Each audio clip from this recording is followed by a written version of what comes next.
Hiya! Like it says on the tin, I cheated, and I liked it, and I made your dad watch. Anyways, so we're kind of back alive now from our stupid mistake yesterday. Our two bodies are right there. If you watched the video that I made yesterday, I went over how to bring your body back from death. It's not comprehensive. It was kind of stubbly, and I just made it on the spot, just in case somebody didn't know. It is cheating, and we're just going to go past it because I died in a stupid way, and I don't fucking care. Okay, let's go to CP. Where is the CP button? There we go, sleep. And then that should bring us to today.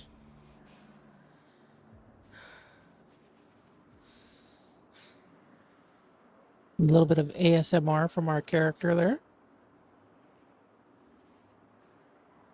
I don't know why I'm agitated. I might be agitated. I don't know why I'm agitated. I could be bugged because I'm dead, or I could be bugged because my character knows that there are two of it. How do I open this door? God damn it. Walk to there. There we go. We're out. Oh, let's fill up our water bottle over here. Can I fill it up here? Fill water bottle. Oh, goody. I'm missing sounds. The audio. Everything looks fine. Yeah, I guess everything's fine. We'll try this for a few more seconds. Okay, so this might be another problem that we're going to have here, is because the audio may not be properly attached to the character anymore.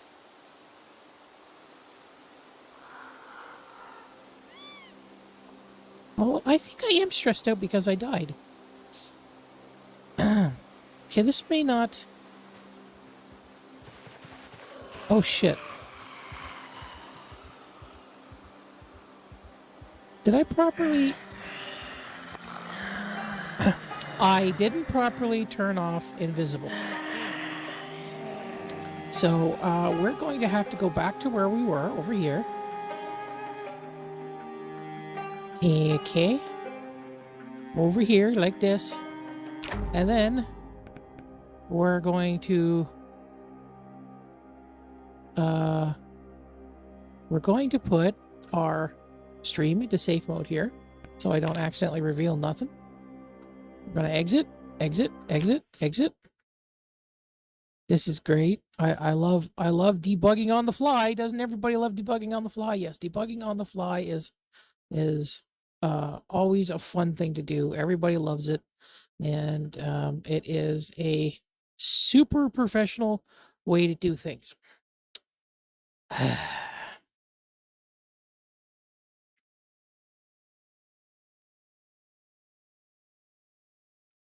And it gets to take a long time for this to load. I don't know if I should actually load Ragdoll. I haven't actually seen anything Ragdoll yet, so...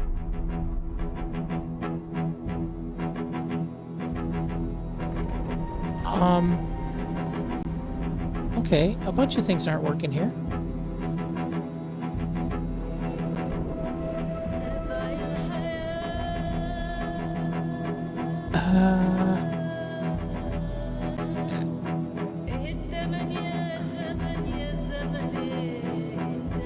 Okay, there we go. I fixed that. There's something wrong with my audio. I was playing with my audio a little while ago. This is also taking quite a bit longer to load. I don't know why. Ooh, look, errors. Fluid container, large bucket, name may not contain white space. So I think there's a few mods that might be conflicting, or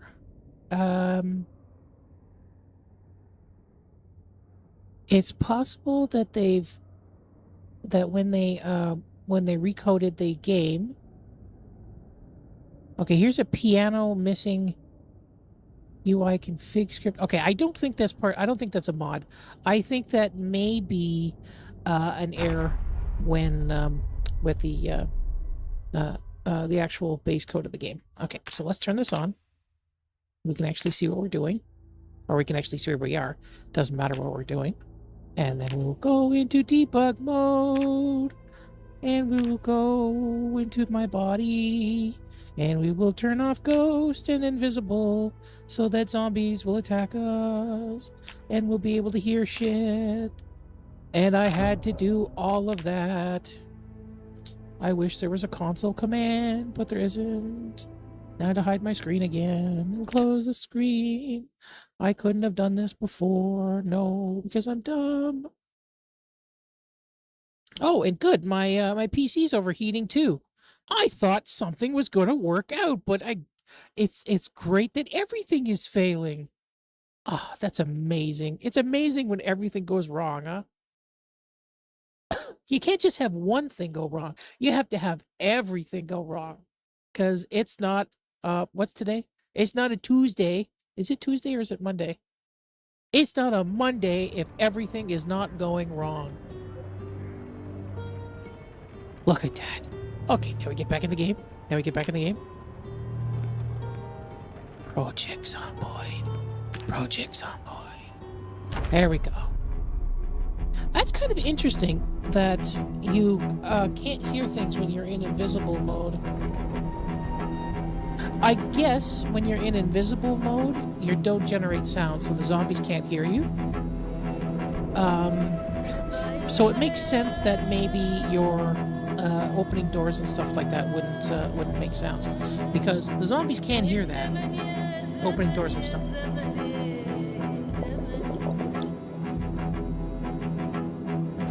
Oops, I think my microphone picked up me chugging water.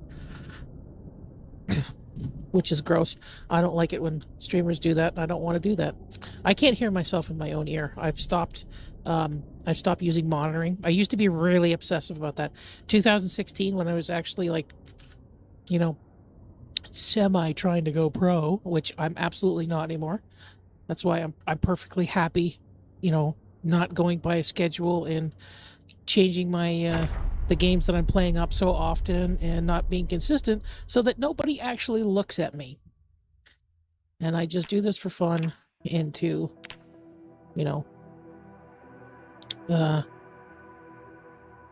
where's walk 2?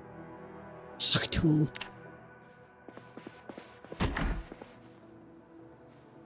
There we go. Oh, they already know I'm here. Shit. Well, there goes my safe house.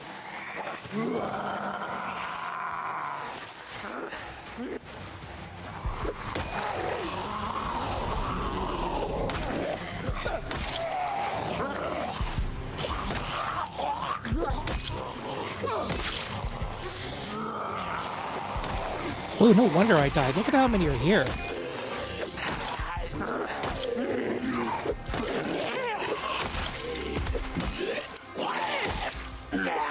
One of the other mods that I'm thinking about adding is the RV interiors. I really like that in 41. I kind of wanted to experience 42 without a whole lot of mods. That's why I just have the quality of life stuff.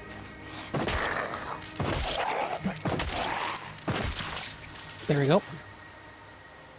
But the one mod that I really, really want is the one that all of the containers show up as one container. I would really like that. I would really like that back. Why were you moving?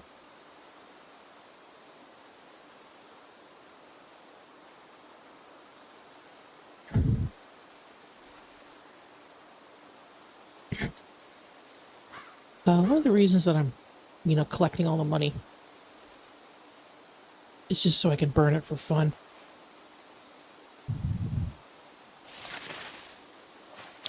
Now, if they've added in some kind of check that my anxiety level, the character anxiety level, is like really high, if there is a copy of yourself in the world, that would be really cool.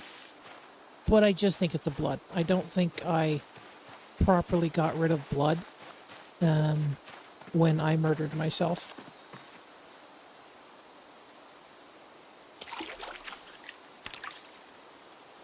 Now let's wash our closey, close. And then we'll wash our containers. And then we will wash our weapons. Okay, now is my anxiety going down? Oh, we're right beside a dead person.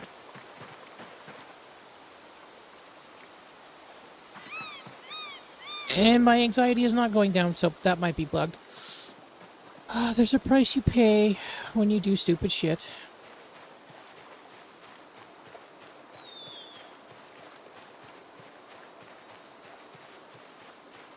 I do want to move that bed over into my base, but we won't be.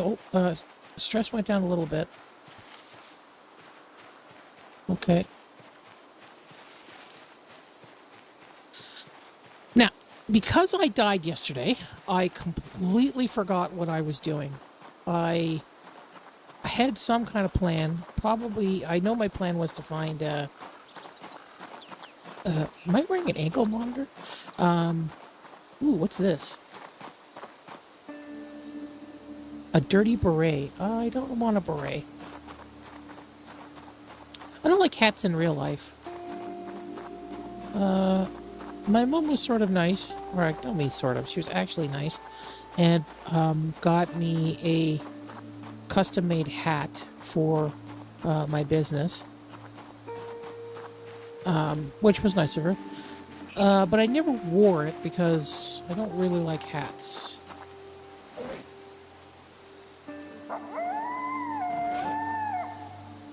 Okay, grab that. Oh, that's what I wanted to do. I remember now. I remember. Drop that. Okay, let's get rid of these shoes. Because if I'm not mistaken, these are either the ones that I spawned in, or they're the ones that I were wearing. Okay, the reason that I needed to go to sleep was because I couldn't move that large stone. So, I still can't move that large stone for some reason.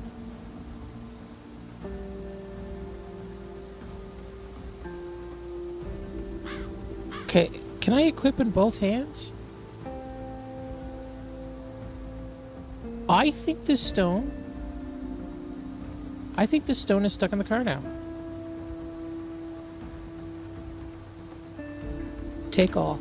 Ah, there we go. Okay.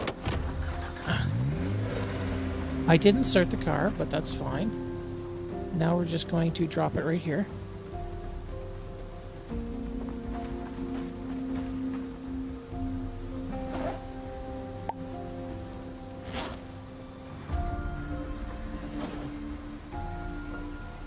Go away.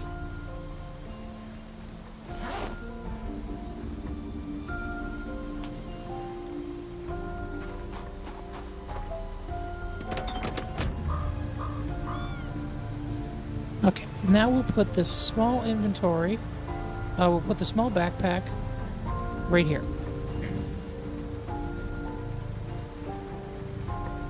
We'll leave the car running for a little while. There, now we can get all of our parts and things that we want.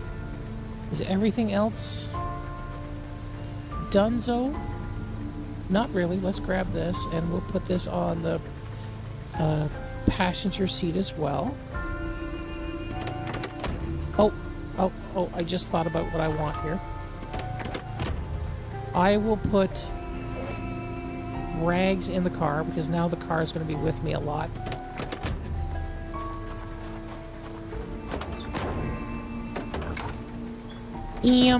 Okay, we want the logs out of there too. This is a very discordant piece. You don't see much music that has a lot of discordant notes in it. And it's very amelodic too, isn't it?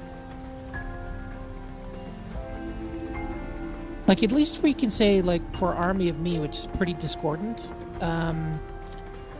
the melody of it is very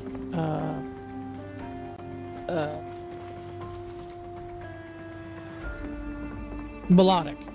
I was struggling to what the word that I was trying to say, even though I just said it. There's a special kind of I guess I don't know if it was a beat or what you would call it, or a register or something. I'm not that musically inclined. I like music, and I wish I had learned an instrument, but I didn't. I begged my mother to give me piano lessons, but I never got them. Woe is me. Weird little rich kid whining about, not rich, but weird little not poor kid whining about not getting piano lessons. Okay, so where am I going to go with the car? What is my goal for today? I think we would really like that generator, because once we have the generator, then we're pretty much set for moving. Just let me get another drink of water here.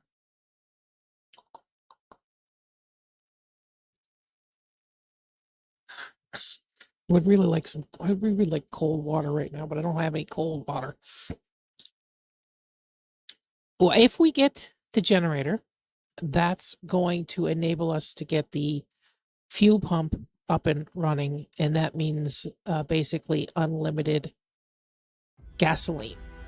Now, the unlimited gasoline we don't really need for our vehicle, because the vehicle we could pretty much pull out of other vehicles for pretty much forever. But you kind of need the gas station up and running if you want to run freezers. And we're going to want to run freezers if we make a farm here, because this area here is going to be the farm right here. This is going to be the farm, and the tackle shop is our farmhouse. This is also a low spawning area here. But the other side of the coin is if I do add RV interiors, we could just be nomadic. We could just put everything on the vehicle, and we could just, hop from house to house and town to town. Because there's a few places that have a lot of weapons in them.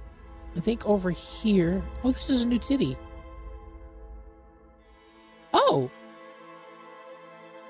Oh, this is the new part of this... Oh, this is the new part of the map. Because...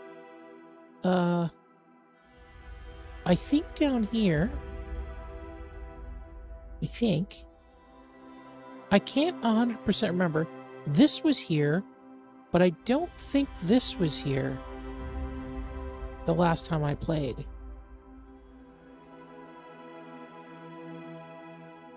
Because if I recall,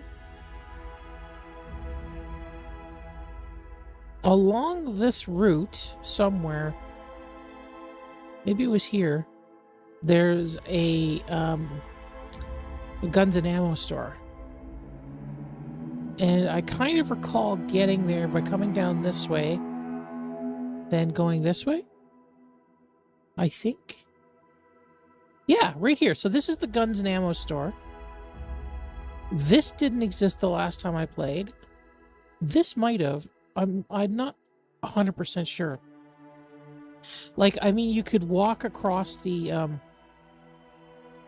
map and get to these places, but I don't think the houses in it had any spawns in it yet. I think it was just the empty portion of the map.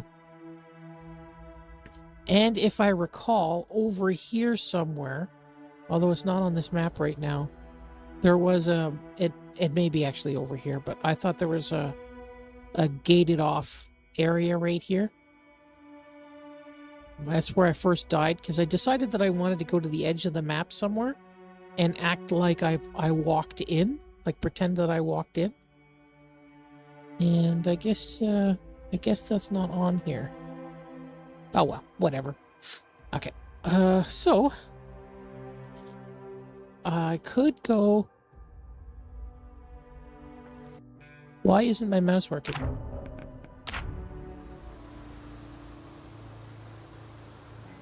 Okay, there we go. Mouse started working. Okay, let's back out of here.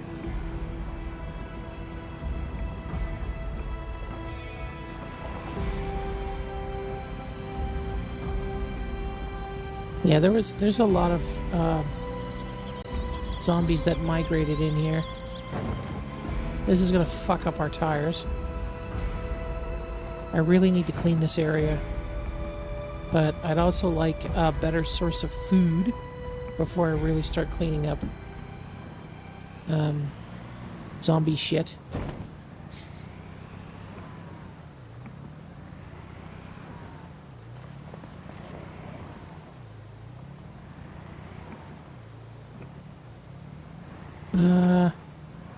I'm passing a lot of area that I should probably clear before I go somewhere else. But... oh, wait a minute. Okay, I'm gonna get overrun if I keep doing stuff like that. Okay, what's this? I think this... that's the video store. I do want to go there eventually. Okay, here is a bunch of trucks, so let's kind of get... why is there dead pit bodies in here? Let's try to get in right here, and I will jump out.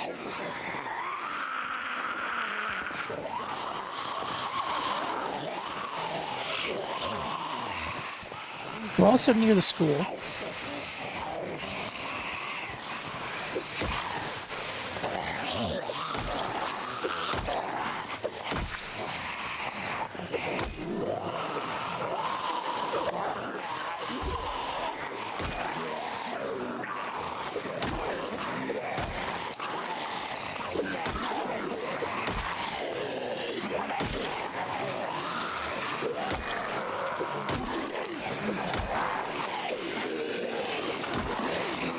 Okay, too close.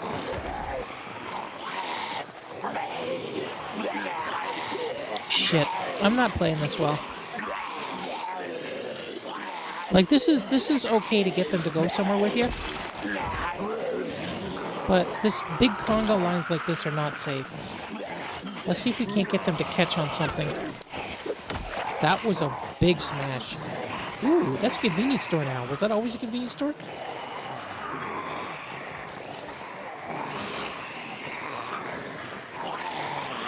Okay, let's kind of drag them over here. I'm going to try to catch them on the side of the building.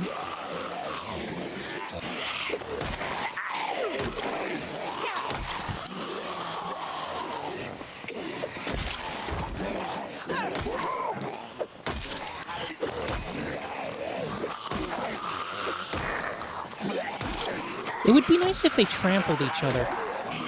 Like if they were on the floor. Okay, let's get a little ahead of them now.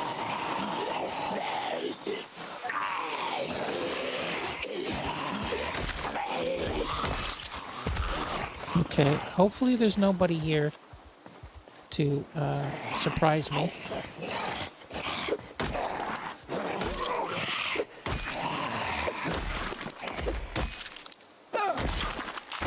Okay, let's grab a few more.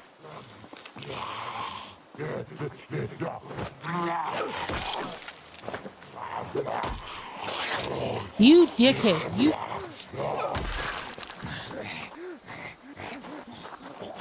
The aiming is a little different now.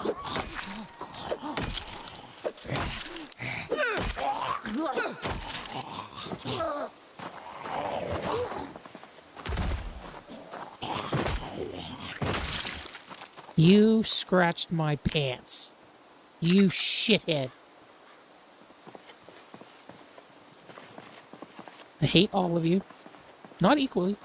Well, most of you I hate more than the others.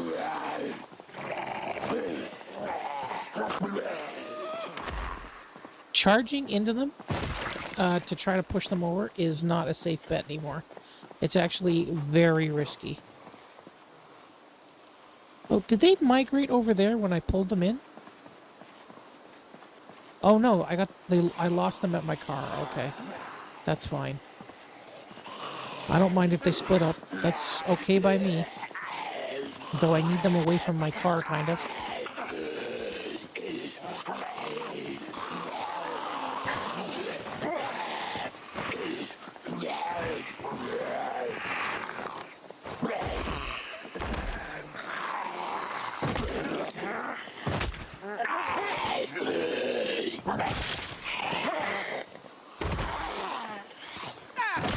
Okay, I seem to be doing it. I don't think there was an update recently.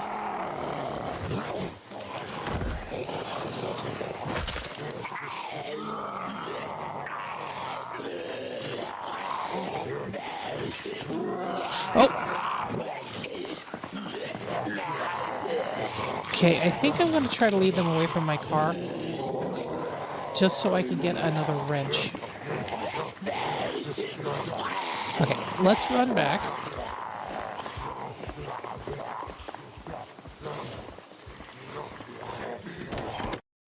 Okay. And then I want grab one. Okay.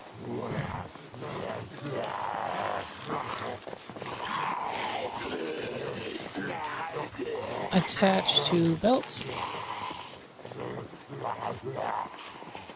Okay, back to killing them.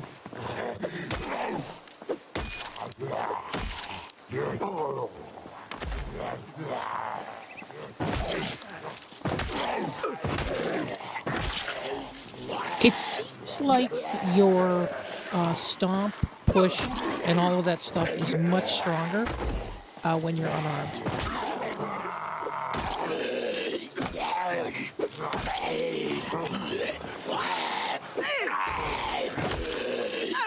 Okay, there's one to my left.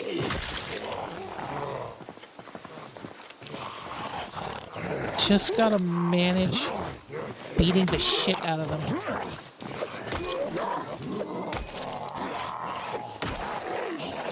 Okay, getting a little too crowded for me right now.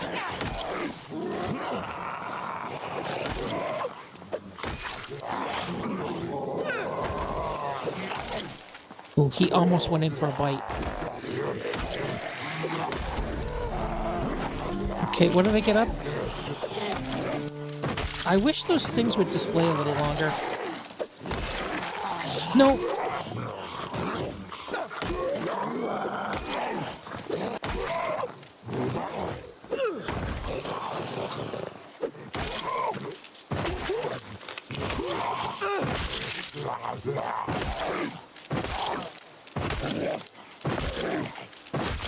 Okay. Let's take a look at my shoes. Shoes are still okay. Don't think there's anything on them. Key ring. Boodoo. Boodoo. Okay. Liquor. Yeah, there's not much in here that I consider wanting. There is food. Food is important. Oh yeah, it was I wanted to look at the trucks.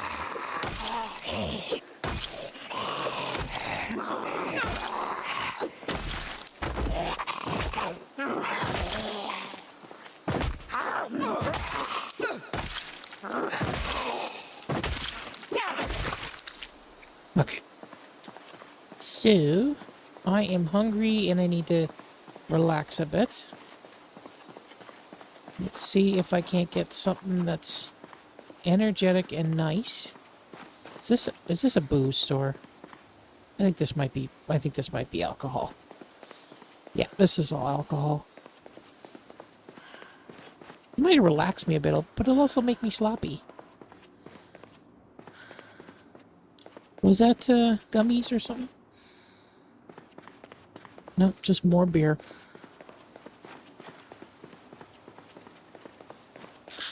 Oops.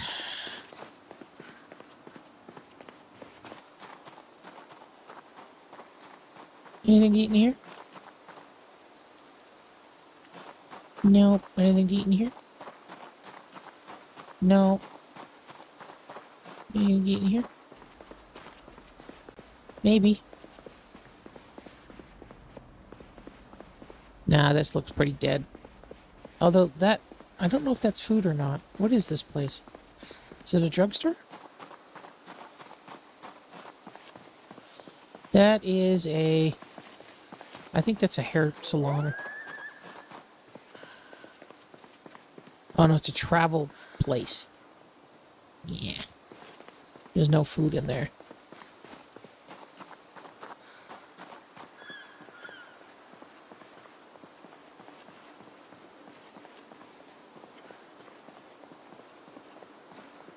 Okay, let's sit in the car for a minute.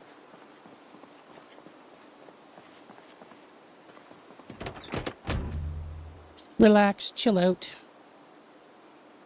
Feel better. How much gas do I have? Oh, I could do with pulling some fuel out of these vehicles here. Oh, I think there's a place right up in here where I could get some food.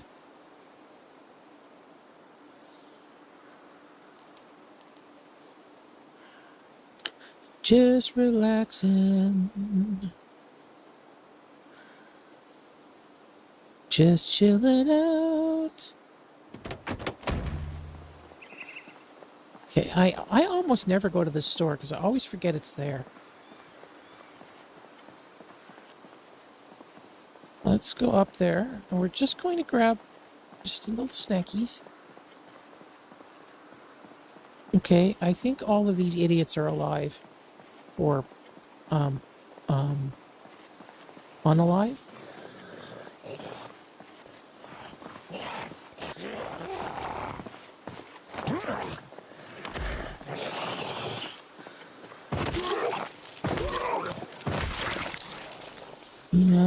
Panties?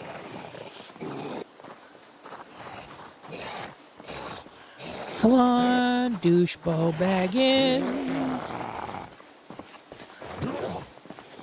Oh, I think I saw a raccoon.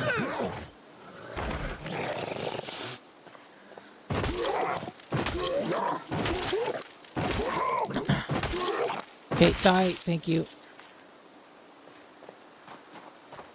Okay.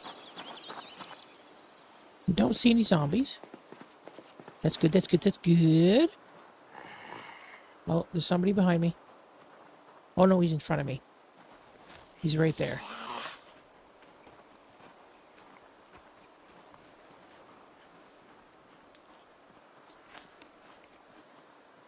Cool.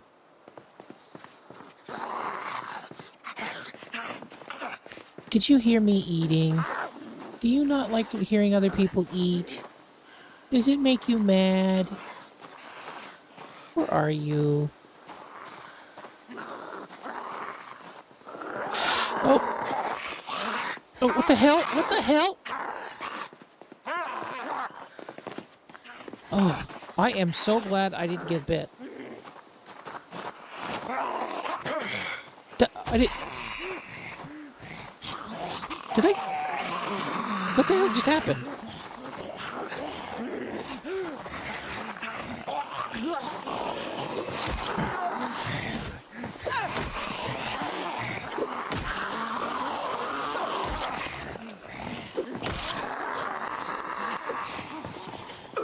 Oh, stop. Is that, what is that? Is that like a, is that a tarantula or something?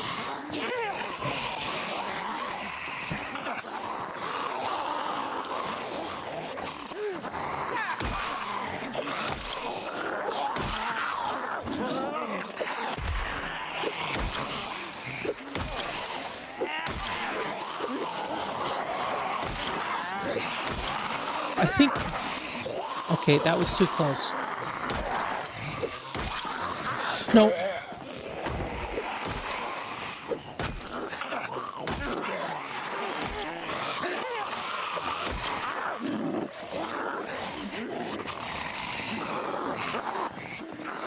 How out of breath am I? I'm just out of breath. That's okay.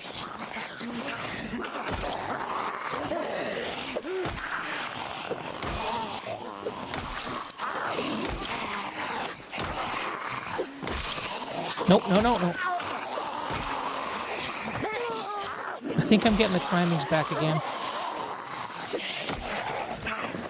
I think one of the reasons that my timing was off was because...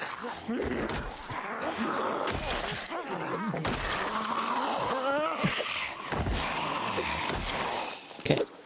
I can multi-hit them all on the ground now. I think one of the reasons my timing was off is because I was fat. Small backpack, bloody. Yeah. Still a small backpack.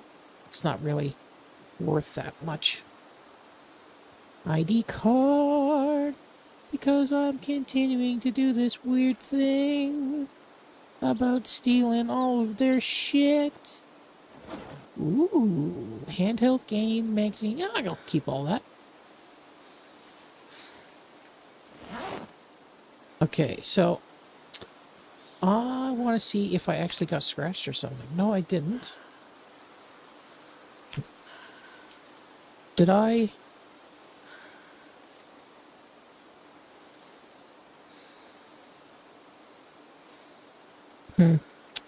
I seem to still be okay. Those were very close calls. Okay, are you like a tarantula or are you a mouse? Oh, you're a mouse.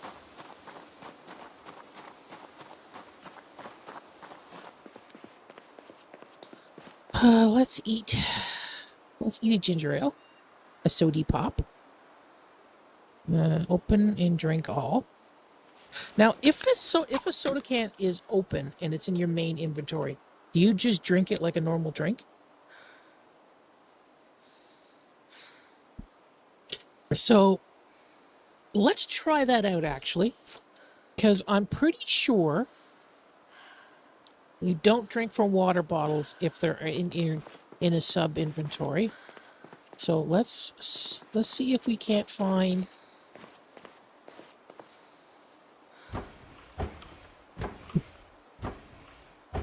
Okay, so apple juice, grape juice.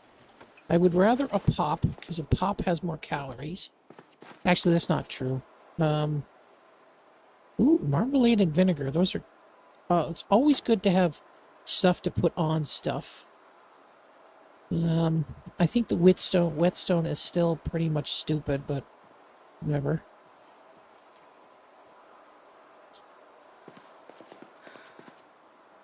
White sugar.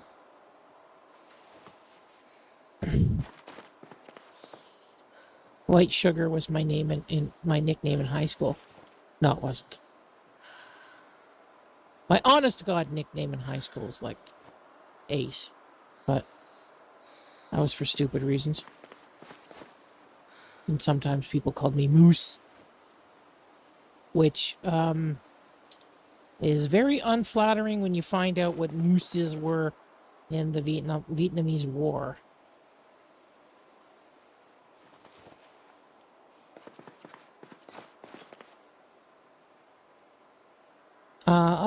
Maybe I'm gonna grab the oven mitt because it seems like it does have some kind of use. Apron I can pull apart. Okay, I guess I'm done looking through this place here.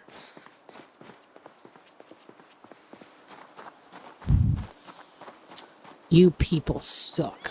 All of you. I hate all of you. Okay, there is a van up there too.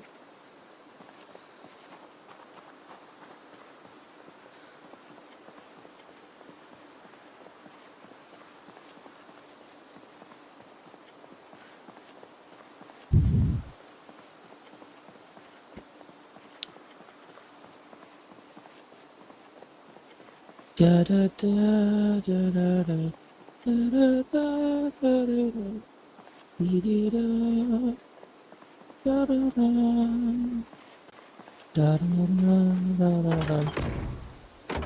Okay, I gotta remember to close that. Oh, I picked up the wallet. I didn't mean to. Okay, we're gonna go all the way down to the bleach. I'm not gonna grab the cans of soda. I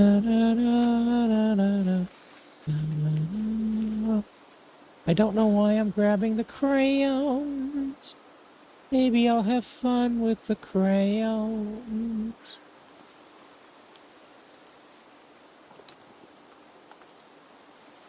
Why am I at breaking point?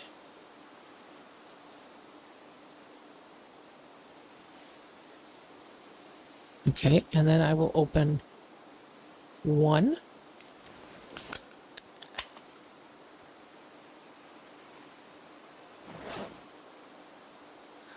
So I got one ginger ale, and then I put my water bottle in there. So let's start siphoning gas. Siphon gas.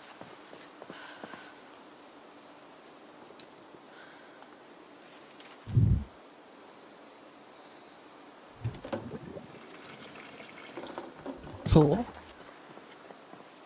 Oh, I need a screwdriver, I think, to take off the battery. So let's grab a screwy driver. Thank you, screwy driver.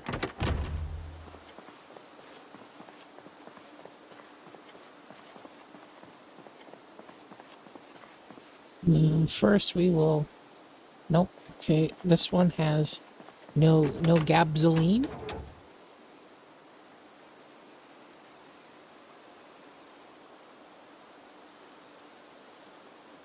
Okay, so is there anything? No, there's nothing in there. And there is no charge on this battery either. So those are the only two things that I cared about. Let's go to this one now.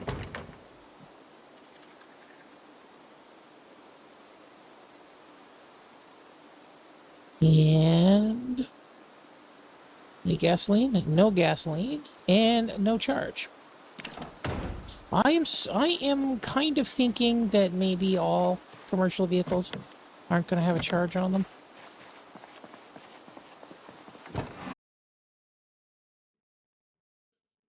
And hopefully we're back from a weird problem that affected everything.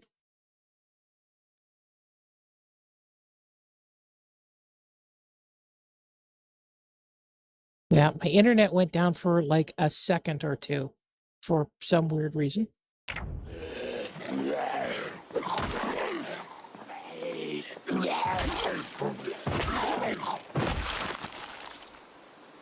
Is everything still working okay? Yeah, I think everything's still working okay.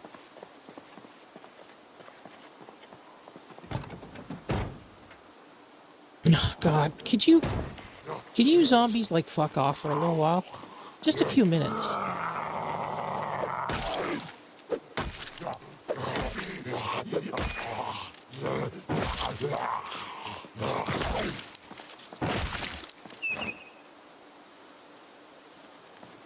You know, because I'm trying to loot here. I'm loot gobbling bling bling. Bling bling bling bling. Fucking weirdos. There we go. Yeah, fucking weirdos.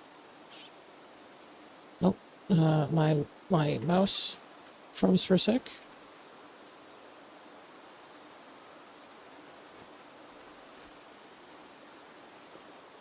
Okay, let's look at my shoes again, because shoes get fucked up really quick. And I will dump our gas in here. Add gasoline from the can. I don't have a lot of gas, but some is good. Unequip. Unequip. You stupid dip. Am I drinking from the pop can? I don't think I'm drinking from the pop can. This, I'm gonna put that on the ground at some point. Crafted trigger. Can I build, guns? Like, is that something that occurs? Okay, where is the pencil that I just pushed over? I want one. Like a yo. And everything else. Vice grips. Wonder what vice grips count for. Do they count for pliers? Ooh, tire iron.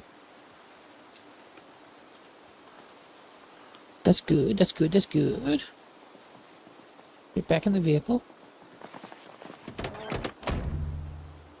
And I'm going to put my pens in there as well, and the matches, because I don't need them all the time. I think that's it. There might be more vehicles up over here. I'm not sure. That's a very large group to try to take on and break down. But it's still not really my goal to be in this little mall here.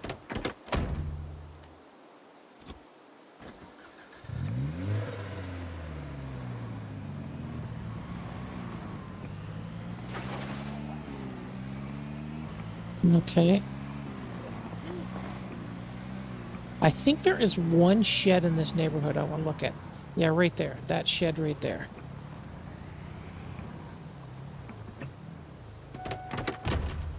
Oh, no, I'm going to leave the car on just to charge the battery a little bit more.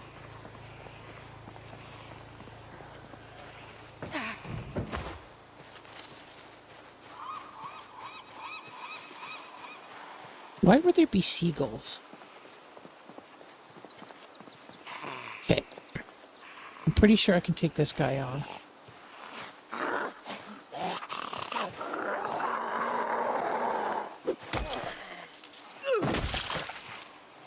Okay, this is a little more than I anticipated.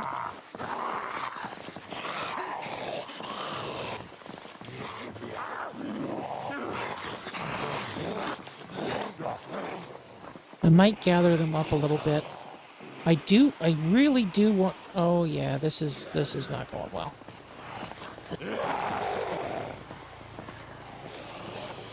This is the kind of death that is not going to be bad luck. It's going to be me doing something stupid.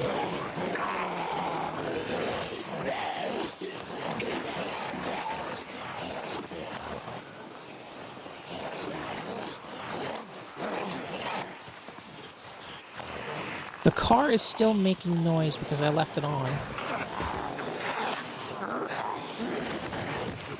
So it's possible I can jump in and go, but... Okay, let me come up back over here. I don't want them to be attracted to the car. But I do want to go in here and take a quick look. Okay, I really don't see anything. Measuring tape, whetstone. Yeah, there's nothing in here that's particularly good.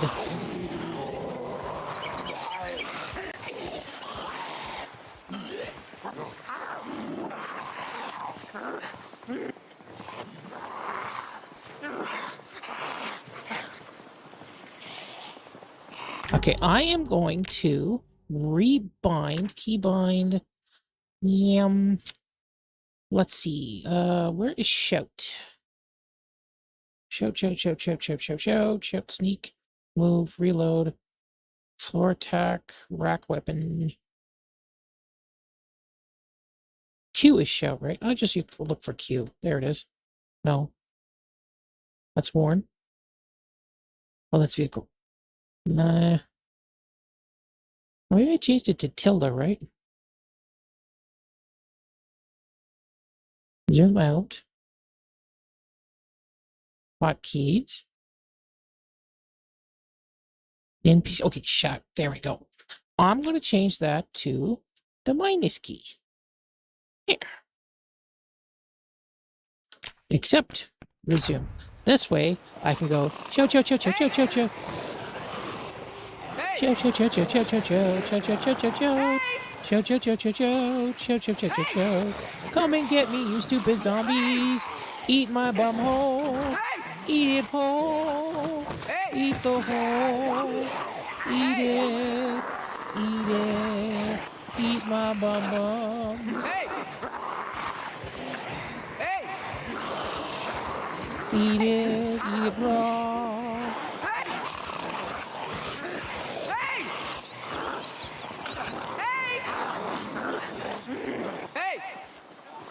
Eat it raw.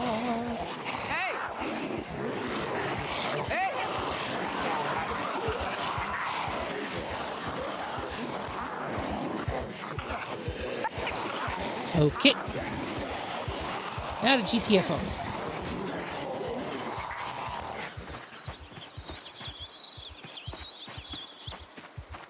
I didn't get everybody I wanted out of there.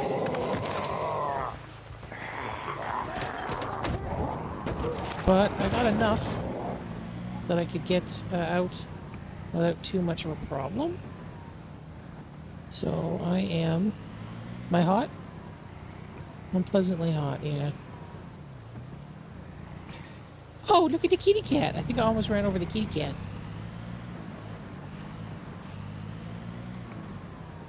Okay, there's the... That's up towards the thingoblobber, the hardware store.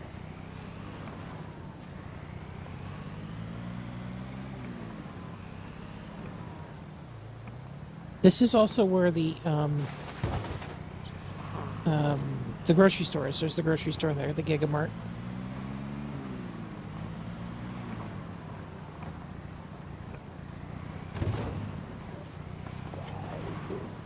Okay, there's a lot of shit I want to go through here. Oh yeah, there is a lot of stuff in here I want to go through.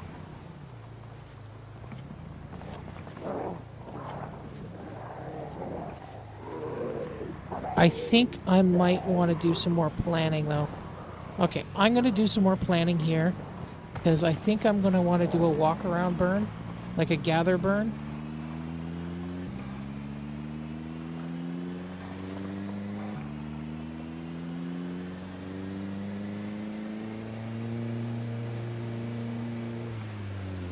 Did I clear this area?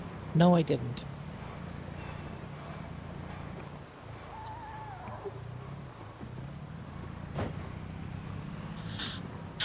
Okay.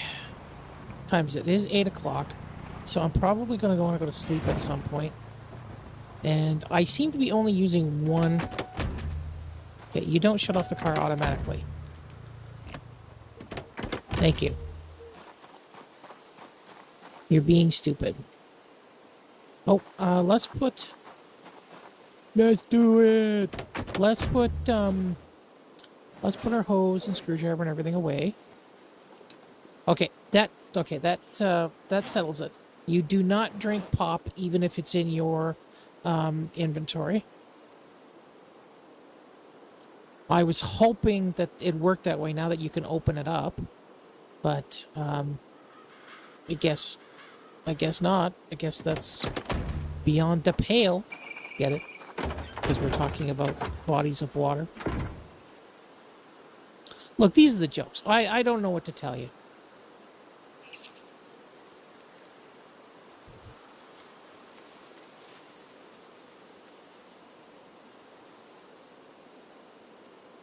Yum.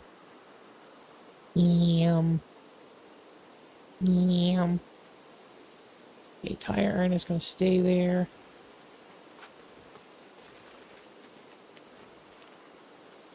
Actually, the small... Oh.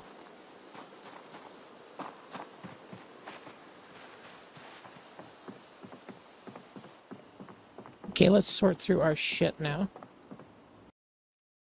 We're still like over saving at this point. So meat cleaver I'll put in there, power bar. I don't know what to do with that. Scraps, extra matches. I'm gonna save all that. Pop can, I think we're gonna save. And we're over full again.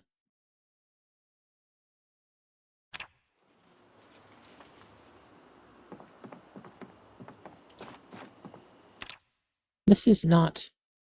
I'm loop gobbling too much right now.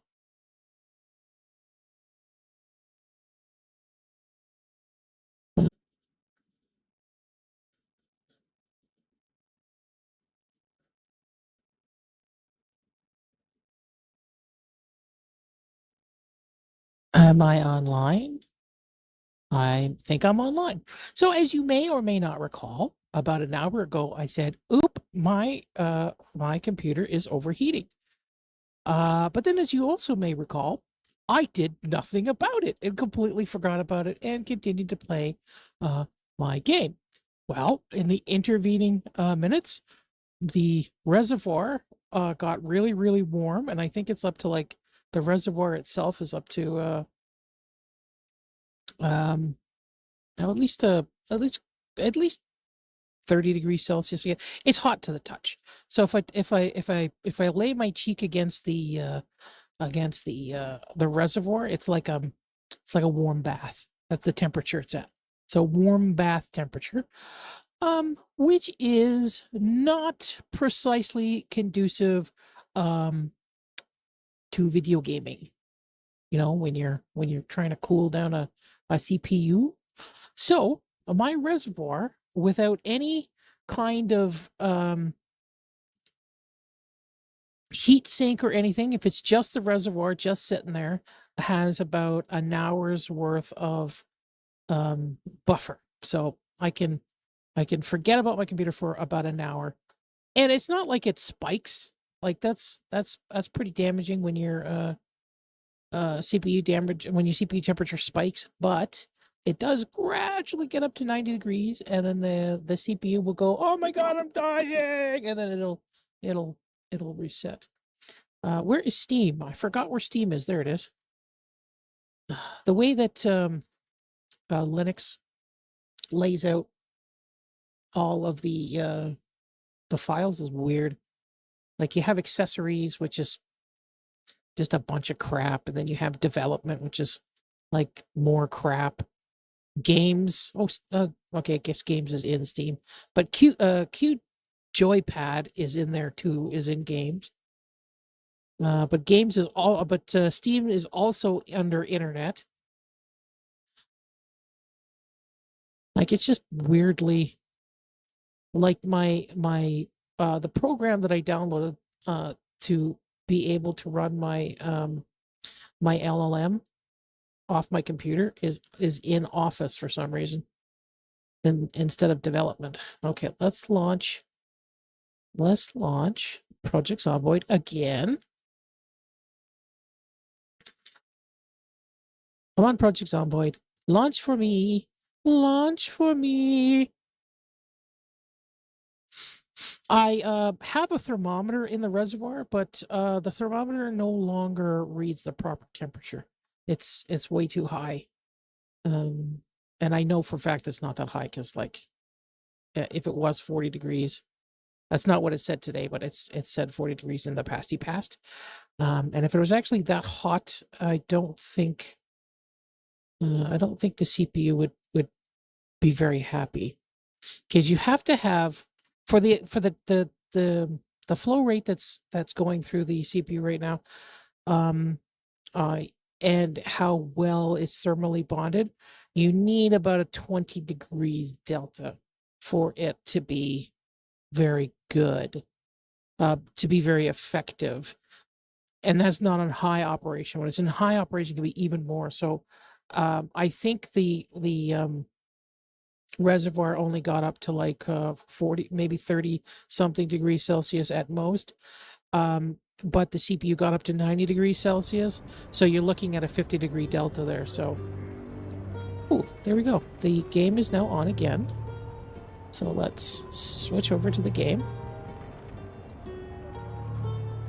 There we go. And I don't think we need... Do I need a new pop-out? I think I need a new pop-out.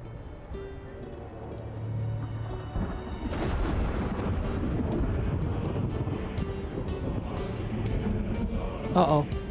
It's overheating again. So I think I'm going to turn that up to full power right now.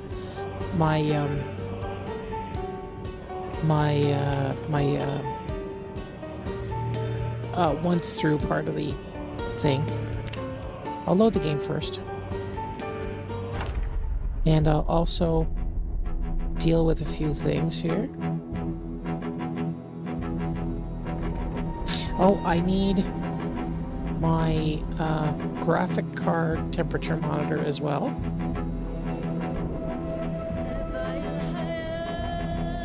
And then I will grab my thermograph. There we go. And I will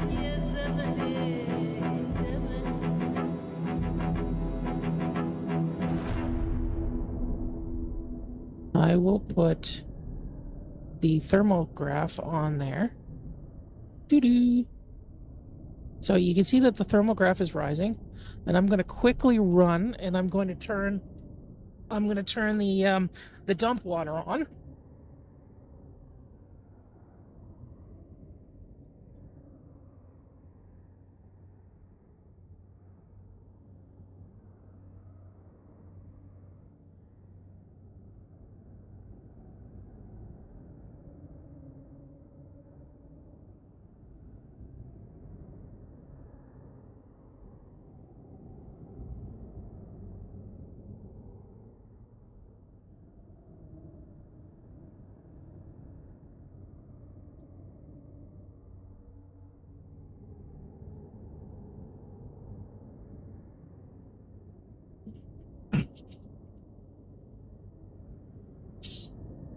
Whoops, headphones are on backwards. Now you can see that as soon as I turn that on, you can see how fast it's dropping. See, let's go back. Let's actually go into the game, because the game being on will give us more. It'll use up more processing power and shit.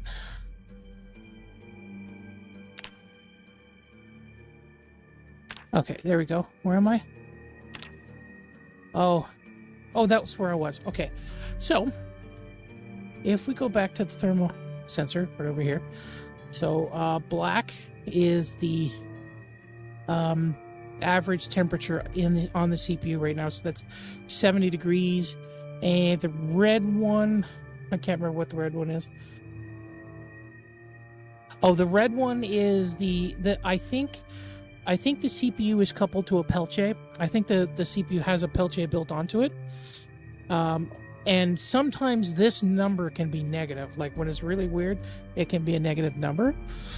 Blue is the G4, is the video card. And you see, as soon as I turned on my manual management, that dropped like a rock. So what's happening? Well, right now, the reservoir has a pump inside. A 6 volt or 4, whatever the voltage is on USB. I think it's 3.7 or something. I don't remember what it is. And that is running a loop over top of the CPU with a cheap thermal water block on it. And that's always running. Okay, when the computer's on, it's running because it's plugged into the USB slot on the computer. And then it goes into a big reservoir that's about a 2-gallon jug, but I'm going to be changing it to a 1.4 liter stainless steel enclosure box. But there's a separate inlet that comes in from the domestic water supply. And then there's an outlet, and there's a back pressure valve on that. And the back pressure valve on the outlet is either set to like 2 psi or 0 psi. So that it'll either dump as much water out of it as it can, or it's going to keep a minimum amount of pressure in the reservoir. Now upstream, there's also another valve, but that's set to 10 psi. So the most amount of pressure that can be theoretically inside the reservoir is 10 psi. Now that's usually not how you would like set flow rates and things like that. But I find that with the way that that's set up, it constricts the flow just enough that makes it manageable. How much water is used. So now that I've got the flow rate up high enough, we can see that the temperature is still slowly dropping. It's now 69 degrees, and that should continue to go down. When it's on idle, when the CPU is on idle and I'm not doing much besides encoding my my peephole camera and watching TV and watching YouTube and things like that, I can have it set to a trickle. But because I'm playing a game, it has to be a little bit more than a trickle. And depending on what the temperature is outside and what the temperature of the domestic water supply is, it depends on how high or how low that can go. But that's how my system is set up.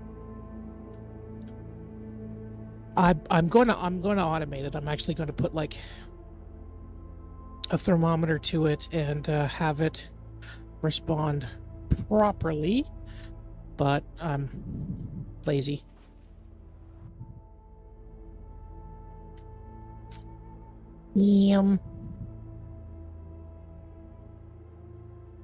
Okay, let's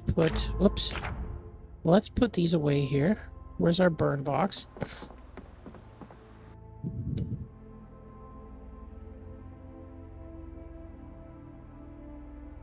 Okay, there's a burn box.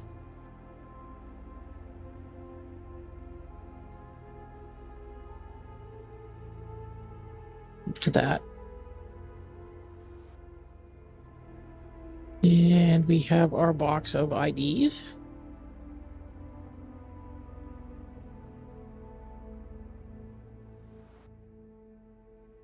And magazines and that. Oh, and some paper packs. Now, I suppose the measuring tool actually works, right? It actually does something now. Here's the burn box. And there's the burn box. Let's put the flyers in there. Okay, so this box is our stuff that we're going to that's used for crafting, but we have a lot of things in here that may not be used for crafting. That could just be, but I'm not sure how I'm going to sort this. Okay, I'm just going to trust the game that junk is junk. Ooh. How did I get stuff in there?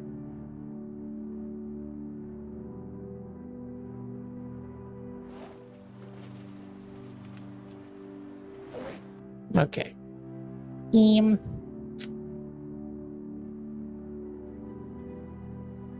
Yeah, this is full.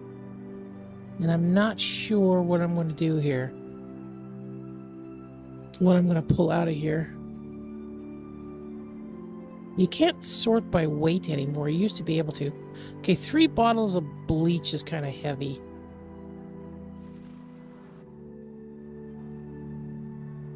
Crafted trigger.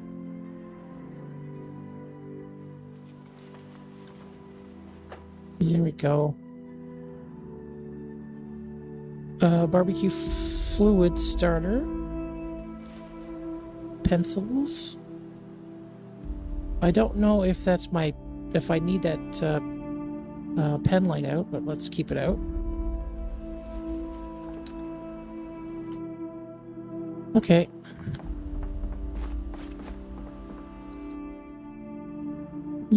Cockroaches. Well, this is a nice song. Apple juice.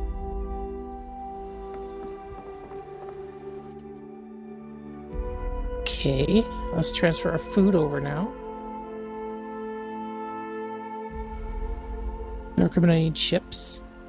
And we'll need to find a new home for the cleaning products. Cleaning products can probably live there. Okay,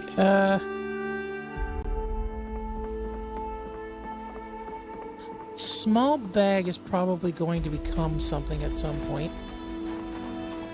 Probably like, car tools. Drop.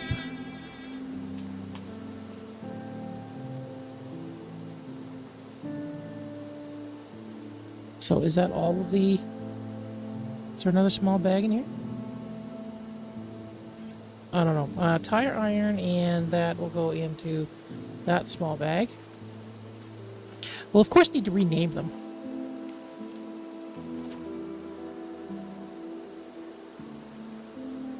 Yeah. Why does it seem like I have some duplicates now?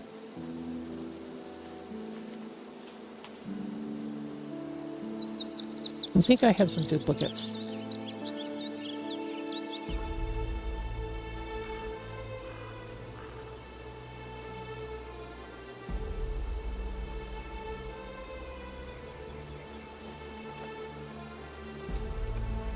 This is a nice song. It's like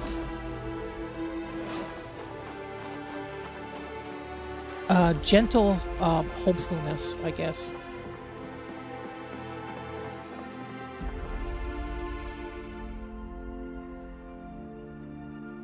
It's nice. Raptor Trigger handheld game remote.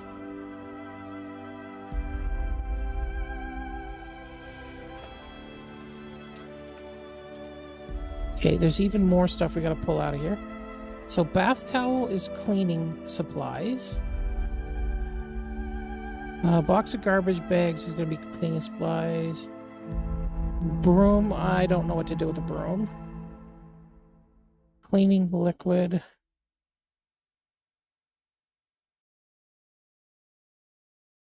I might move all of the jewelry to another thing. Empty bottle of bleach, empty glass.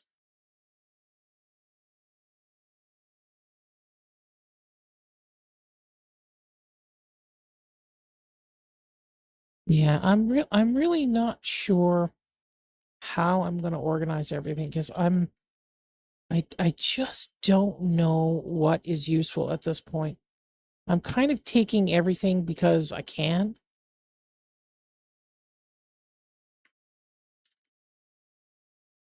Metal shears are a tool. Soap and sponge. Okay, toothpaste, it says it's junk, but I mean, like, you can use toothpaste as a polish. Like, you could clean glass and stuff with it, so I don't know why you wouldn't want toothpaste.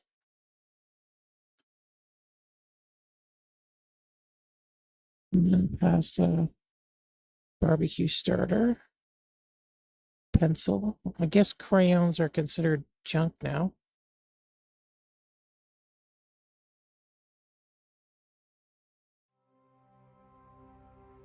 Adhesive tape, duct tape.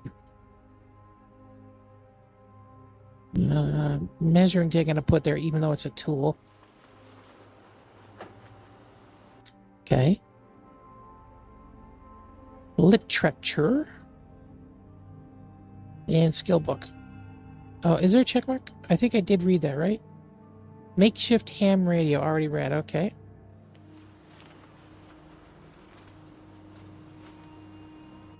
Burn box.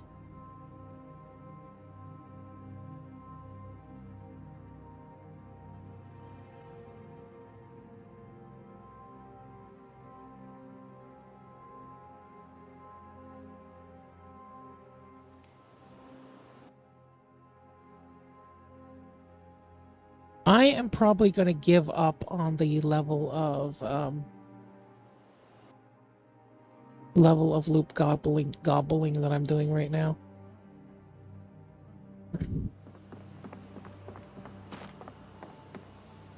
Because it's getting harder and harder to manage. And this is usually what happens anyways, is that I get to a point where there's so much stuff that I don't use ends up like going through my hands that I start learning how to prioritize, but I am kind of still beholden to the want to keep everything because I don't know what's going to be useful and what's not going to be useful.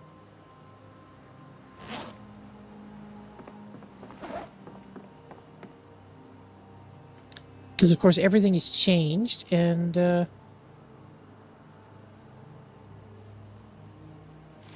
there's a level of anxiety knowing or not knowing if things are going to stay in the world because a zombie attacked it or something. So, garbage bags, towel. Okay.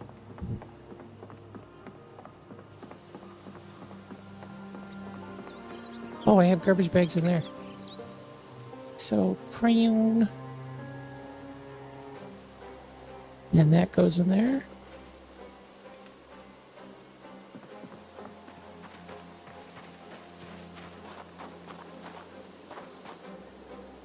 Okay. I'm going to put my pen light in here. Where's my pen light in here? No, my pen light is not in here. I'll put my can opener in there. I'll put matches in there. Okay, where's my water? I think I probably bust my water somewhere.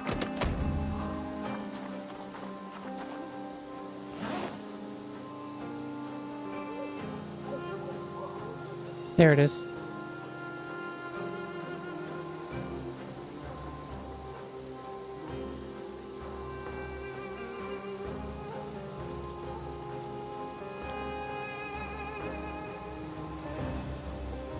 Cool. And my water I'll put back in my main inventory. There.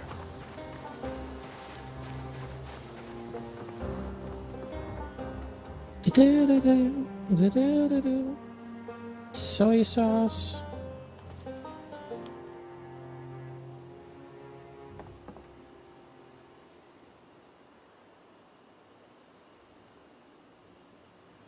Okay, this revolver is not supposed to be here. Okay, this is tools.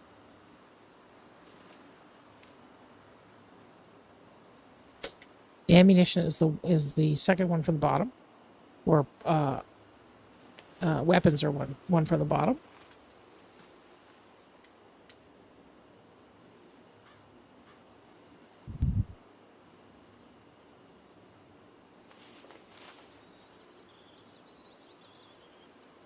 Yeah. So are power bars actually useful, or can I do I just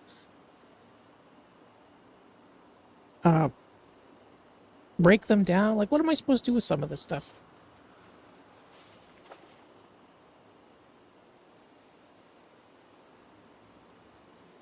Okay, let's see if there's anything there that says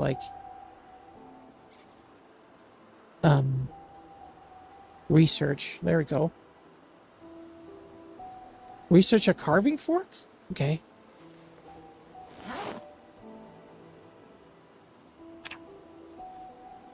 I don't understand why I needed to learn that though.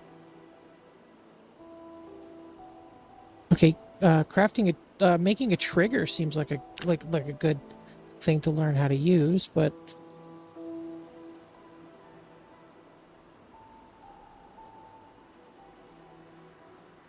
empty pan this does not seem like something you need to learn how to use.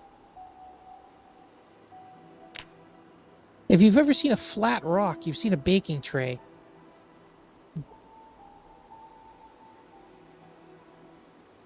Learn how to... Oh my god, you are...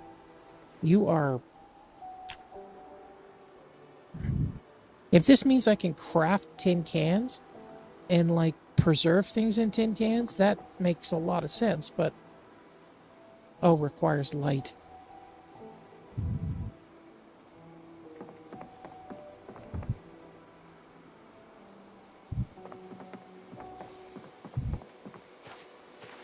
Did I get a jack? Did I get a scissor?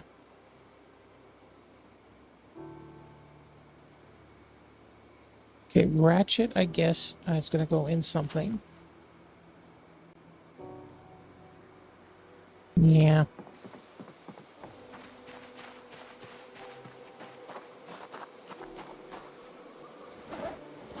Okay, tire iron, ratchet. Grab that.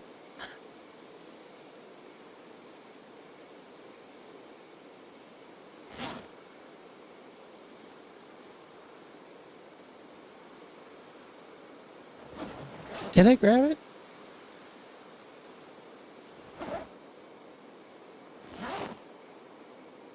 Oh, I think one of them is.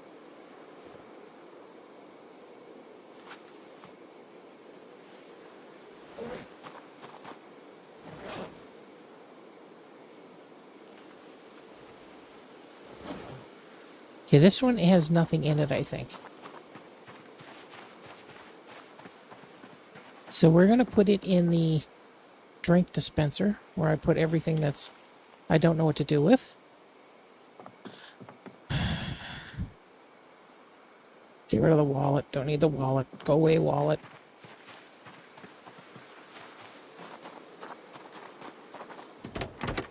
Okay, so this is where I'm going to put this. There. So that's going to be the car tools. And I'll put the empty gas can. And where is the rubber hose? The rubber hose in there too. I think I already have a ratchet. Yes, I got a ratchet. So this ratchet goes back in the thingamabobber. And that's it. I can research this. They're going hog wild with the research stuff. They're absolutely going hog wild with this crap.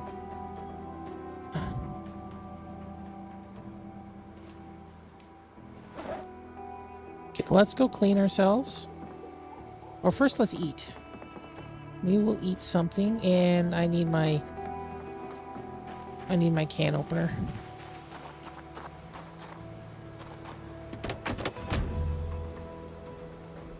So can opener, thing of matches, and my pen light.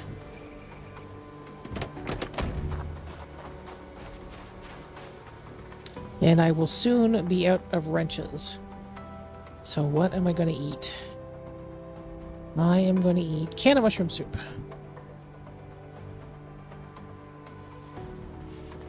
I could kill for a can of mushroom soup right now. But I can't really eat it because most of can of mushrooms have got onions and garlic in it. And apparently my mother now throws up whenever she eats garlic.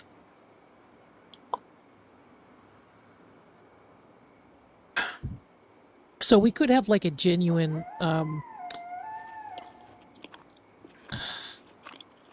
intolerance to garlic, like a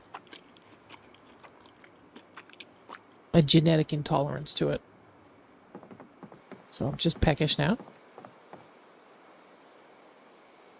But I do have to clean myself because I am afraid of blood.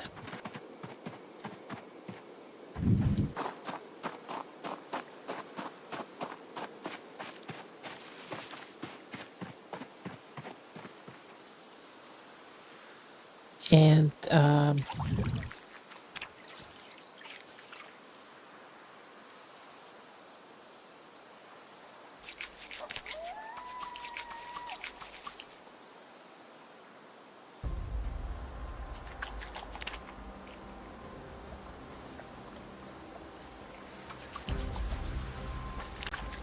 okay.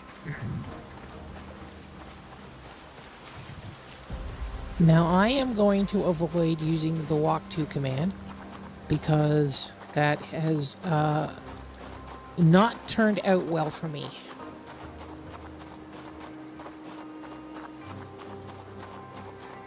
It is so much brighter on the stream monitor. I really can't see anything here.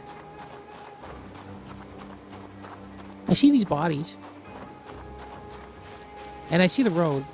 But, I mean, I know there's trees over here. I do see these trees, though.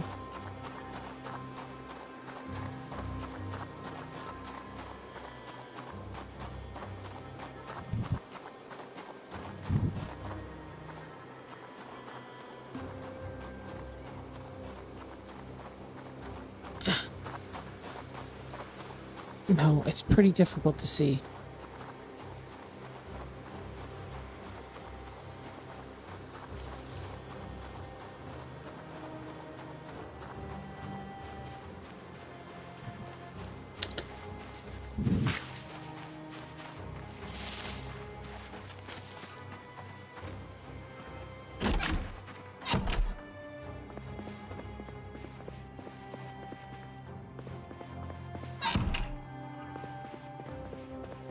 Okay, oh, no, wait a minute.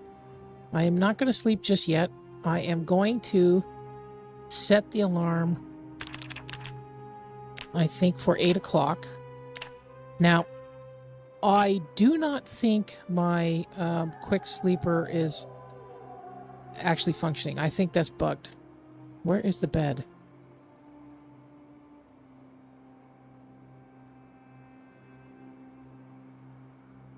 Where's the bed?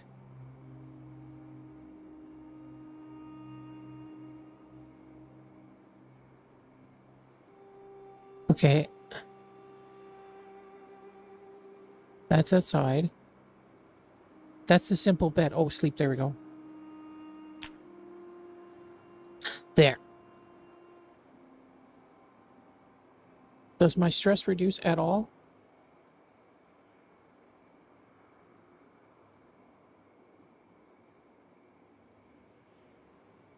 I think my stress might be high because my sanity is not great.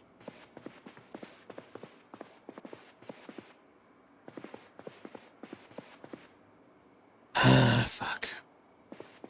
This total pitch blackness is annoying. Like, I don't really think there's a reason for it to be completely pitch black. The major problem is that this is a video game. So, as a video game, there is certain aspects that you can't do, that your video game character can't perceive. Like, you can't really perceive the act of touch. Fuck off. Auto move corpses here. From here.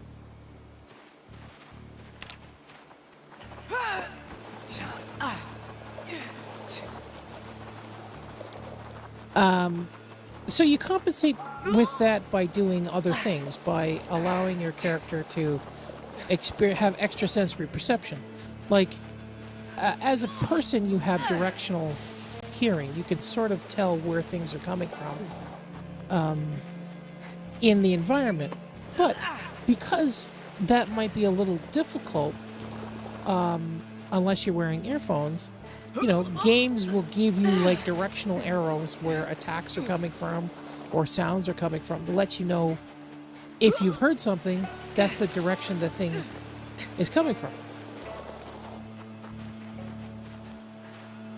And one of those, like, if you're in a room, you can sense how big the room is.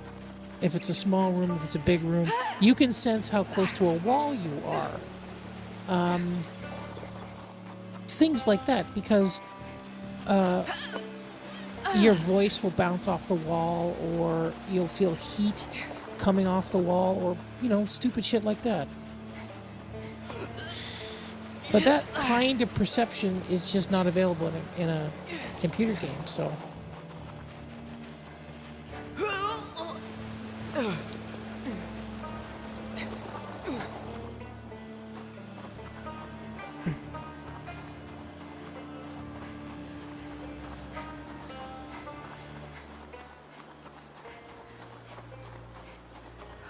Here we go. I got all those guys lined up. Oh, there's more shit over there.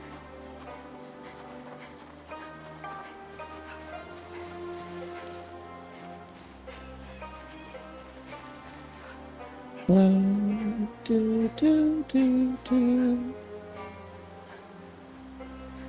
Do, do.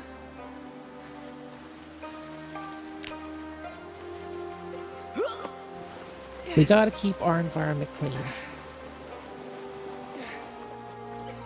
Usually it's better off to try to get the zombies to follow you someplace than it is to like drag them after they're dead. But we all have our crosses to bear. Okay, let's move all of the corpses right there.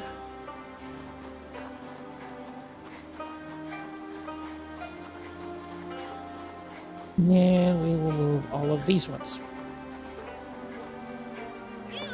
This actually might take me all day to do.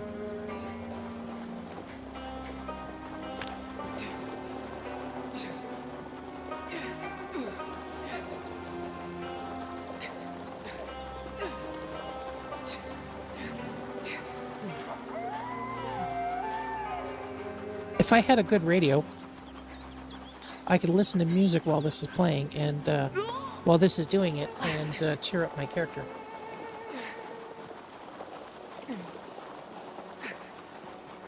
Oh, my stress is actually going down. That's weird.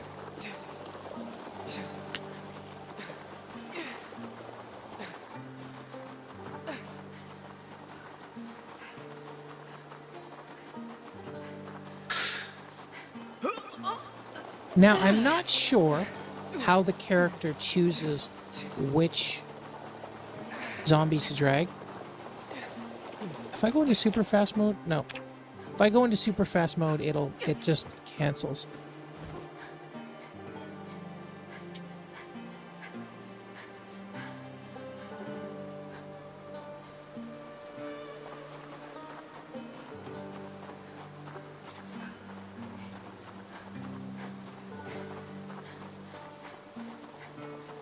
Let's do the ones from farthest away first. Not that cleaning up this area is a big deal, but I kind of want all of the areas clear, and I want to just loot all the zombies, because I have respawning down low, so I guess it really doesn't matter because the map is so big, but I'm just obsessive compulsive, okay? I deal with it, you know, you can deal with it too.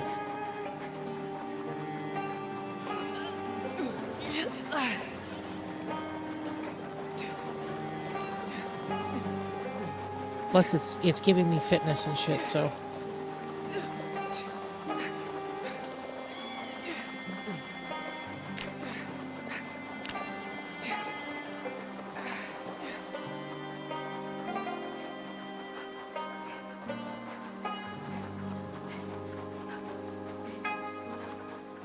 Six, 7, 8. Shit. Zombies are going to be moving into the area.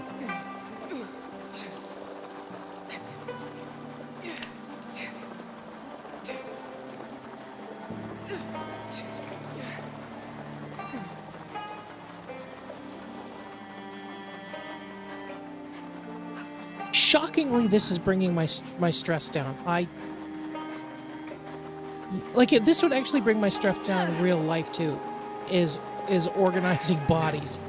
Like, I know that sounds weird, but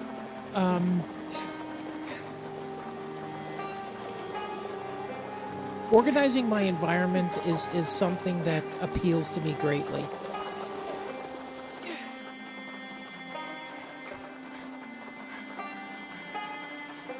And it would make me feel much better.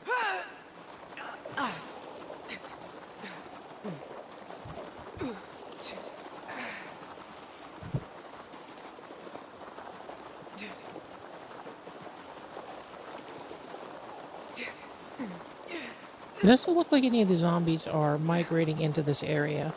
I might have, like, really cleaned them out.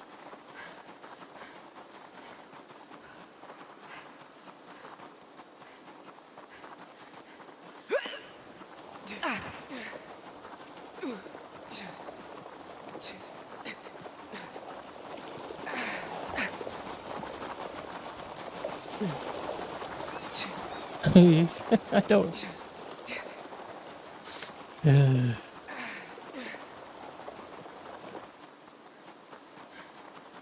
The fact that you can only put like 1 or 2 bodies into a cube van is like very disappointing to me.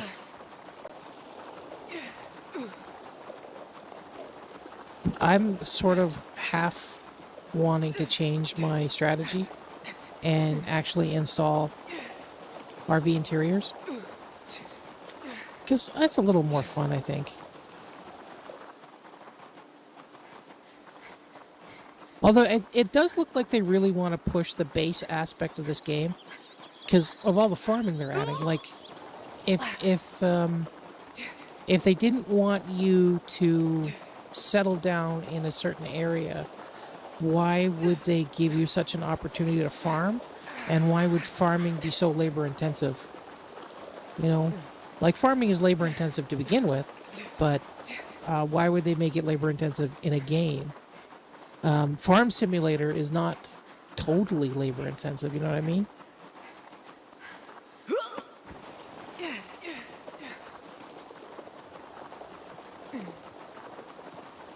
Actually, Farm Simulator is a good game that you could download and, like, understand what it is to be a farmer. Because farming isn't like it used to be.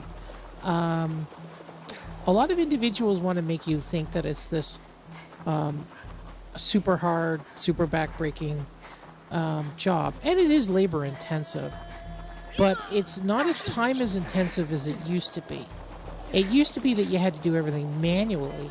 But most modern tractors drive themselves through GPS waypoints. A lot of spraying and like crop dusting and shit like that are done with drones. The amount of acreage that a single farmer can cover now is immensely larger than it was before, and automation is just getting better. Now, that doesn't mean that's a good thing. That doesn't mean that that doesn't make the process scary, because it is so. I don't want to say easy, but because it is so formulaic, because the model to manage a farm is so formulaic, you have companies that are able to hyper optimize how much they will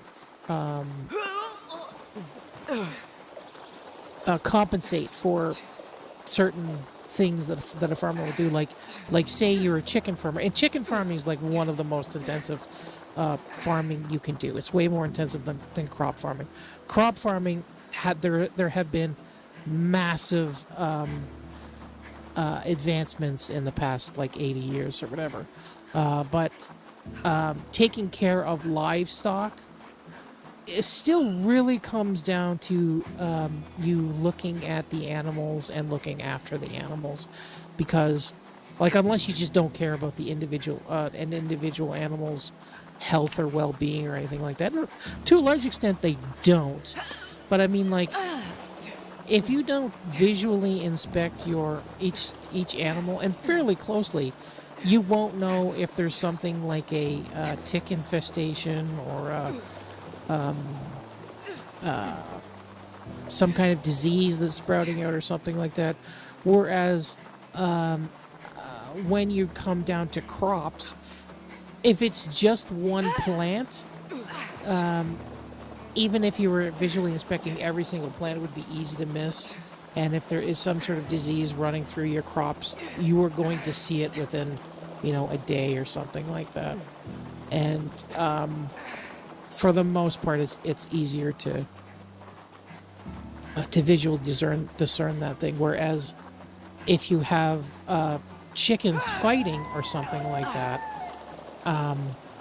it's harder to prevent that from happening. It's harder for them prevent them from getting stressed out and pecking themselves or each other, or ripping out their feathers, or sitting in urine, or shit of that nature.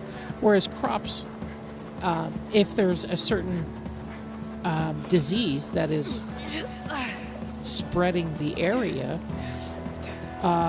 you douse your crops in the particular substance that will protect them from that thing.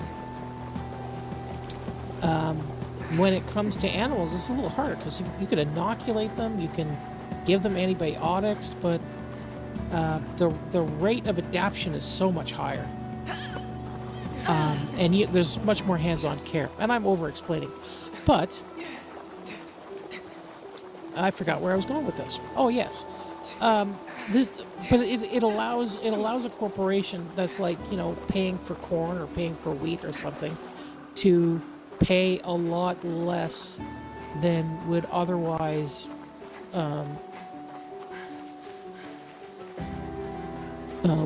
be compensated for. Because, like, if you were, say you're a farmer and you're working a field or something like that, and like 20 or 30 or 40 years ago, you would be wooden barrel, fill, plastic water. You would be working the field from, the time you get up to the time that you go to sleep. And let's say now through automation, you can do that 12-hour shift in an hour. Well, you're still providing the same service. You're still providing the same number of food items that, the next person is going to eat. But a particular corporation may not want to,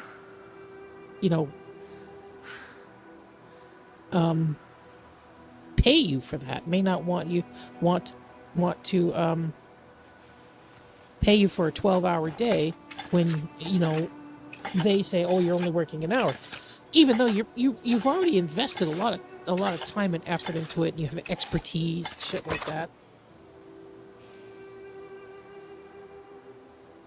Like, a modern farmer isn't just somebody who jumps on a tractor and drives a straight line. A modern farmer, you have to know quite a bit about computers. You have to know about finances. Back then, if there was a like a particular blight or something that might be spoiling crops or something like that, you wouldn't necessarily have to take on that task yourself. It would be something that you would look up into a chart and say, oh, I could do that. But now you have to decide on things. You have to decide on which breed of oh,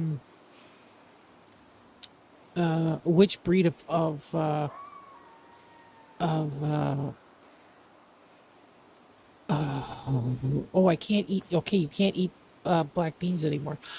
Which breed of plant you're going to use? Because do you want the Monsanto seed, or do you want like a seed from another corporation or something like that? What is it going to be? What herbicide is it going to be resistant to? And stupid shit like that. Like, you start to have to understand genetics and crap like that. Whereas in ye olden days, you wouldn't need to have to know that kind of stuff.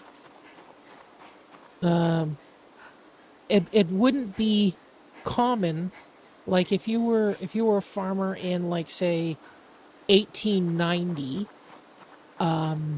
you wouldn't have been expected to attend an agricultural college or something like that. Whereas now you would expect to have like a master's degree in farming. Like, it's much more of a it's much more of a skilled labor. It's much more of a skilled job. Are you going to walk around the car? Yes, you are. Like, it's more of a trade now. It's just as much of a trade as an electrician or something.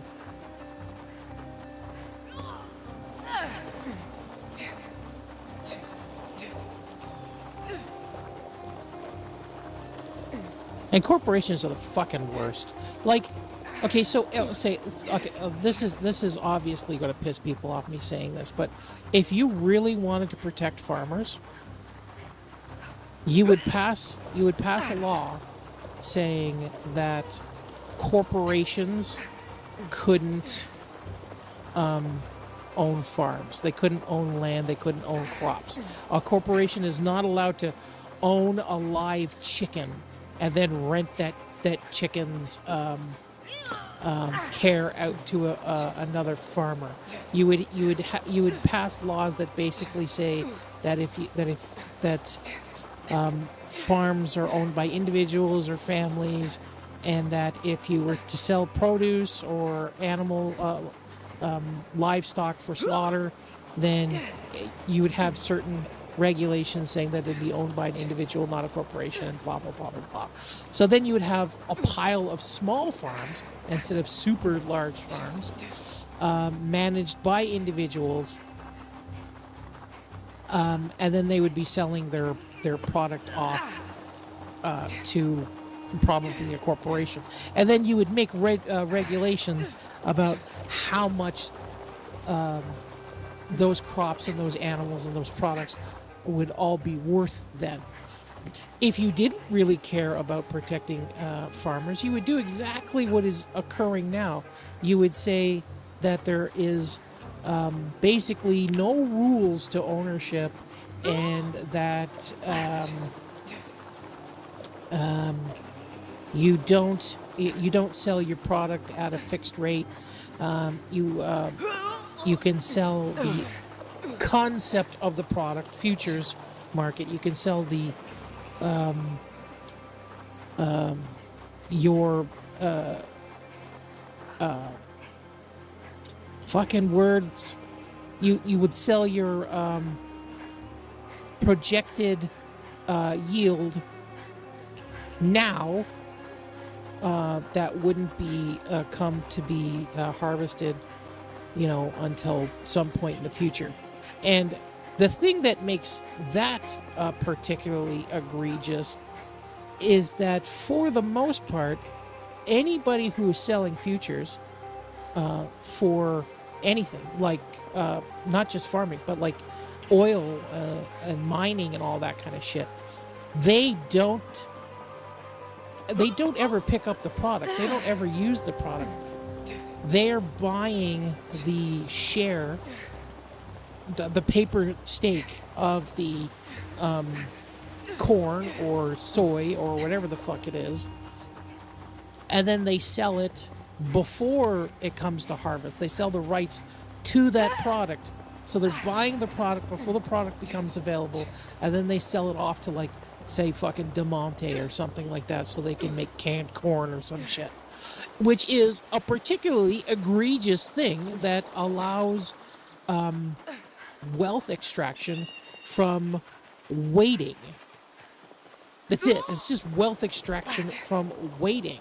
And because Del Monte or other particular names go to sell the product off to consumers, they don't give a shit how much the price inflates.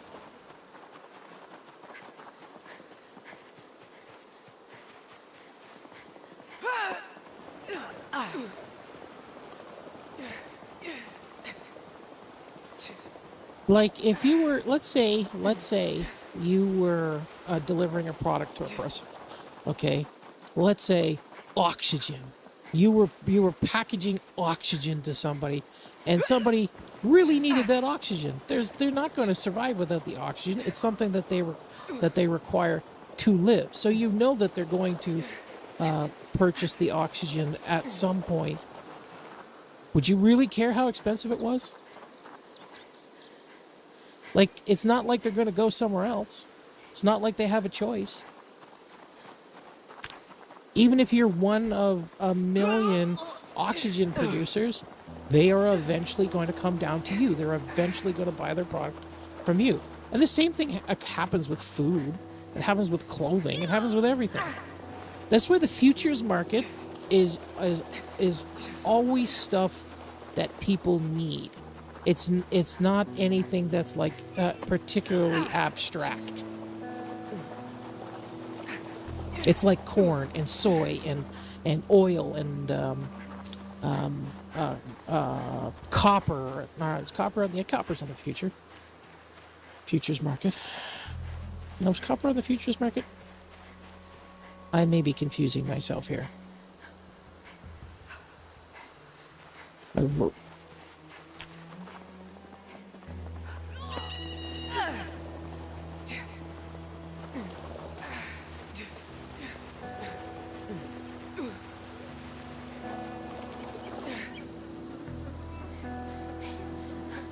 Okay, let's move everybody here. That is in this square. We'll get everybody on the same page. Then we'll strip them down.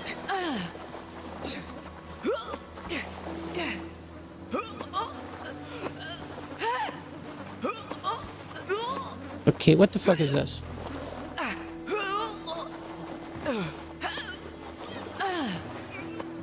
This is the problem with this new feature, is that not everything is on the square anymore. I really, really, really want the...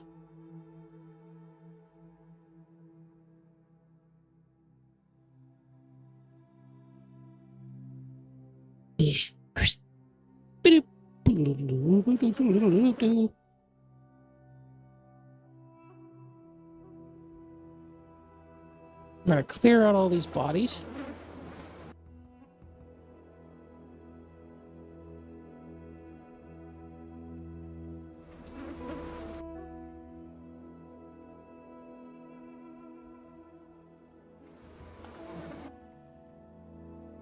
Ooh, rounds.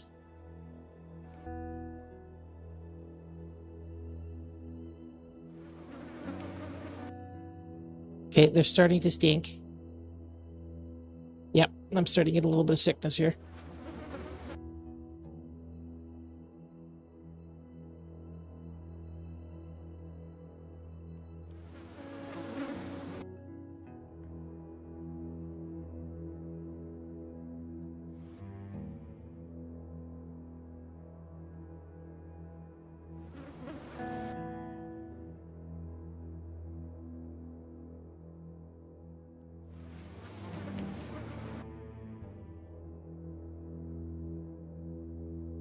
I think it's why you see more and more people talking about like really getting angry at excess and things like that, and it's starting to spread. Not that anybody cares, for the most part. How sick am I? Yeah, I'm not that sick.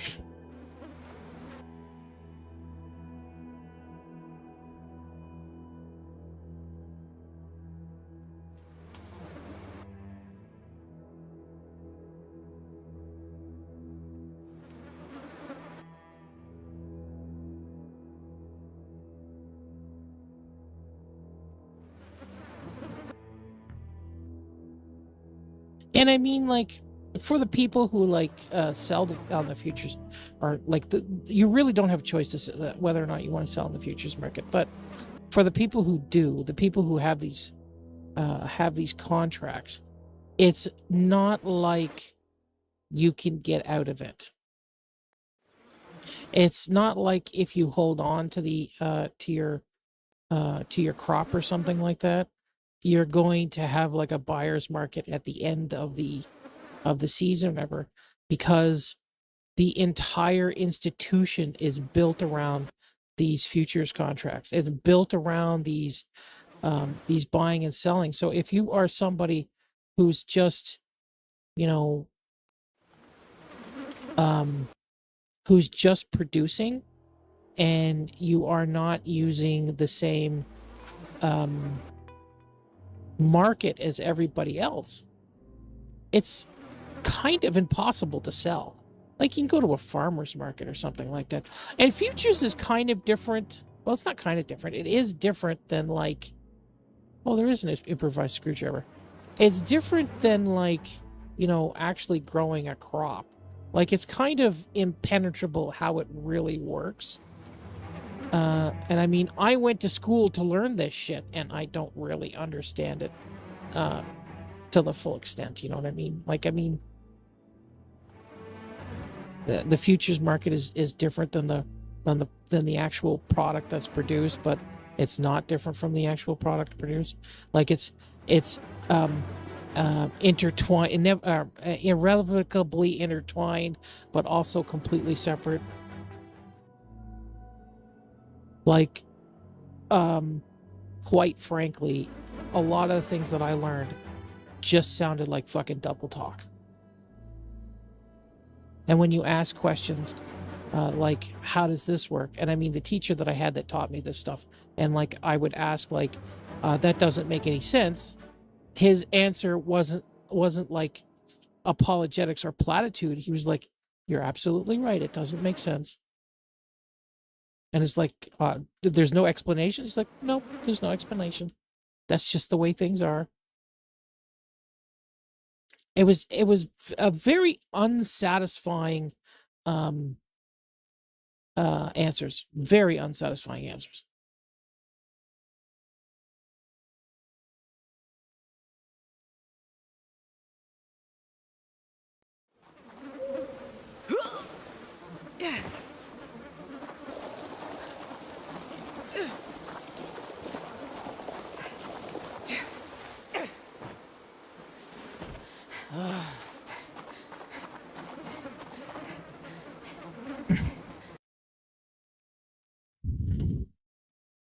Okay, this is the part that's annoying.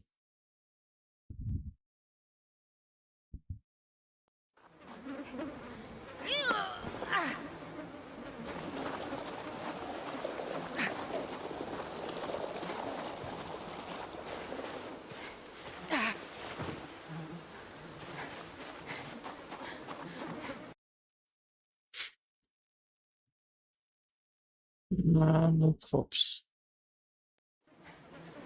There from here.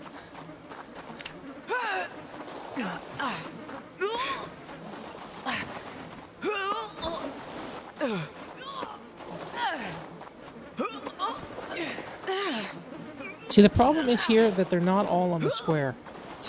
Like, if I put a fire here, these guys would burn, but these guys wouldn't.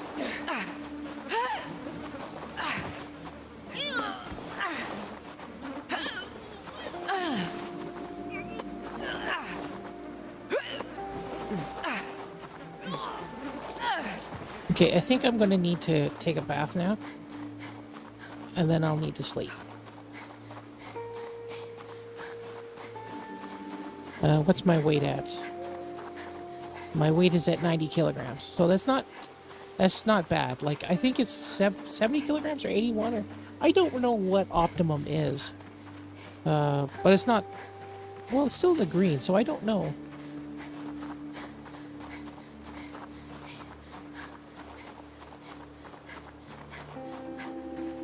I kind of want to install the mod that allows you to pick up bodies again.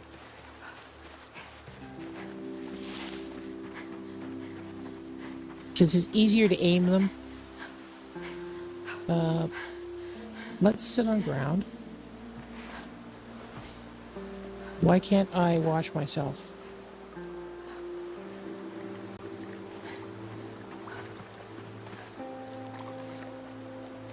I can't wash myself? Am I clean already?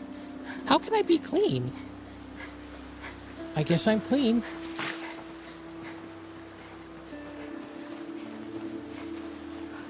Okay, let's risk the walk to command here. Even though I can't see where I'm going.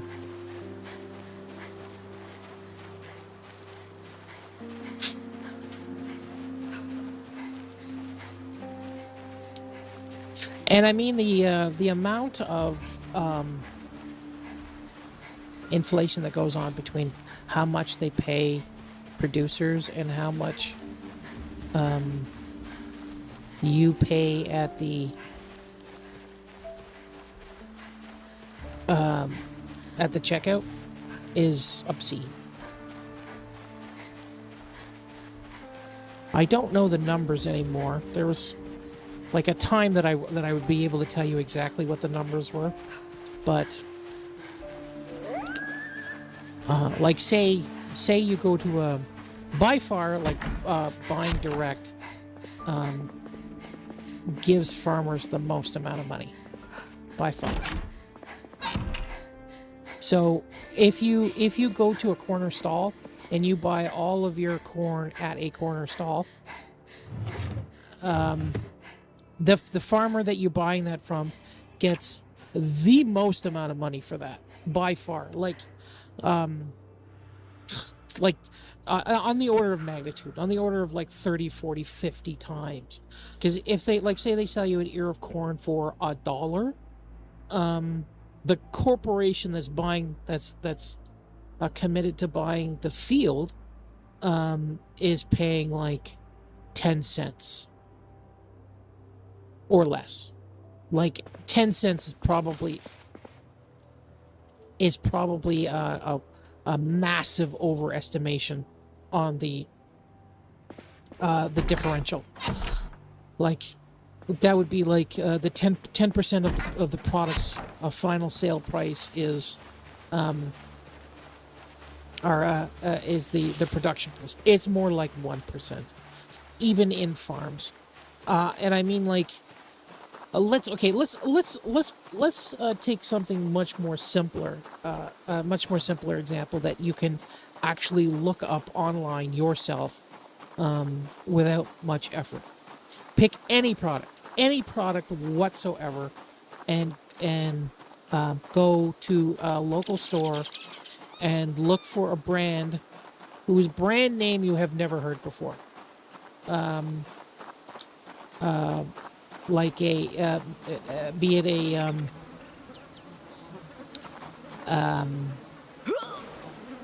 a toaster or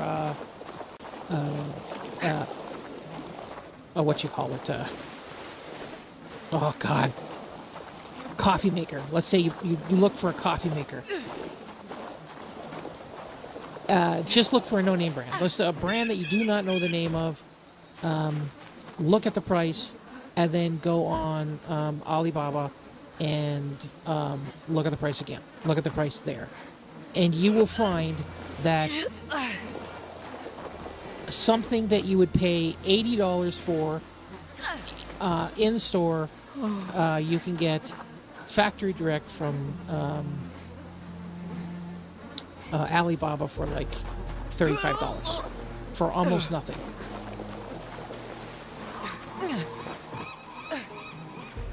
Okay, you know what? I'm gonna try something different here. I am going to auto move all the corpses.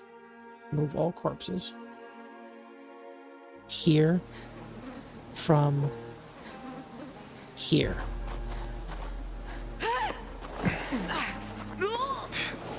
This is not going to be proper. This is not going to give me a very good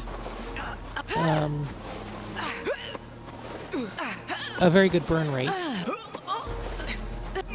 because all of these bodies are not going to burn. All of them outside that range are not going to burn.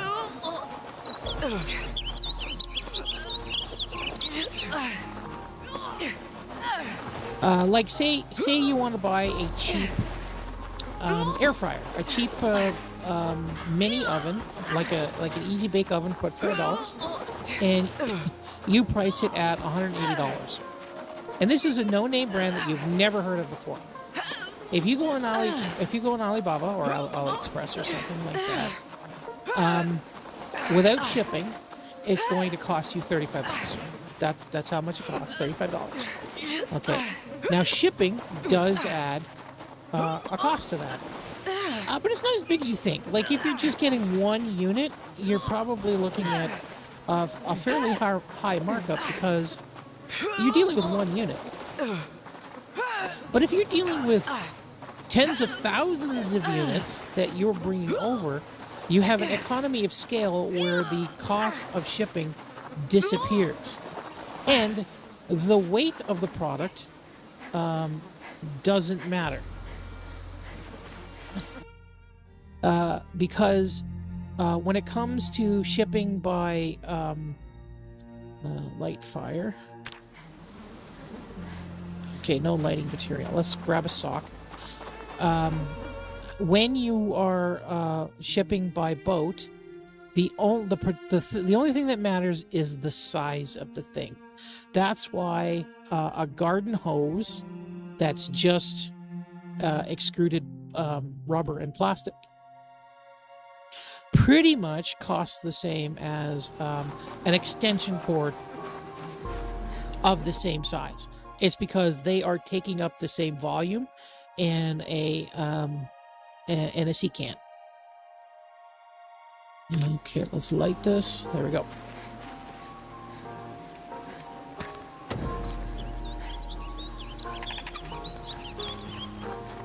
Okay, this is going to get rid of some of them, but not a lot. I don't think it got rid of any of them. Did it? It got rid of some of them.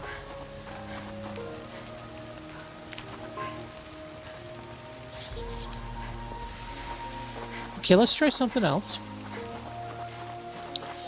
And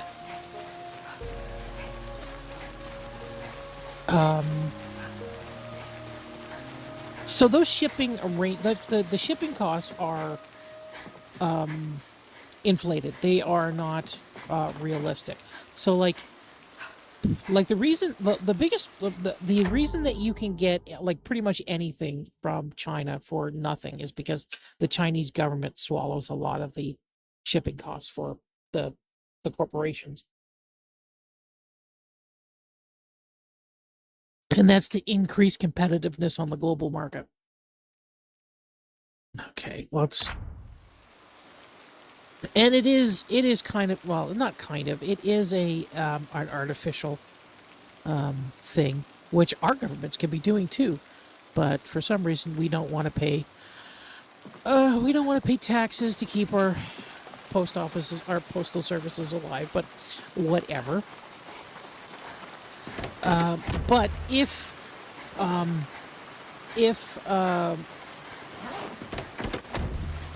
shipping was like predominantly managed by the government into the plastic pop,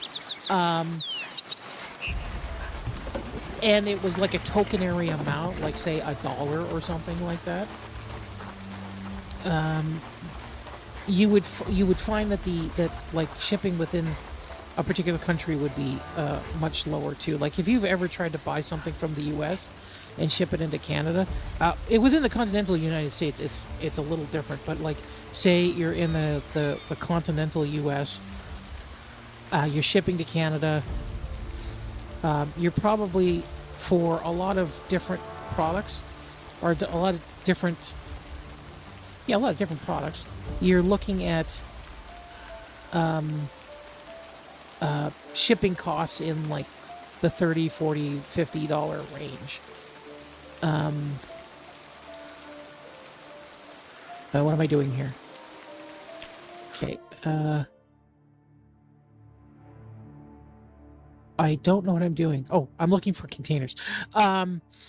Whereas if you were going to ship something, if something was going to be shipped to you from China, there would be like the shipping would be free of charge, unless you're going through like Temu, like not Temu, but going through AliExpress or something, where the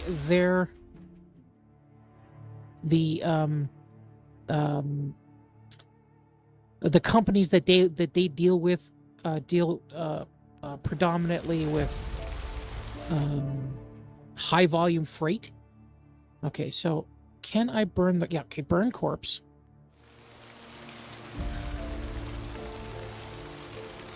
Okay, that's a tiny... I guess that's a liter. Okay, does that work? Is that any better?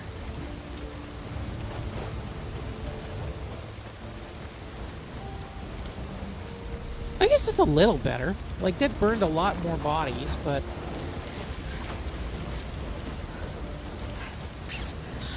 I just wish the bodies would drop in the middle of, like, the center of gravity would drop in the middle of the square. That would be so much easier. Whatever. Oh, did it? Did it use up the bottle too? Oh no, the bottle is in my hand. Okay. What was my point? Oh yes. Say you buy a $35 air fryer from one of the companies that is associated. It didn't use up them. Oh, they fixed it.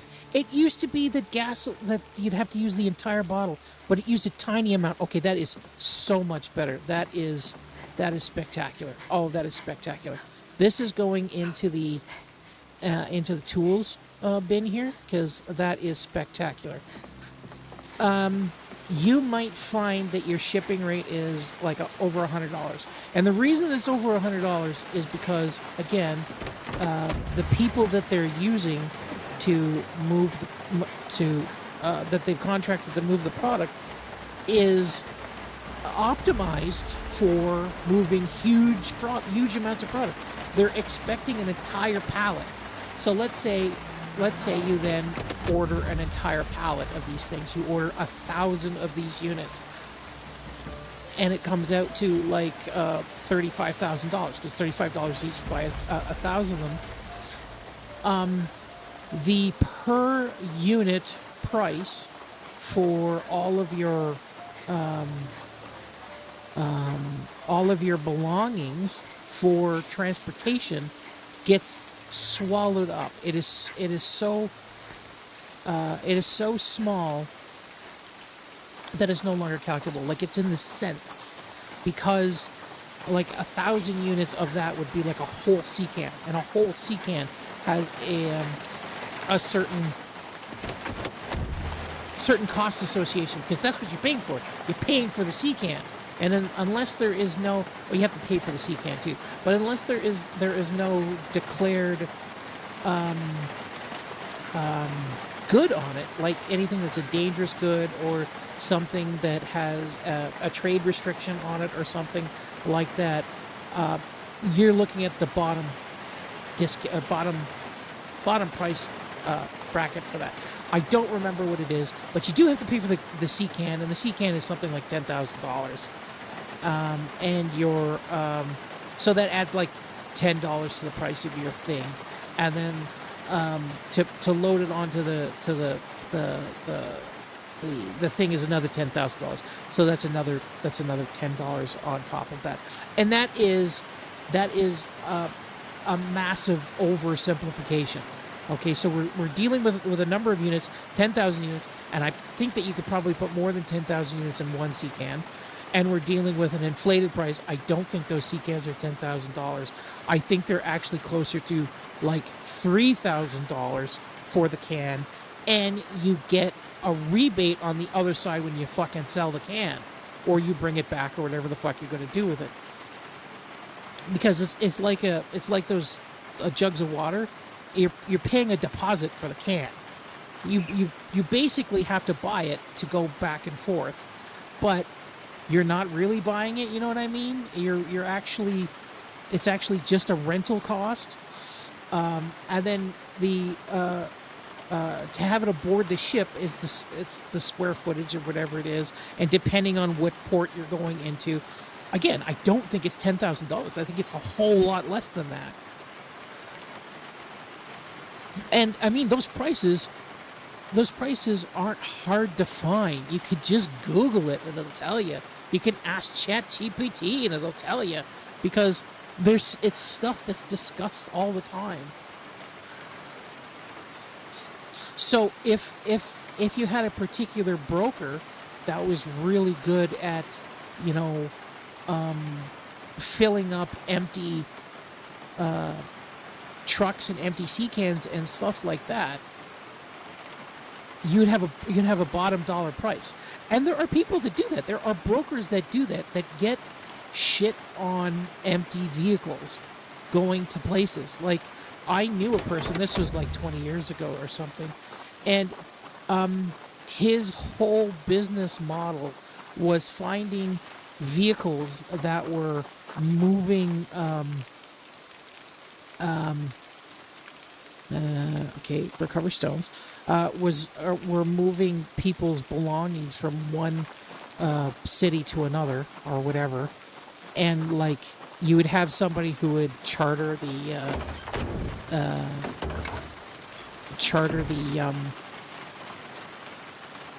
fucking think properly, Joel, who would charter the truck to like move to, say, let's randomly we'll say like Ottawa or Toronto, or Toronto to Montreal or something like that. Like that's where they're moving. They're moving from point A to point B, and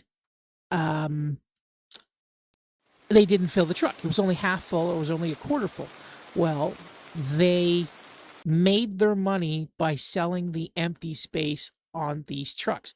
And I know what you're thinking, like, oh, like if I was paying for the truck, I'd want money for that. If somebody else was, they don't have a choice. If you're the person who's renting, who's having the thing that's having the your possessions moved, you're not renting the truck. You are buying the service for the most part. And the companies don't want to send empty trucks down, so you don't get any money for that. Like this was a service that at the time I didn't hear about anybody offering. Can I not put that in there? I didn't hear about anybody offering, and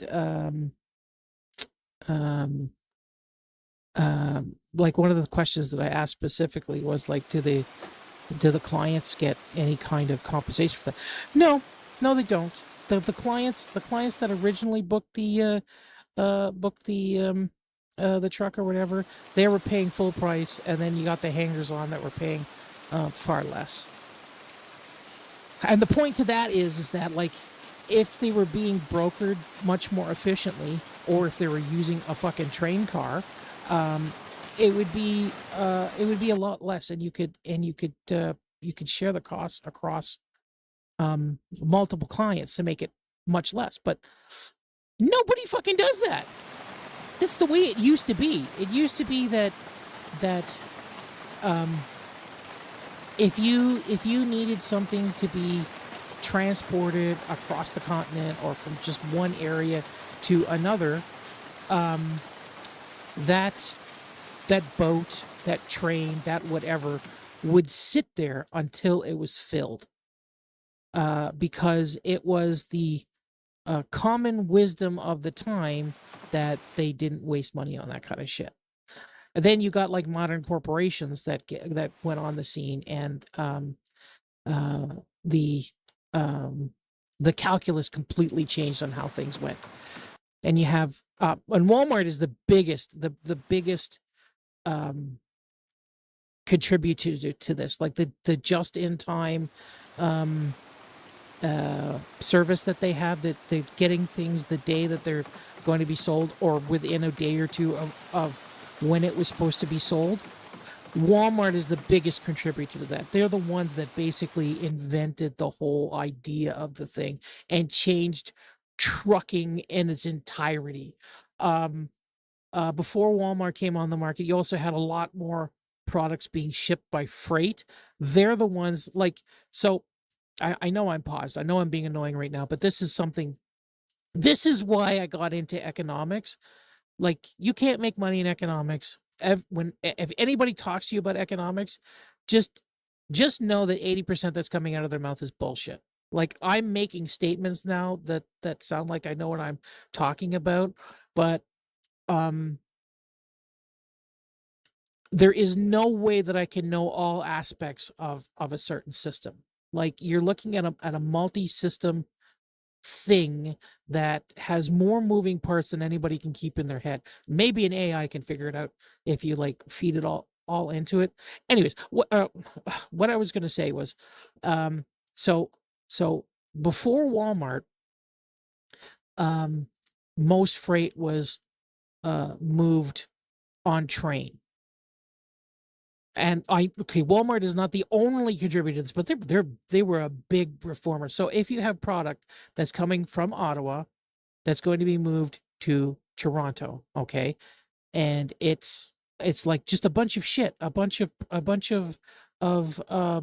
barbecues, a bunch of windshield wipers, oil, bread. Well, probably not bread. Bread is more is dealt with a little differently, but yeah, bread too.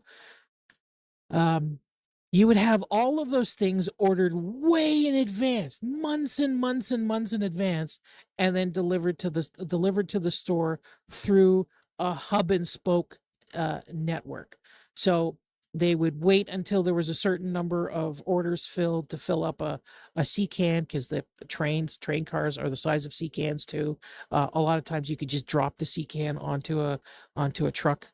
That's the wheels that go on the train track, and then that would be moved to the country, then to the city that it was going in. That would be unloaded. There would be the load would be split to different stores or whatever that they were going. And so, continuing Walmart as an example, if you look at Ottawa has like 4 or 5 Walmarts. Actually, I think they have more than that. I can't remember, but you would have, let's say, 2, 3, 4, 5 cars going to the freight yard in Ottawa, where it would be broken up, and then you would have local trucks delivering from the freight yard to Walmart. Or if Walmart had a warehouse in Ottawa, it'd all be delivered to Walmart. Then the Walmart warehouse would be broken them down. Now the warehouse distributing center is in one location that is usually a day's drive. So as long as a truck driver could get there before the end of his logging period. So at one time it was 12 hours. It might be less than that now. I think you're only allowed driving 10 hours now. As long as you can get to a location in 10 hours, the truck is dispatched from Toronto to one store in Ottawa. They don't even break up the loads. Most of the time they want it to be full, but it's not full. Now, sometimes you could look in the back of the trucks and you will see a bunch of the pallets, and they'll have the plastic wrap around them, saying, oh, it's full. It's not full. Okay. Look above. See all that space? It's like, oh, you can't fill it right up to the roof. That's what they used to do with train cars. Products and shit used to be packed from bottom to top. They weren't put on a pallet and then wrapped up. They were put on the train. They were put in the box in the delivery trucks in such a way that they were packed. They maximized the space. And we are not talking about that long ago. Like, even in the 2000s, this just-in-time shit that's going on right now wasn't as widespread as it is now. Now it's ubiquitous. Now everything is just in time. Even fucking car parts are just in time. It used to be that car parts were warehoused. They're not warehoused anymore. You go to your local mechanics, and let's say you need a linkage that goes inside your center console that allows you to select what gear you're in. Okay, it's a tiny little 1-cent piece that they sell it to you for like $20. Okay, once upon a time, that part would have to be sitting in a warehouse somewhere. Now, if it's a part that's in high demand, there'll be a constant flow of that part flowing through the system. They will constantly order a minimum number, so that at the end of the day, they will have a zero inventory level. But then if it's something that's not common, that's not sold a lot of the time, you have to wait 6 weeks for it. And that's why is the just-in-time bullshit. They now send product back instead of keeping it in stock in a warehouse or something. What is it called? What's it called? There's a name for it. I forget what it's called. It's like, it's not an RMA, because an RMA is like if you have return material authorization, is when you have like a thing. I think it's something. Oh, fuck. Basically, if you were to use plain language, it'd be called a buyback. They're basically buying the product back that you weren't able to sell, which did exist in the past, but for food items. like if you had a bread place, okay, that was trying to sell a bread through your store, you would be renting, and this is also terrible, but you would be renting shelf space, and you would stock the shelf space, and you would kind of guarantee the retailer that you were going to sell, let's say, 15 loaves a day or 15 loaves in the week or whatever. And if you only sold 14, then the 15th one that went stale, you were supposed to pay the grocer back for that one loaf of bread, and either you'd go pick it up or you'd tell them to throw it out or something like that. That existed, and that's not even all that new. That's not even all that old either. But you have these systems that just make it so oh God.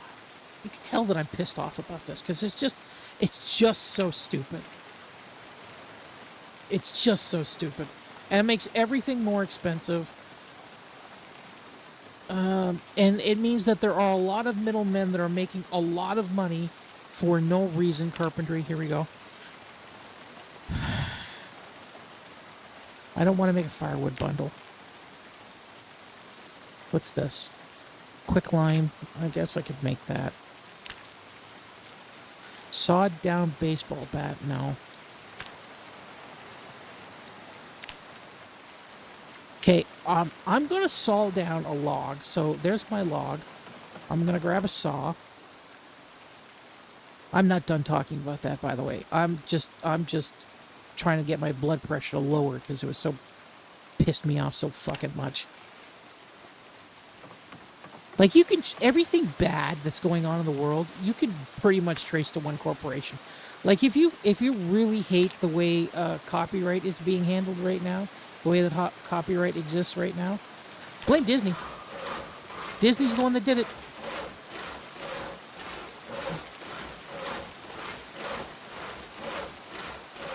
If you wanna blame somebody for how prices are inflating and how all that kind of shit is happening, you blame Walmart. Like, the thing that you'll hear a lot of economists blabbing about is like there's a few small corporations controlling everything. Because there's like 4 to 6 corporations that control all the meat in North America. That's not entirely true. Like, it's true that that's the reality of the situation. Okay, so I got a little bit of carpentry. But the reality is worse. Is worse than you imagine, because it's only one of those companies that started the trend. Like, if you want to compare that to something in gaming and computers, it was Bethesda that was the first one to sell cosmetics. That suddenly turned into the juggernaut of microtransactions that we have now. Dismantle medium implement. What does this do? Oh, I can take the head off of it. I don't want to do that. Okay, I can dismantle that. I can open cans. I can remove batteries, but I don't want to do that. What can I do over here? Break glass. We're not doing that. Okay, we can make spears. What can we make spears out of? It just says broom. I don't want to make a spear out of a broom. I can make leather out of bandolier belts. Dismantle power bar. Get long stick. Light the candle. Make can pipe. Huh? Make can pipe. What? What's a can pipe? I don't know what this fucking wants here. Magazine limb armor. Newspaper hat. Stupid. Make sheet sling. I don't need one. Oh, make shiv. Tinfoil hat. Remove battery. Make sheets. Scrap gold. Okay, what can I use for this? Possible items. Pliers, small hacksaw, vice grips. Okay, that might be good. That might be good. That might be good. Scrap jewelry, scrap silver jewelry, sharpened blade, take tissue, rope belt, sheet rope. Okay, that seems to be all I can do. But let's go grab the toolbox, because we have tools over here.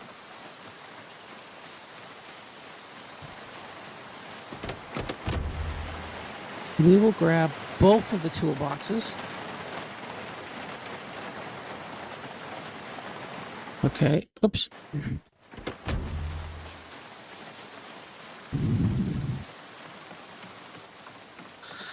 There was a YouTube video a while ago. It says like how expensive is a chicken sandwich really, and it like turned out to be like $6,000 or something like that, because they grew chicken from an egg and stuff like that, and what we're really what they were trying to emphasize is that economies of scale allows things to be more expensive, to be less expensive, but like. Yes, that's true, but let's say that you had your how much does it cost for an egg if you have, 20 chickens? If you factor in the feed that you feed them, and a lot of times you could feed them some of the scrap that you take off your own plate that you're not eating, it costs a whole lot less. Like it becomes a non sequitur, it becomes a non-cost. And yet in the United States, you have people paying like, what is it now, up to $12 a dozen or something like that. It costs $1 an egg or some stupid shit like that. Okay, cut belts. Dismantle bladed item. Okay, so I get the cleaver out of that. I don't know why I'd want to do that. Dismantle electronics. I don't know why I want to do that, to take the head off of that. Dismantle power bar, dismantle that. Do I want to use anything like the walkie-talkie is useful. There is a use to the walkie-talkie. Fix with duct tape. Okay. Get a long stick. Start use candle. I don't know what this is. Limb armor, newspaper hat, make shiv. Scrap gold, sharpen blade, take tissue. Okay, so even with all of the tools that we have on ourselves right now, we really don't have much to do. There's not much that we can do. Carve, stake, carve long stick out of a sapling.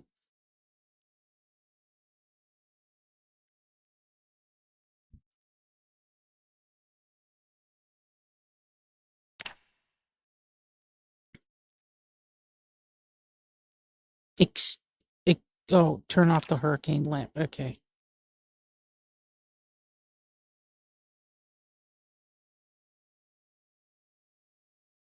Make a bone war hat. Ugh. Okay.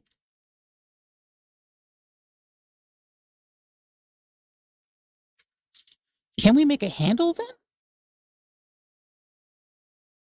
Like if we can make a handle.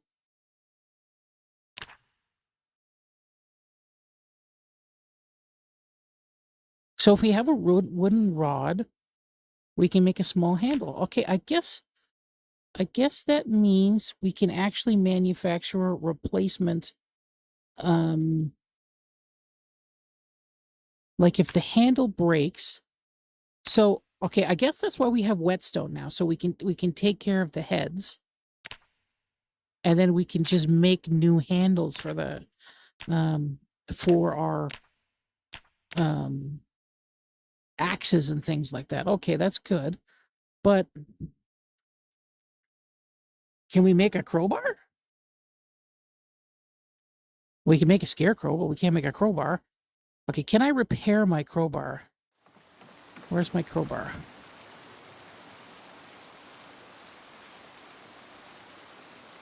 Okay, I think the crowbar is in this thing.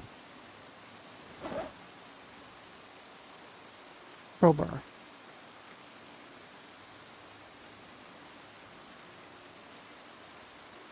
Show craft recipes used in. Large, okay, so I guess that's a crucible. Steel chunk. Crucible. Tongs. Coke. Crowbar. So we can't fix crowbars. That sucks. Man, that sucks. Okay, let's grab those two things again. I'm not exactly sure how much we need on hand. That's the problem with all of these changes. Like, there are so many tools, and there's so many things that are classified as tools now, and I'm not exactly sure. Like, okay, so, oh, that's a weapon. Like a caliper. What is the caliper used for? Oh, we can forge a wrench, but we need a caliper for that. So we need coke and a steel bar half. Okay, but is that the only thing a caliper is used for? Because if the only thing a caliper is used for is to make a wrench, then that's pretty dumb. But I guess it would also be like a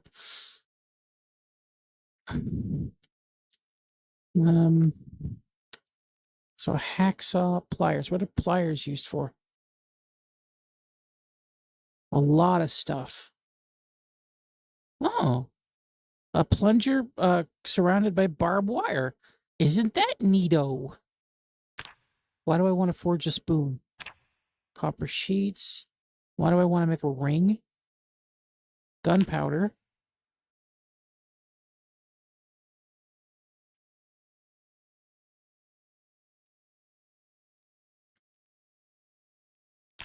Okay, scrapping gold objects.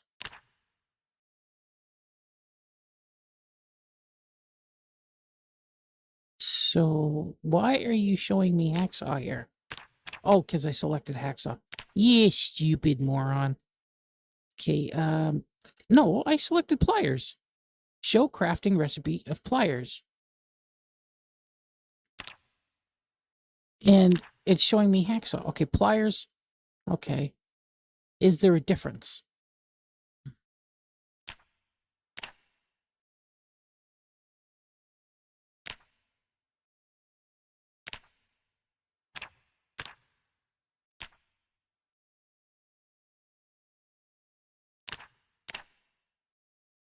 I don't know if there's a difference. I'm guessing that they're interchangeable. That's what I'm going to guess. I'm going to guess they're interchangeable, but I'm not 100% sure. So let's pick these things back up.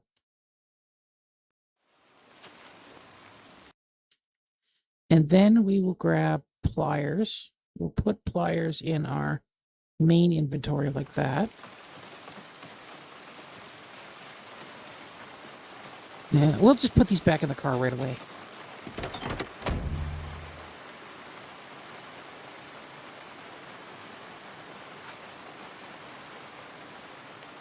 Okay. We've got pliers. We need food. How much food? Okay. We don't need food like right now. We'll stand in the middle of this bullshit. Why can't we scrap?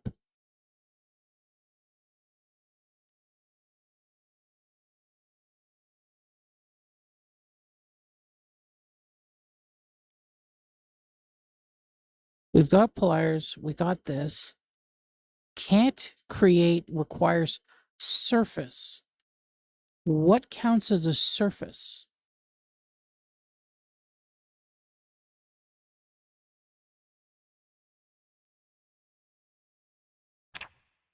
Okay, let's grab this belly button ring. And these earrings. These necklaces.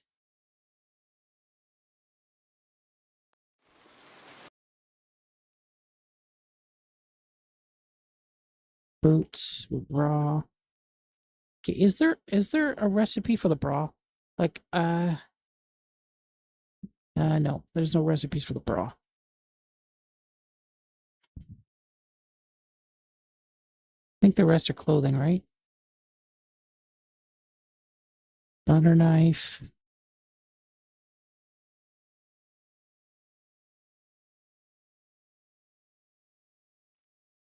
Nah, let's take the bangles too. Okay, so we got this. Now it's possible anything is a surface. So I'm gonna stand on the other side of this thing here. Okay, right there. Does that count as a surface? Yes, that counts as a surface.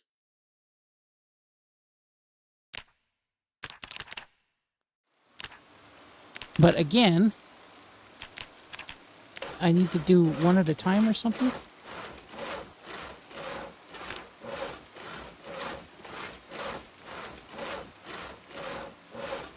Jesus Christ. Oh my God, there needs to be better. Oh God, there needs to be better.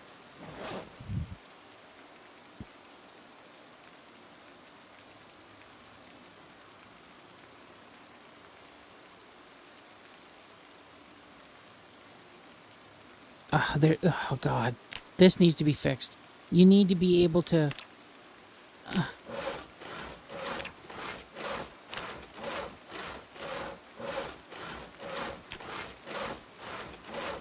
Yeah, you need to be able to queue more than one thing. That's ridiculous.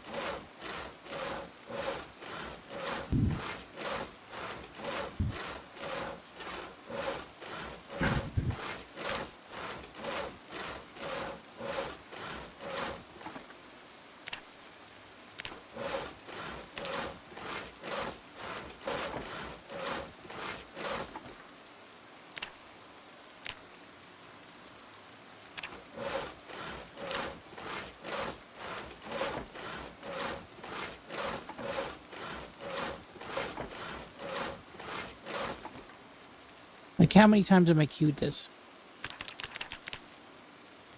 I guess, okay, I guess that's changed.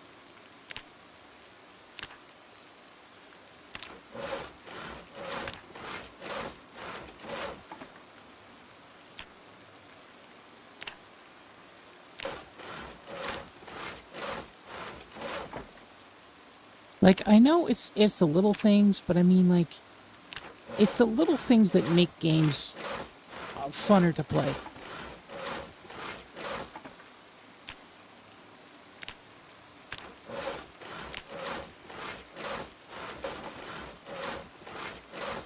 Like, I think the thing that people hate the most about real life is monotony.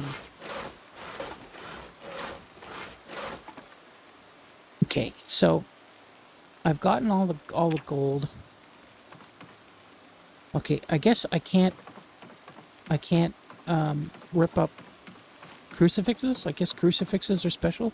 Like, fuck you, God. Fuck you, God.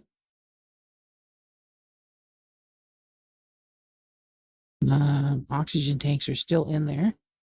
Let's move the oxygen tanks over there. I'm almost positive that's for oxyacetylene.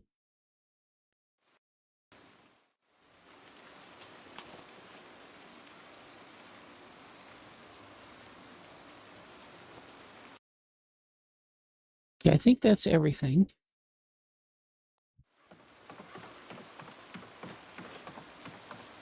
I also have to be learning something. Like, there's no way I'm not learning something.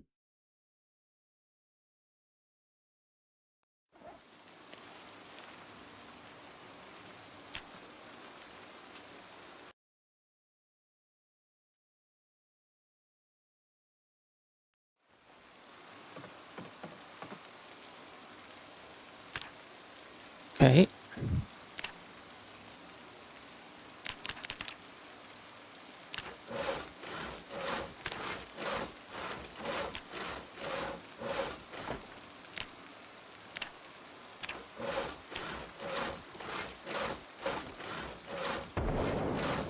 There we go.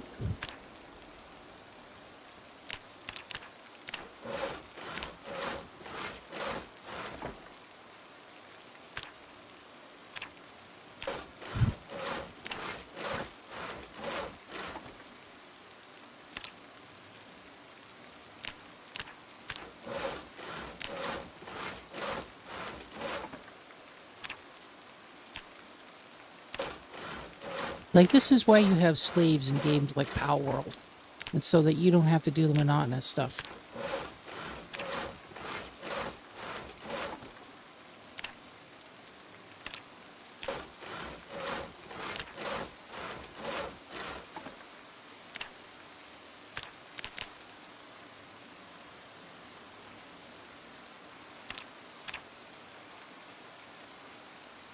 Silver ring. Oh, belly button.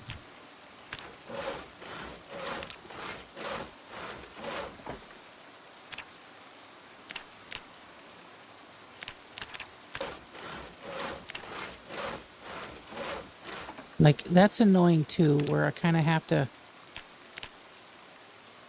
you know, do that. Scrap. Okay, what does this do? Does this make scrap jewelry or does it scrap jewelry? Dangly earrings, diamond. Okay.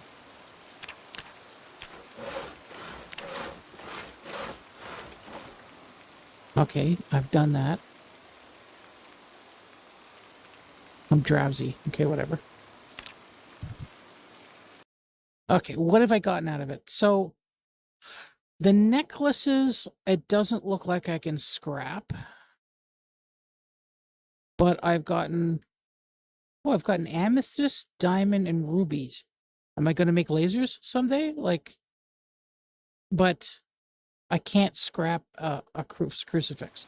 So, I guess that means crucifixes are not made of anything valuable. I think we'll go with that. So let's take all of these and move them over here. Hopefully they take up less room now. And we'll put our pliers in a different doodad. And we are going to fill our thing. No, we're going to fill the bottle.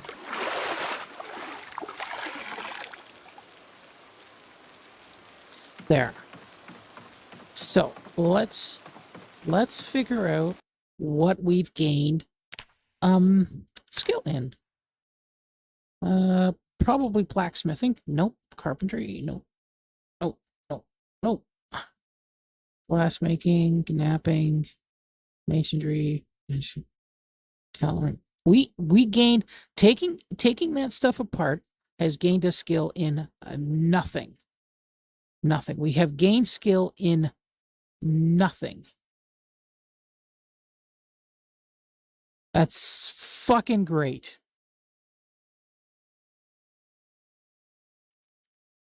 Blacksmithing.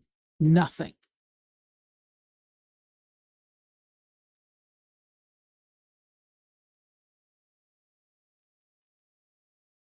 Oh, this makes me feel like this. Oh, I love this mechanic so much.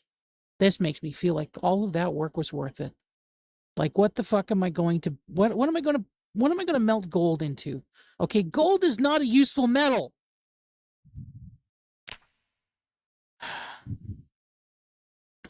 Okay, don't get mad, just eat. Don't get mad, just eat. Let's eat.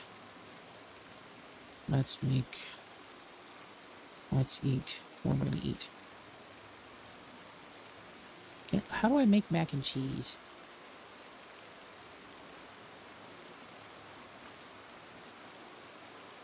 Let's grab a pot. I got a pot somewhere.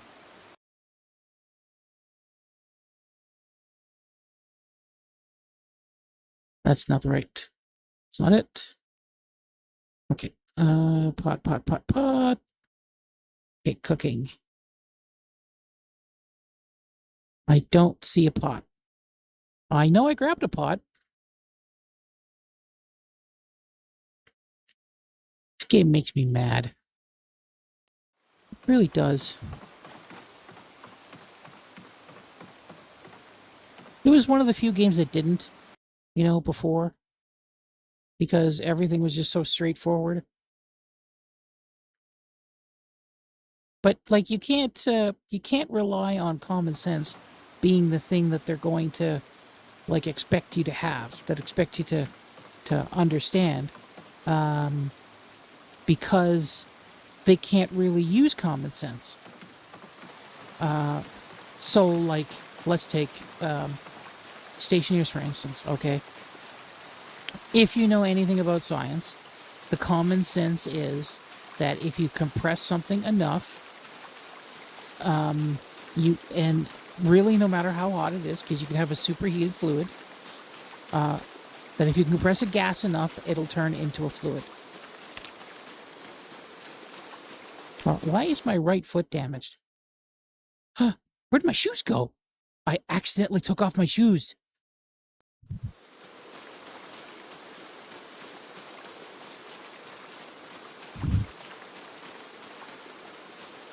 That means my socks are all fucked up, isn't it? No, how did I scratch myself just from walking on the ground?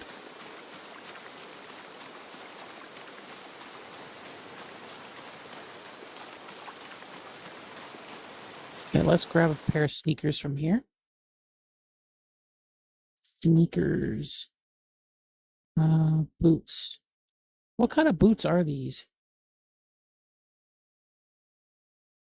Doesn't really say what kind of boots they are.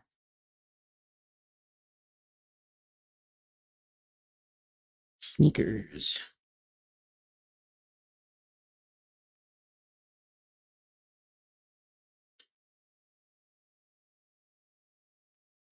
Those sneakers. Where? There we go. I've got sneakers. Now I got to put a bandage on a tiny little scratch. I don't know why I have to put a bandage on a tiny little scratch, but I guess I do.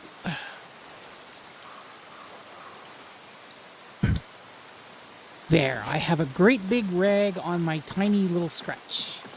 That's what I'm talking about, common sense. Do you bandage tiny little scratches? I don't. I once had a friend in high school, and I cut him. Not accidentally, I purposely cut him because I was being a bitch. And he went to the office to get a Band-Aid or something, and it was like a semi-deep scratch too. And the vice principal was like, basically just told him to suck it up, like you're being a wuss. That it was such a little scratch that, like, why was he complaining? Why was he going to look for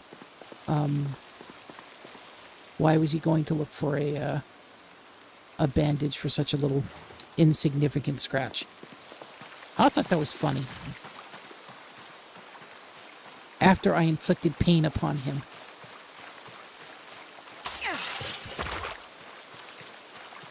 But, I mean, like, this was also a guy that nobody liked. He was well hated.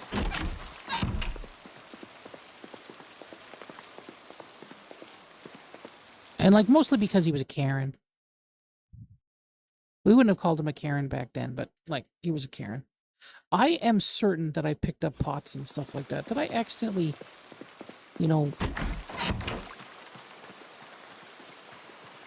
break down the pot while I was, looking for uses of being a blacksmith?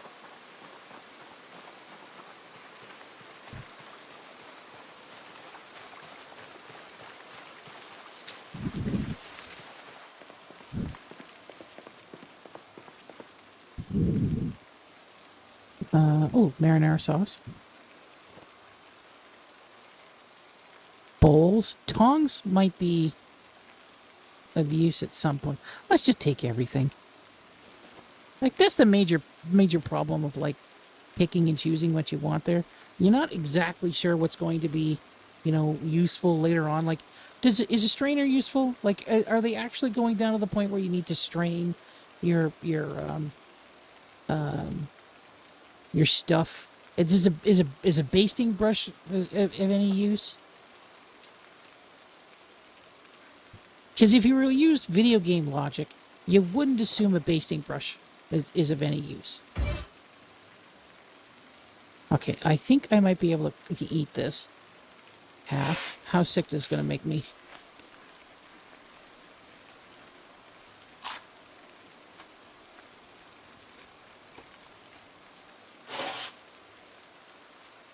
It didn't really make me sick at all.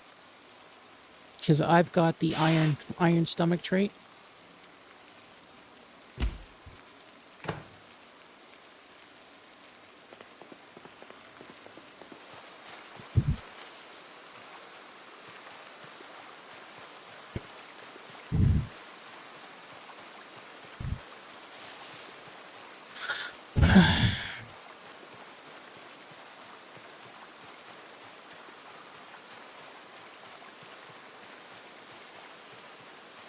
I won't think it's cool if I have to strain pasta. That's not cool. That's tedious. Like, why do you want to be that tedious?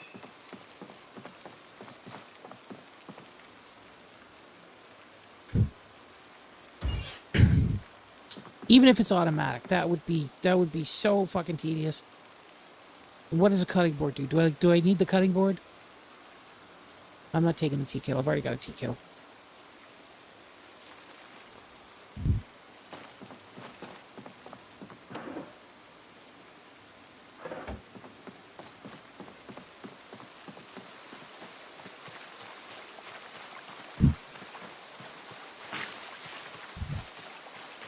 Like, the broad strokes make sense. That you need a knife to cut something. That makes sense. But, or like when you're taking stuff apart, like I took the jewelry apart, you need a surface to do it on. Like, what's the point? This isn't a 3D game, okay? Like, we're not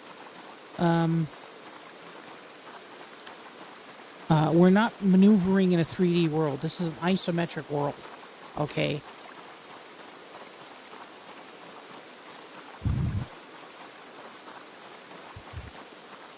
If somebody like definitely give them the tools to if somebody wants to do pretend and be hyper realistic, that makes total sense. If they want to make a workbench area, give them the tools to make a workbench area, to make it look nice and stuff like that. That is great. But, you know, the minutia of life is not why people play video games. People play video games to escape the minutia of life. Because they don't want to be bothered by the minutia of life. And introducing it back into video games, you know, the only people I can see liking it are people who don't actually have real lives. Like kids, like teenagers. Who don't have to, like, constantly have to, that don't cook. That don't need to find the strainer. And you know what? Most people don't fucking use the strainer to begin with. You know what they do? They just pull the pot lid off just a tiny bit, and then tip it over and try not to let stuff leak out. Or they stick their fork in the middle, even though the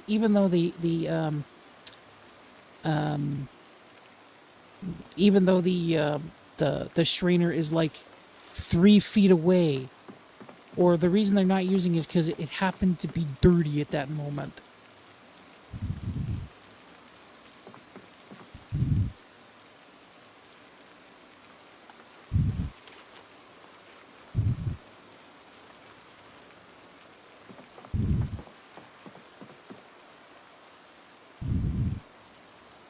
Somebody who sits there and says, "Oh, cool! Look, I can use a strainer to strain my pasta out with." That is a person that doesn't have enough to do in their real life.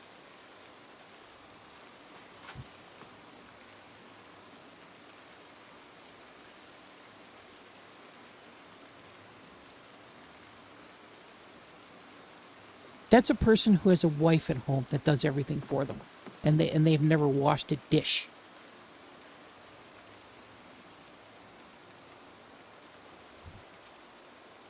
I don't think small cartons are useful.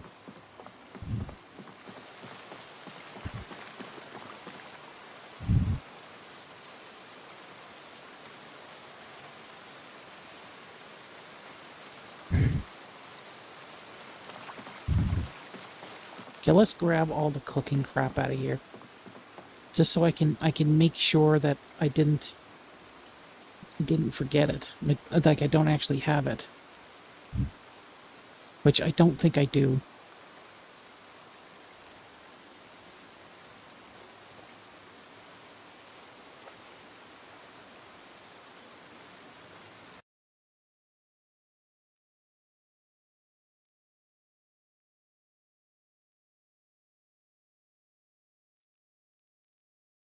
Not cleaning liquid, dish towel, empty bleach bottle.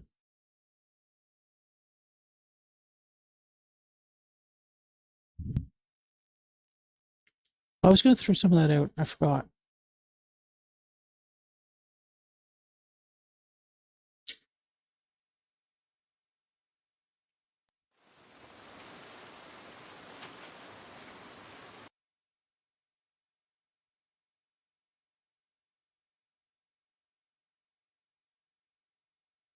Yeah, I really need to find a replacement for that more categories thing. Because their categories are so basic, man. They're so basic. I don't like them at all. Kissing, hugging, we freed. Oh, I already looked at this box. I already looked at that box.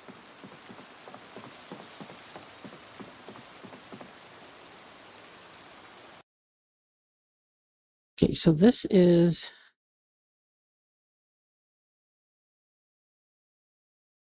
plastic with water bottle in it, seltzer water. Okay, that's got nothing. Metal cup of water in it. Let's take the empty glasses out of there. Whatever.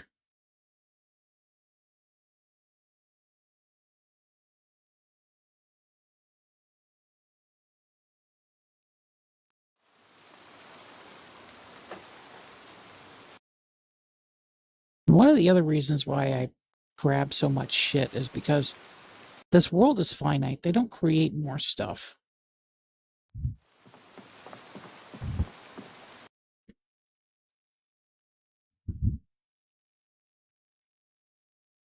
Okay, so cooking all the way up to that. I guess you can burn your hand now, which I think is probably uh, a defensible thing you could add into a game. Whereas, like, if you're cooking something, especially if you've got the concept of metalworking, okay, or would you if you're like melting stuff, if you're making a product, if you're making like a horseshoe, you want to be able to have no, not that one. We're going for that one. If you want to be able to have like a realistic um blacksmithing, okay, it makes sense that you want the thing that you take out to get hot, and then that's really easy to implement into cooking. And then if you make a baking tray, you're gonna want like a kitchen glove, okay. That makes a little bit of sense to me, and I'll be right back.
And needing light to read, okay, that's, you know,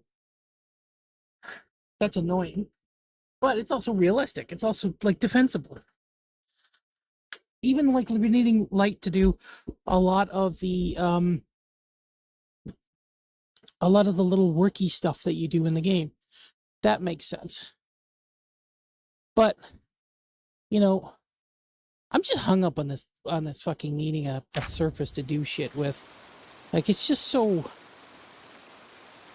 pedestrian and stupid. How much is my sickness? Not very high.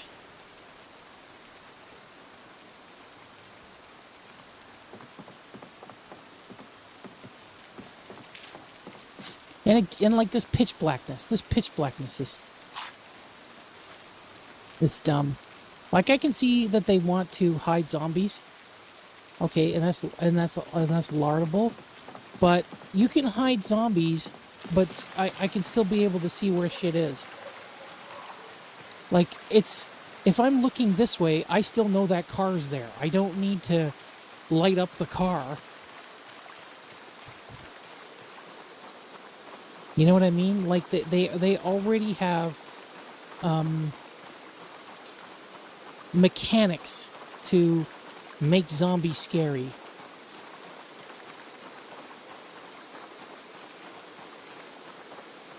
The pitch blackness does not make me nervous. Especially if I've already cleared out an area. Like, yeah, I got jumped by zombies here, but I mean, if I wasn't fast forwarding, I wouldn't have hit the zombies because I would have heard them coming. I actually did hear them coming.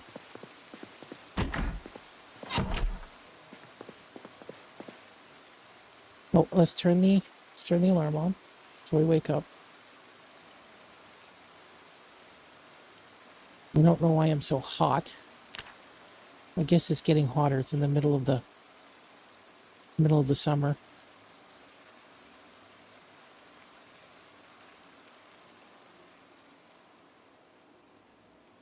Hey, why is my stress rising?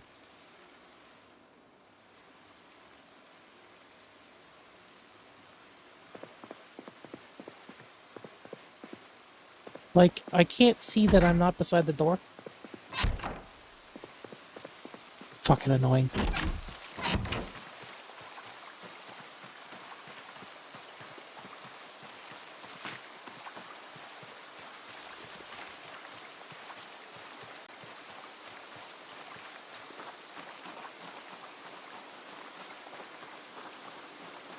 Did I go into this building? I think I did go into that building.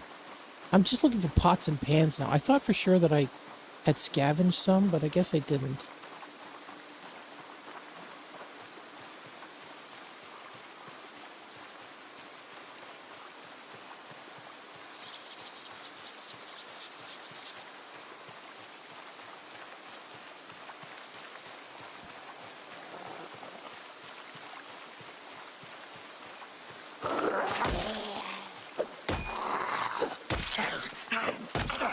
And, like, I can see the gatekeeping, certain actions behind levels, okay? I don't like it. I think it's a very lazy way of managing when a player can use a particular skill or something. But, this used to be different too. Yeah, there used to be a sink over here, and I don't think there was a shower. But like,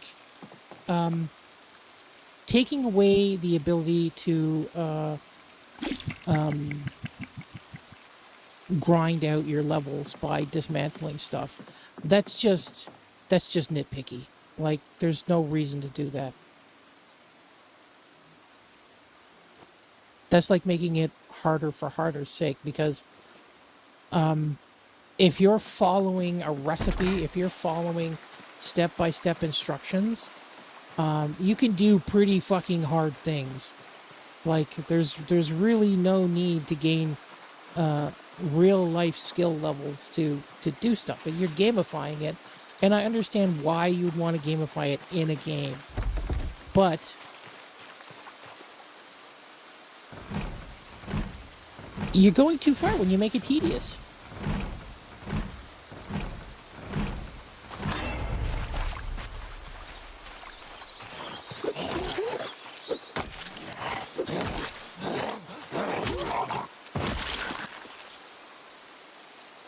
Ooh, tidy whiteys.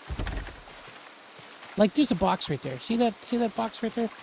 Okay, if I don't know if it's still the case in 42, but in 41, if I wanted to pick up that box, I would need some kind of carpentry skills, or it would break while I was trying to pick it up. That's why I've avoided picking some stuff up, is because I don't want the thing to break. Is that a cat or is that a possum? I think that's a cat.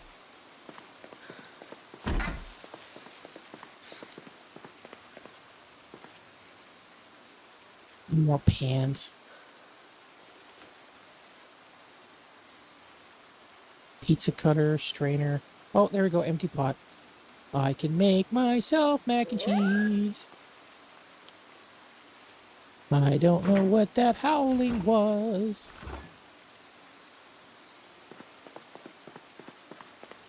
Earbuds. Ooh, markers. Oh, look at that. I've been doing a lot of complaining this stream. Value TV. I don't want a value TV. Ooh, look. Okay, let's try picking this up and see if it breaks.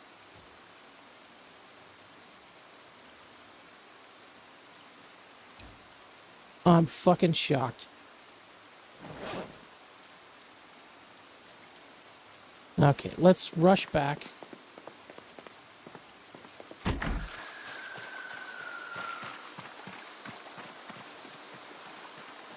Take a look at this. Oh, dirty bandage. Oh, it's on my foot. I need to stop to get that off.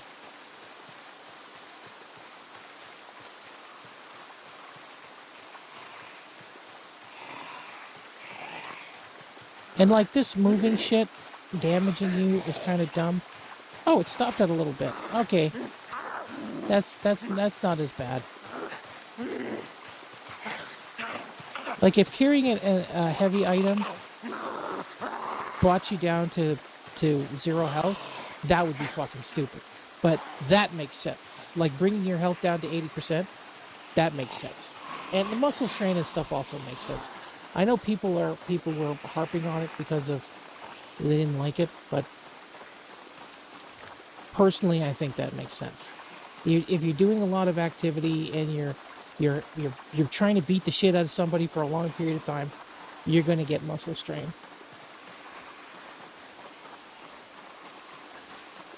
And it doesn't seem it's just as inconvenient as fatigue. And on another game, I would bitch about the fatigue. But I'm not bitching about the fatigue in this game because it is a huge part of the game. If you were at the same level all the time, zombies wouldn't be too much of a threat.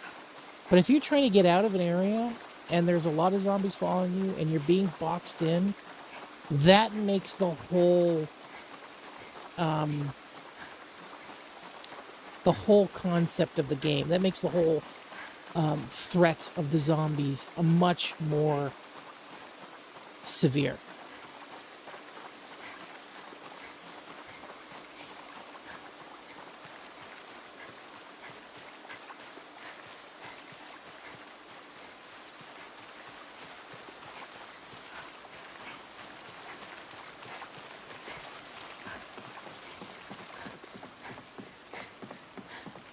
Okay, let's put...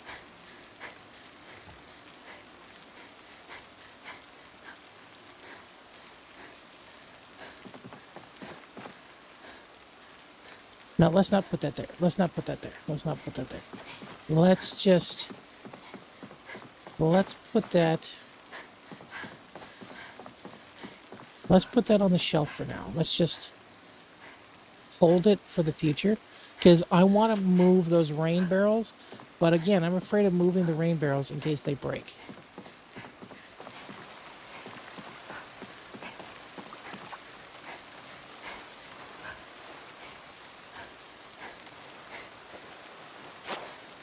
Also, the whole concept of tainted water kind of pisses me off because, well, I guess it's much more true in the modern world, but I mean, like, in the 80s, water wasn't as bad as it is now. Like, you could probably drink out of a lake and not get sick. The lake water up at my cottage was pretty drinkable. I think I'd probably still drink it now, but it's getting to the point that you probably don't want to. Like, if your boat is not well tuned and all the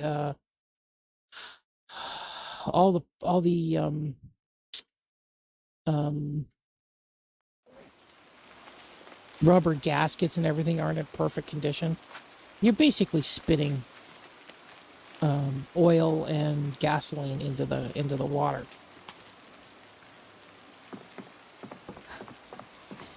And do you really want oil? You really want to drink microscopic amounts of oil and water? Probably not. We'll put the marker in there. Put the earbuds in there.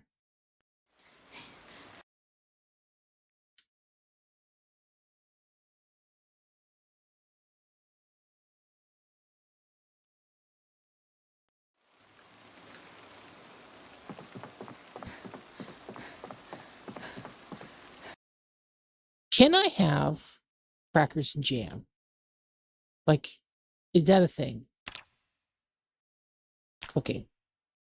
No. Why can't I have crackers and jam? Oh, maybe I need a knife. Let's go grab a knife. Let's see how pedantic they are. We'll go grab a knife. Okay, we're standing there, so we can have access to the knife. And then we go to cooking. Cooking. No, we can't have jam on crackers.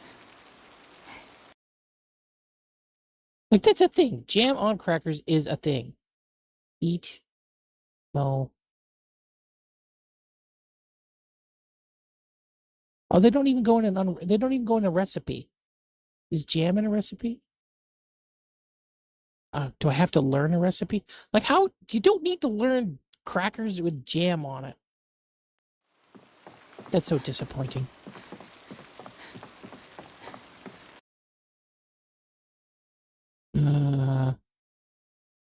Crackers, jam.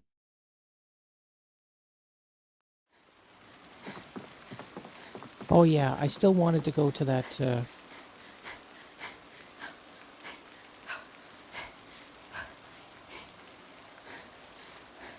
I should be able to rest standing up.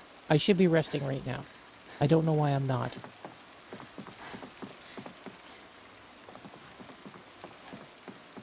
Okay, let's take off these shelves here. Let's see if we break anything.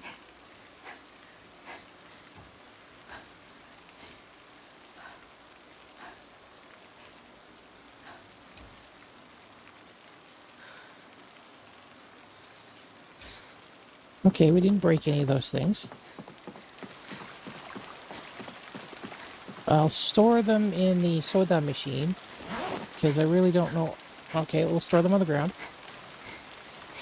No, I want to drop them. Maybe. Oh, I can't drop them. That is terrible.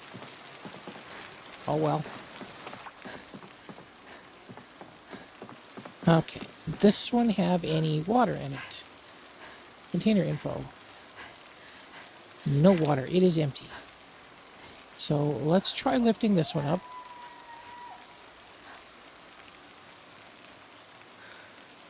Okay. To pick it up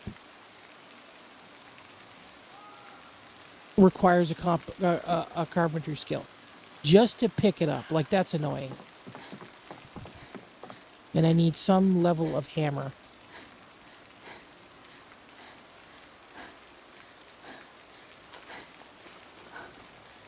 So that means it's going to probably destroy it. Like, you want to be super realistic one way, but not another way. It's obnoxious.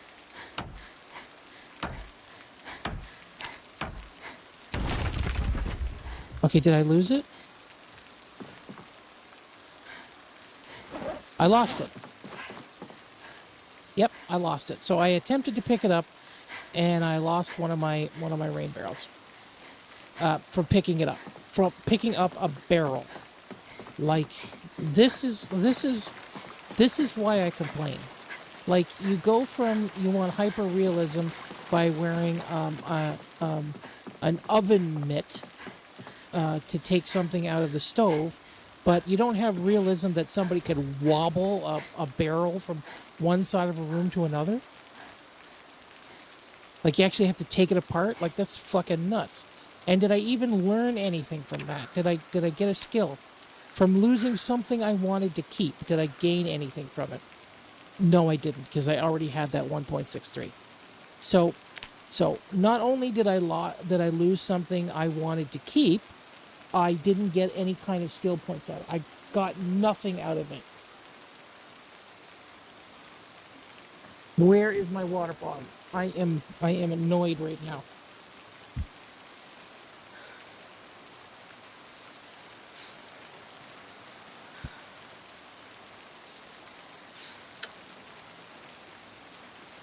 It was behind me.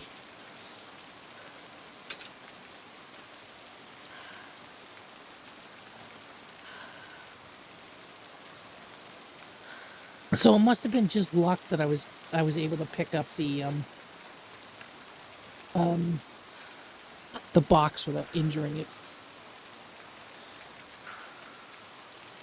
Fuck. Annoyed.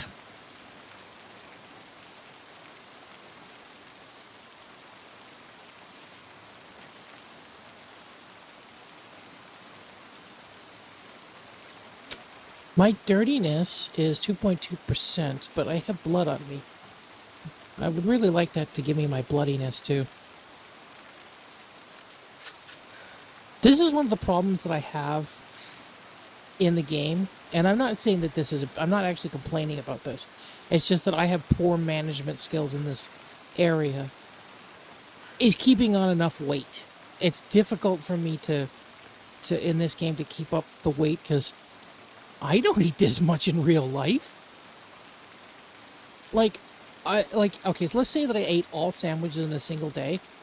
I could probably live on like between 3 and 6 sandwiches a day, and that's it. And that's not 222 calories or 2,200 calories. I'm not sure how much one sandwich is, but there's not a whole lot on it. Like we're talking about, well, I guess 12 slices of bread is quite a bit for a day.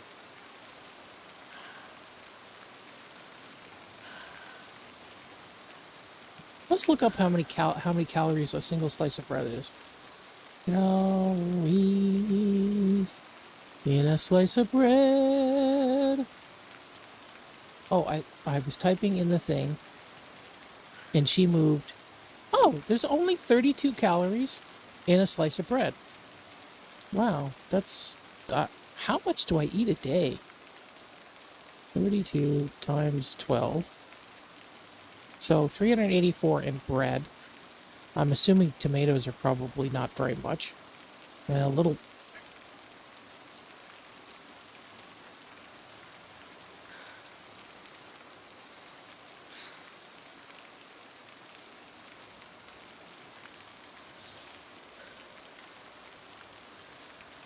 So 350 calories is probably the maximum per sandwich, approximately. Times 6. I guess I get close. Yeah, it's 21,000. So I guess I get close to uh, getting close to like the proper amount that you're supposed to eat.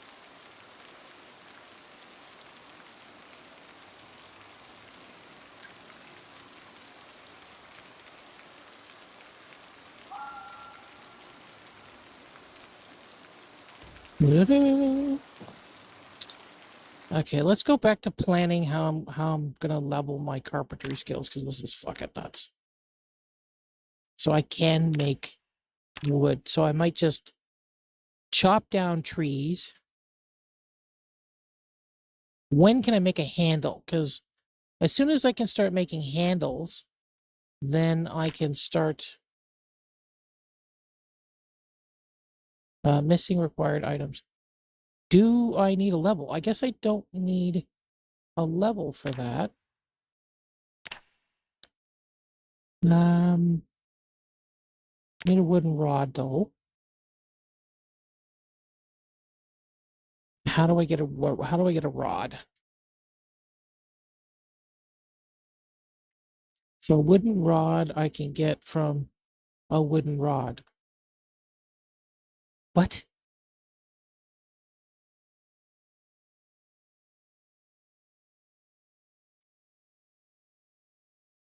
Can I not craft a rod?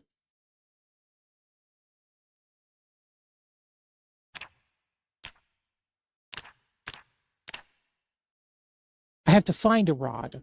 I can't make a rod. That's fucking stupid.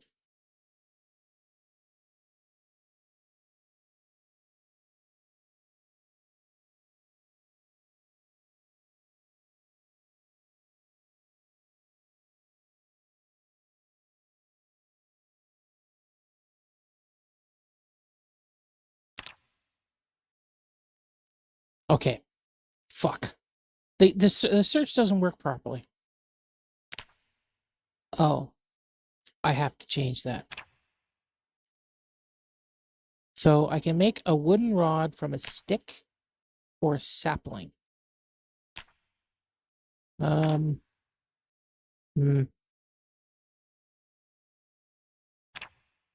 Okay, output items, let's say, are a rod. So it has to be a long stick or sapling. Can I make a stick out of something? No, it has to be a stick or a sapling. Okay, well, there's plenty of saplings around. Like, what counts as a sapling? Like, how small, how big? There's a hatchet in here. Okay, well, let's equip this hatchet. And we'll put the peen away.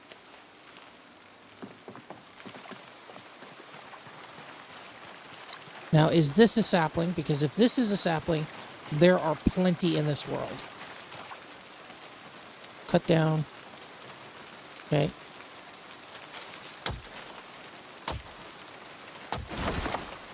Okay, so.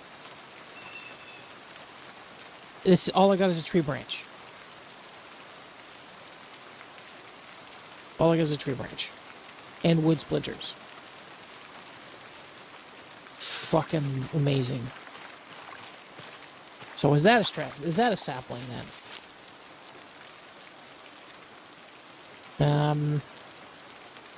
Where is...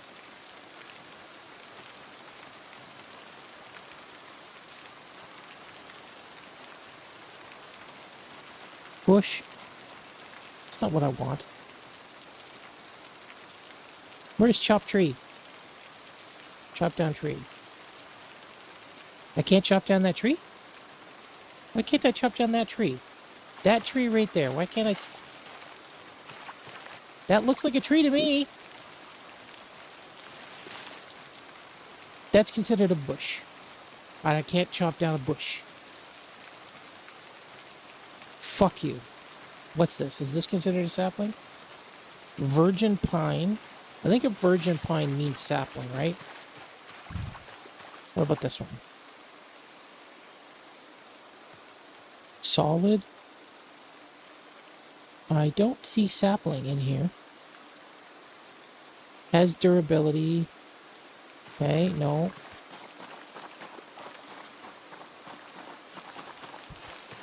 Are you a sapling? D generic.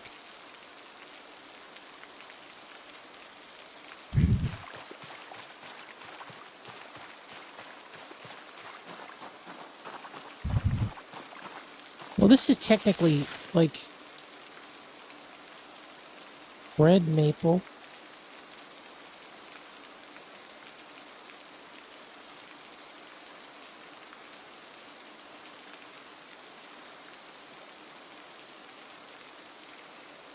I don't see any flag that says sapling.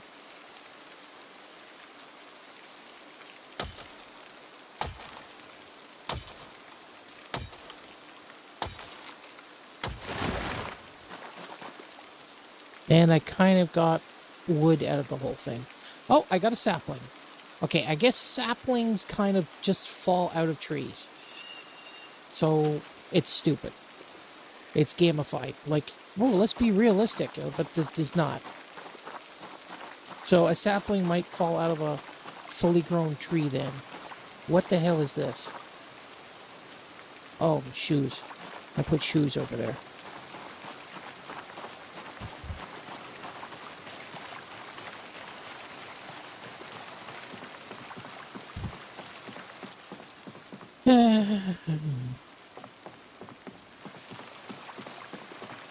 I'll put wood on this square.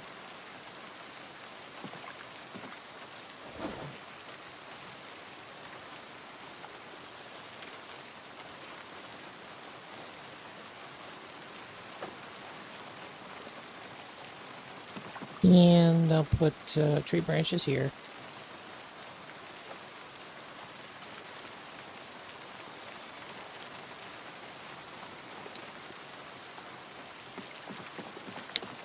And I'll put saplings here.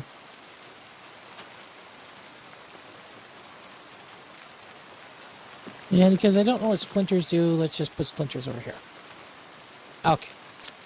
So, my original plan...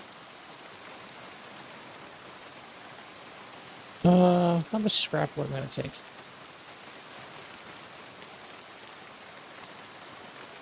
Yeah, that much scrap wood's fine. And I'm going to need a sock.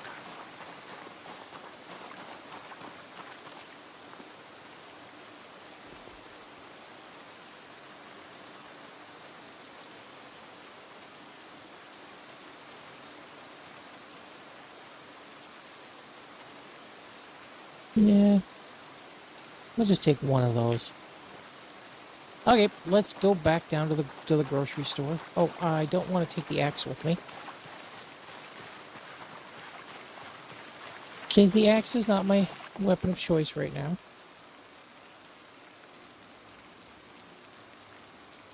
I'm going to put it in container.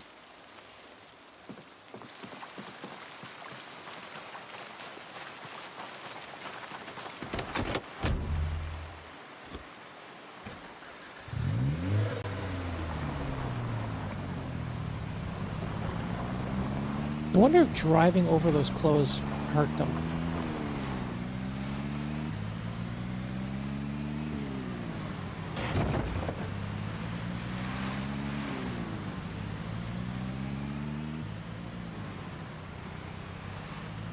I'm going to have to move those bodies sooner or later.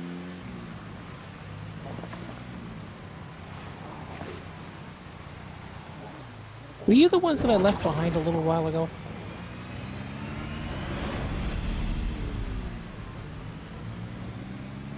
I think you guys need to chill out, all of you.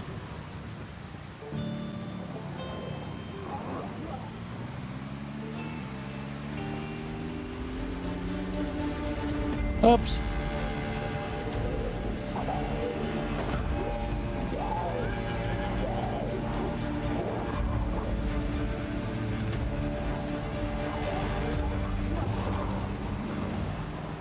Is that the hardware store? Yeah, that's the hardware store. So let's park somewhere where my car's not going to get burned. We'll park right here. And I'll get out. And I need the 3 stones. Put them in my main inventory.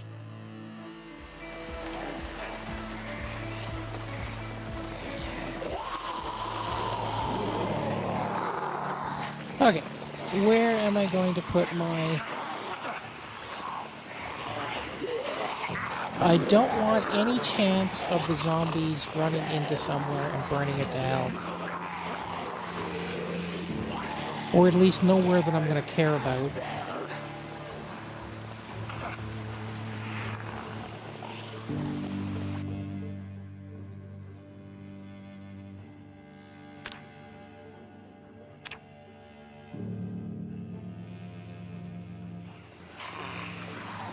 Let's see if I can't finish this.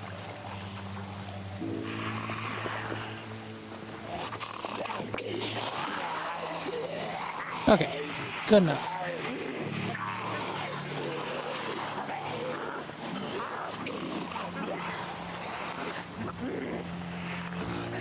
Scratching my head, scratching my head, scratching my head. Oh yeah, this is a good place right here. I should have put it like right in the middle, right here. Like right here somewhere, because that's further away from shit. But I would rather risk that little store right there than the Mega Mart.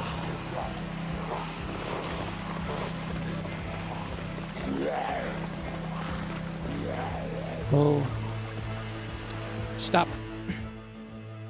Okay, destroy for fuel.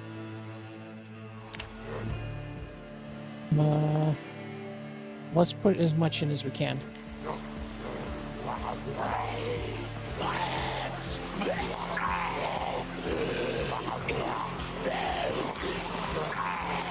Did I put any in, or did I just transfer it all to my... I just transferred it to my main inventory.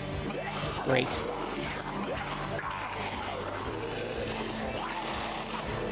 Talk about worthless. Okay.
Shit.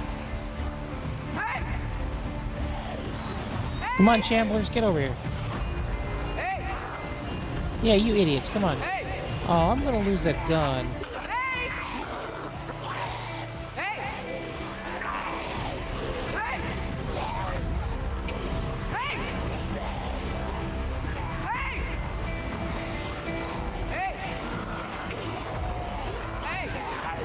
This is usually the part that I die, because I get way too close to them.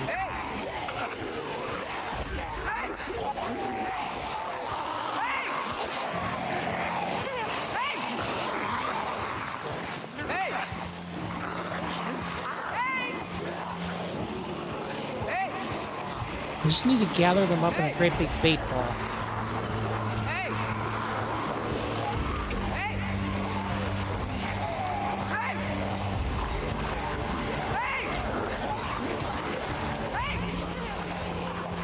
I think the game cheats too.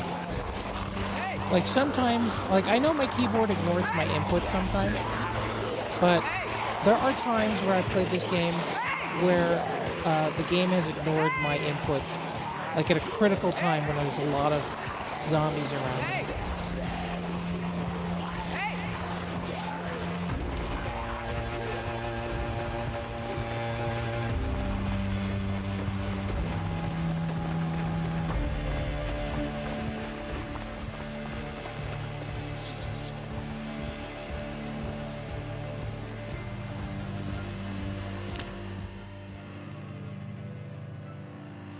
Destroy for fuel, which is a fucking stupid way of saying that.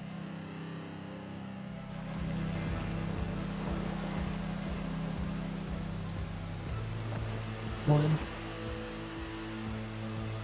two, three.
I wish you could swear in this game.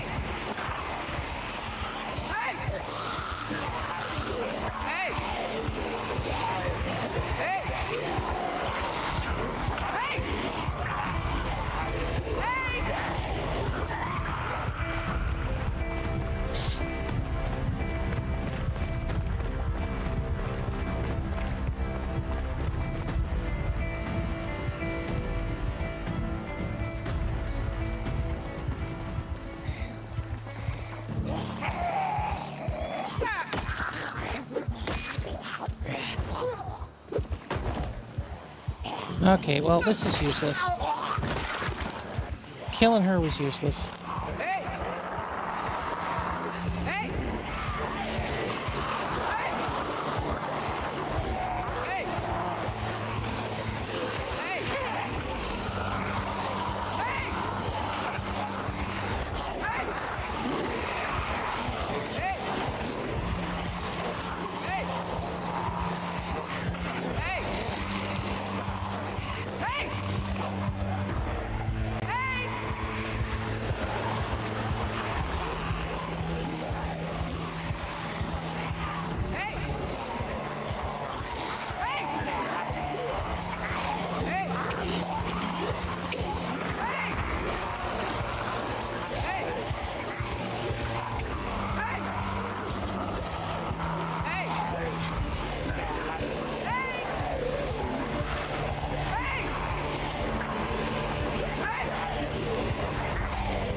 Ah, God damn it.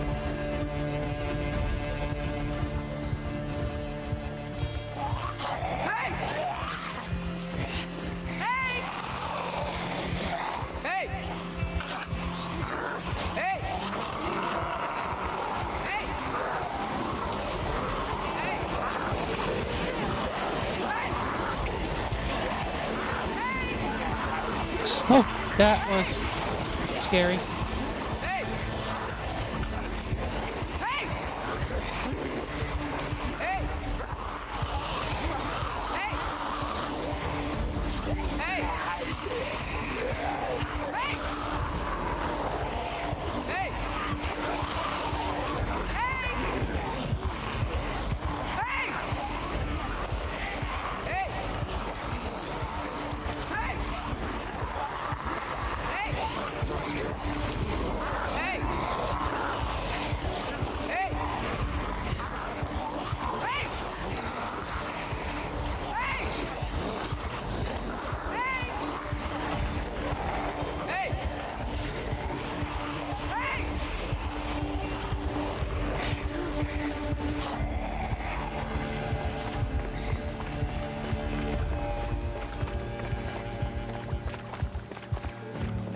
High exertion. I am fucked up here. Stupid fucking way of saying this.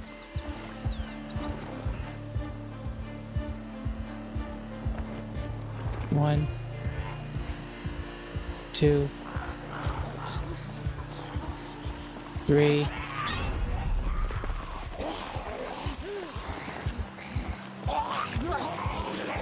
Okay, they're pretty fixated on me. I don't think I need to shout anymore.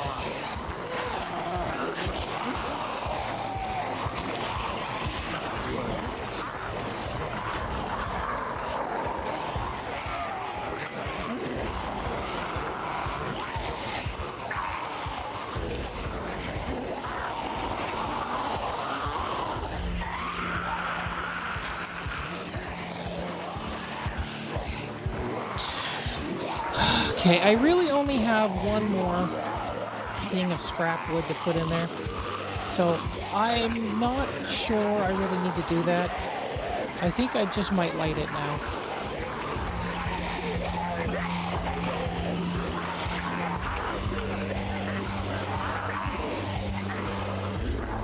And then I just need to orbit the thing. while it burns.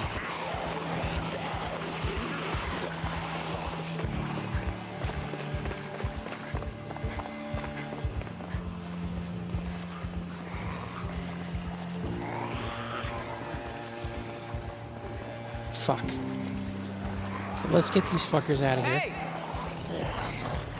Hey! Hey!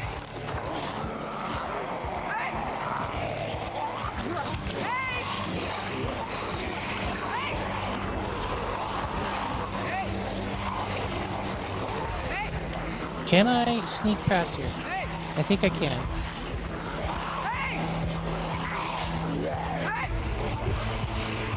If I can ball up the group just a little bit more, I should be able to catch stragglers.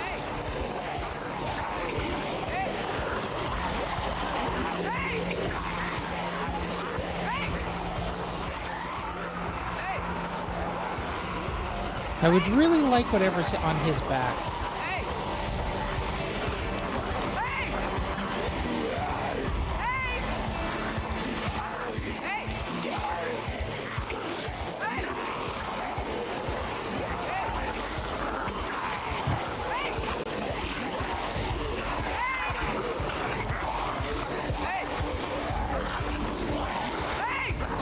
And I actually want a lot of these guys down here to follow me up.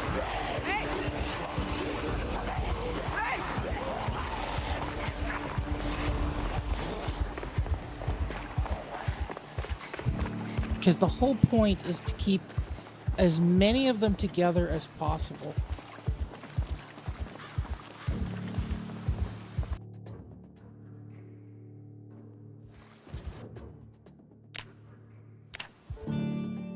Oh, what?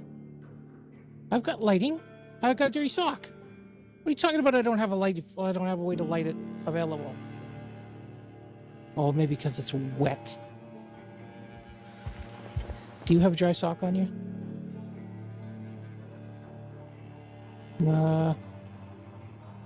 Sock. There we go. No, let's put the sock in here. Then we'll put our matchbook in here.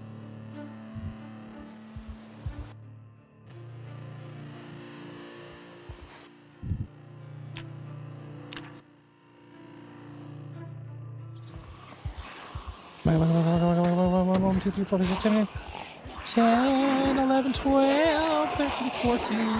Hey! Gotcha! Hey! Now I just need to keep them away from the fucking buildings. There you go, assholes. Mommy loves ya.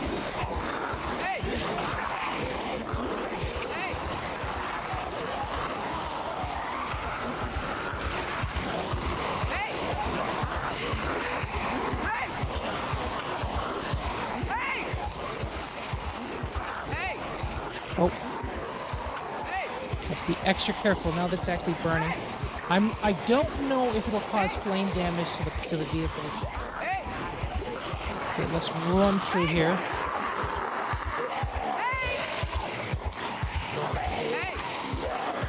Oh, my computer's heating up again.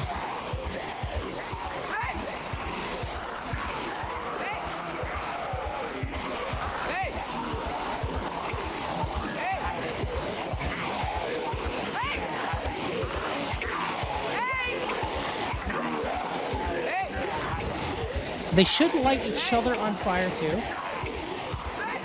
The only thing I need to keep in mind is to not let them wander too far away from where I want them to be.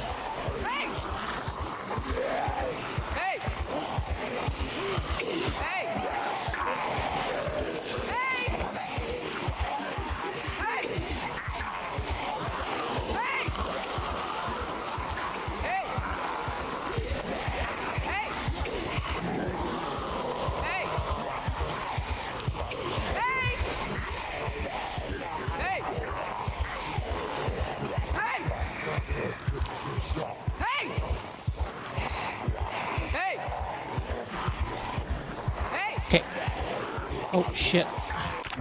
Okay. I'm getting a temperature warning. I'll be right back.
I also seem to have broken the seal on the lid. I'm gonna have to reseal that. That's not a huge deal.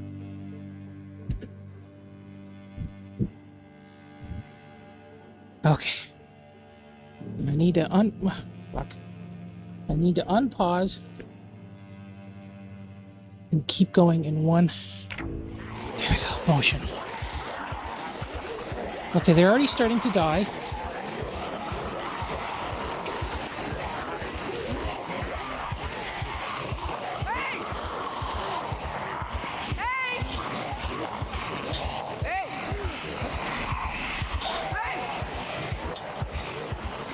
I should have brought a fire extinguisher.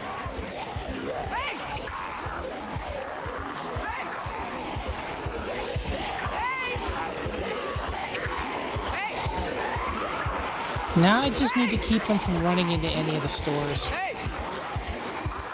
which may have already happened.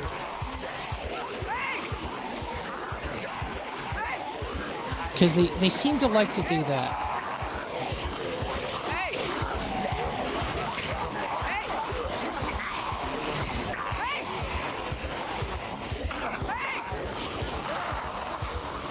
This is such a waste of resources. They have so much shit on them. One of them has a gun.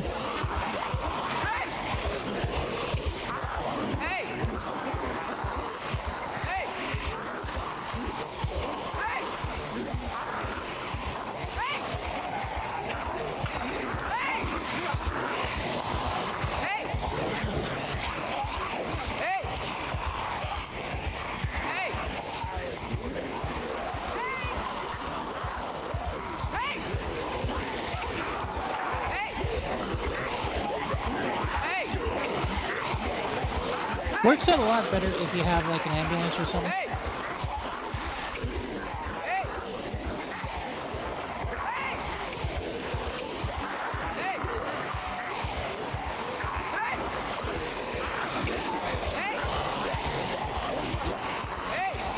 Is this bad smell or... Yeah, bad smell. So I guess the bad smell is rotting flesh. You don't like rotting flesh? I like rotting flesh. I don't really like rotting flesh. That's just a joke.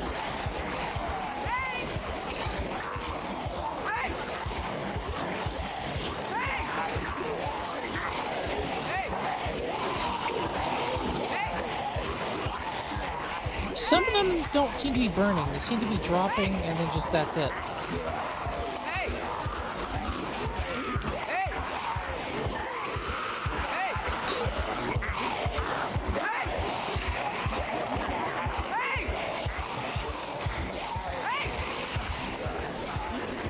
Okay, because I can hear him popping.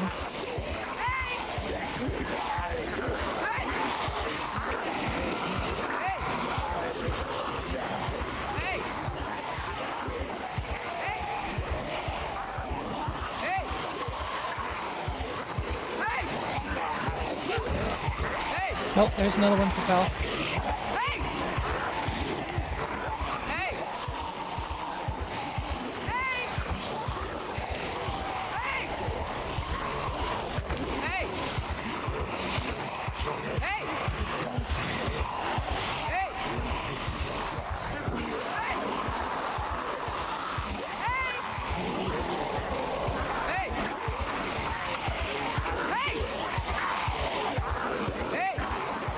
I am kind of shocked that they're not more afraid of fire. But I guess if you actually made them afraid of fire, you could set up, like, containment areas for them.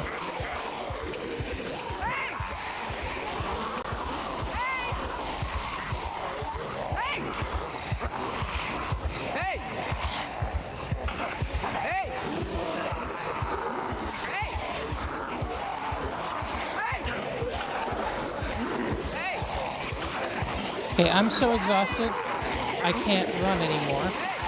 So I'm going to need to keep some distance away from them.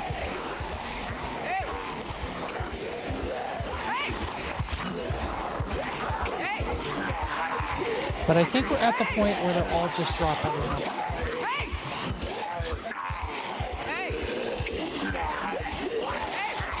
And I'm just keeping them in the area so they don't migrate off and burn things down.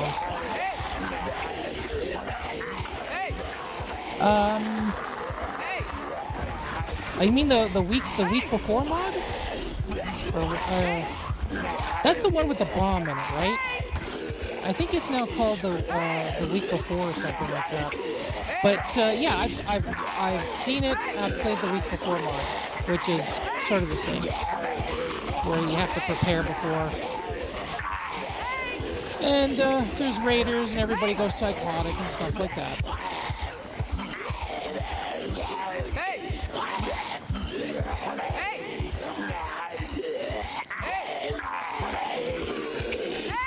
Okay, I think we're down to, like, these 4 or 5 that are following me. Once they're dead, I'm going to quickly look around and make sure that none of the buildings are on fire.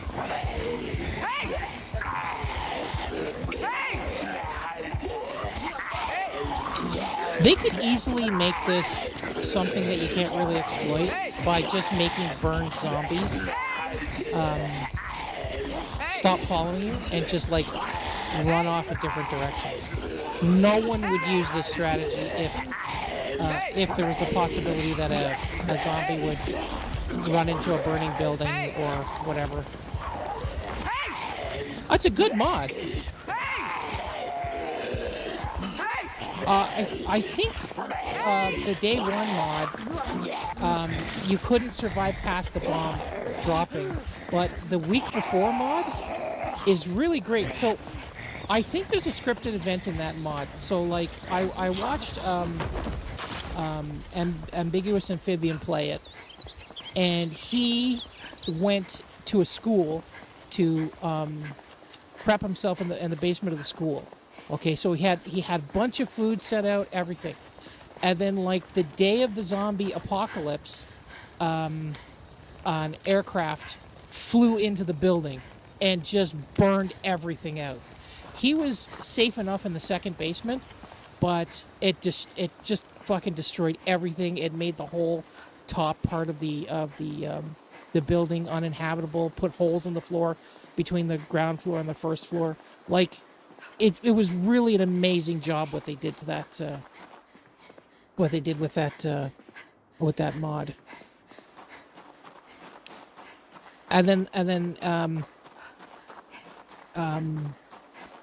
after the explosion, after they drop the bomb, then there's gaseous radiation around, and you have to survive in an environmental suit. And if you allow the zombies to tear your environment suit, oh, those are cops down there. you get infected. You not infected, but you get irradiated. I also watched Amphibious play it. It was crazy to watch. If the plane didn't land, he would have had. Oh, just a second. He wouldn't have had an awesome playthrough. Yeah, but I mean, I hope he continues because he said that was just part one. So if he continues, then we'll see where he goes from there. Because I would really like to see where he goes from there. I kind of like Amphibious's content. He's pretty good.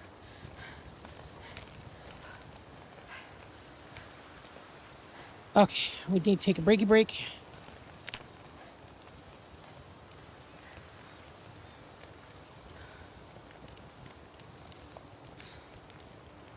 You can really tell that he has a bachelor's in literature. I think it's a bachelor. It's a bachelor or a master's or something in literature.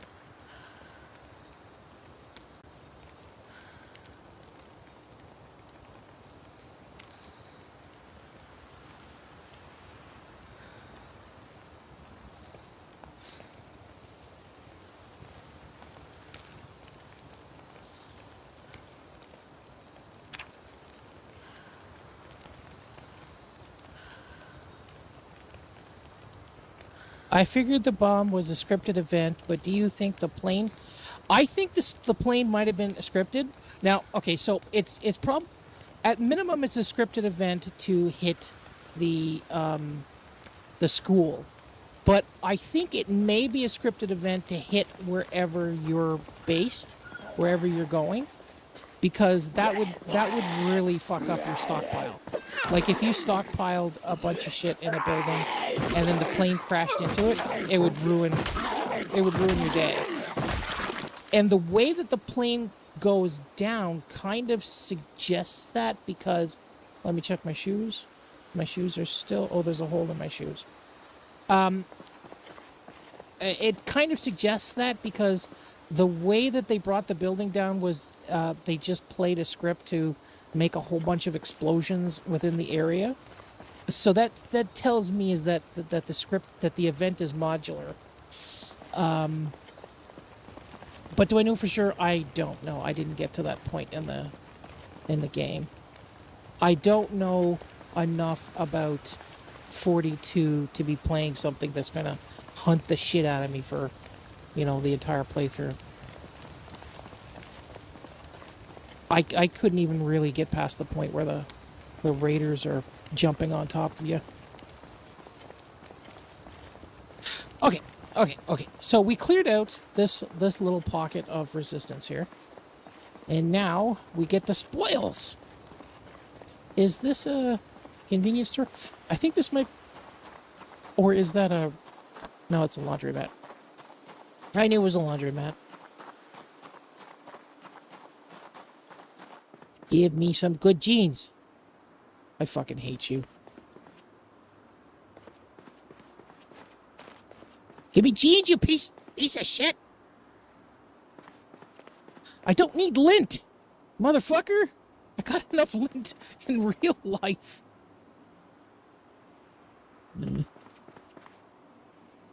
Well, no, I'm not going to say what I was going to say. No, I'll say what I was going to say anyways. I don't know if I would call him a smart talker.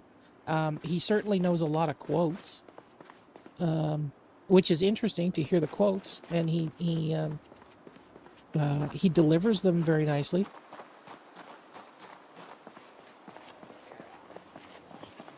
But I don't think he really understands the science behind a lot of different things.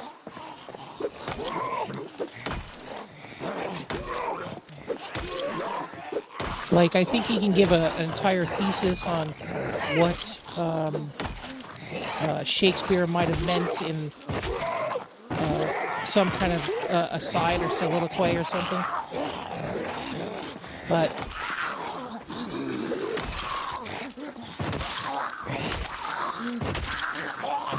come on, kill him. Die, motherfucker! But if he was like going to explain some kind of like how bread mold fueled the partially fueled the the witch trials, then I don't think you'd be able to speak authoritatively on that. Okay, this has got a basement in it. That's new. And even though I cooked a whole pile of them out, I'm still fucking being hounded. There's still like 25 things here. Okay, let's get in behind the laundromat, and I'm going to take another break because I didn't break enough.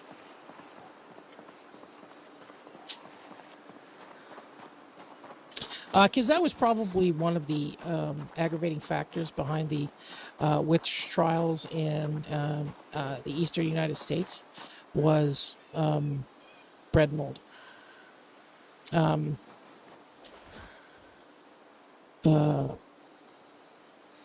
Which was an intentional drug. People actually took bread mold to like get high and like, you know, forget about their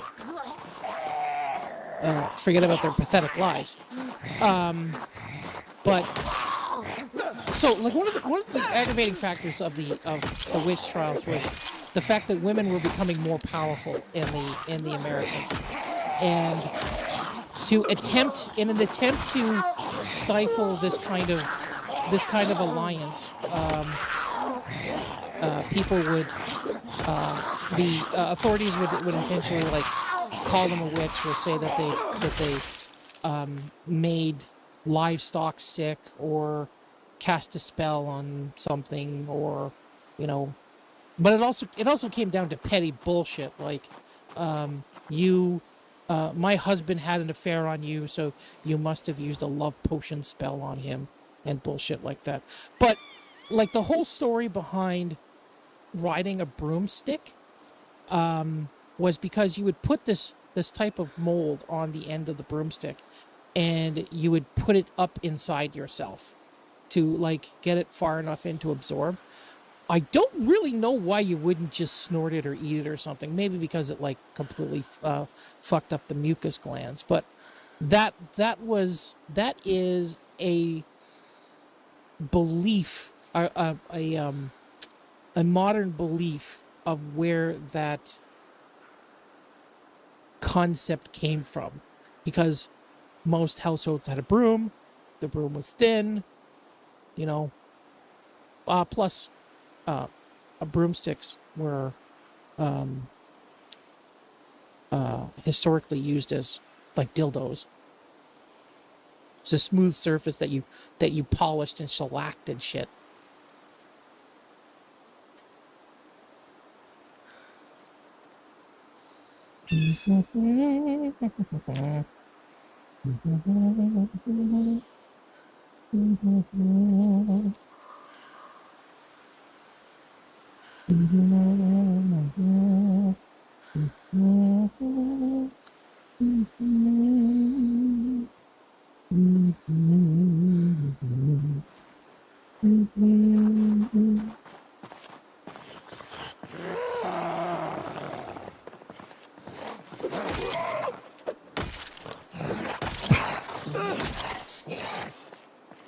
The same thing happened with the Black Panthers, actually. So the Black Panthers were predominantly female organized. Like you'd have the bleeding edge of the group was, you know, angry black males, but women were the organizers.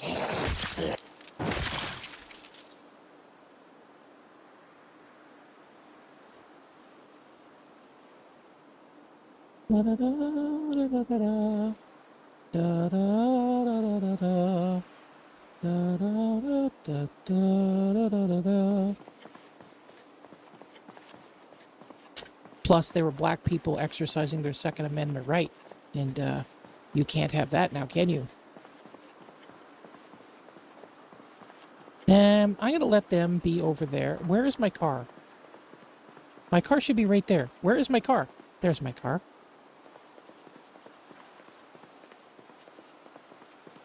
Yeah, can I take on 3 of these fuckers? No, I can't take on 4. I think I might let them... I'm just going to leave them. If they approach me, I'm going to deke out and then try to take them on one by one. But I think I'm just going to sneak for the time being. Oh, motherfucker. This place is going to be empty.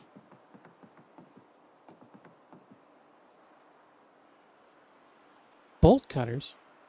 That's a new thing.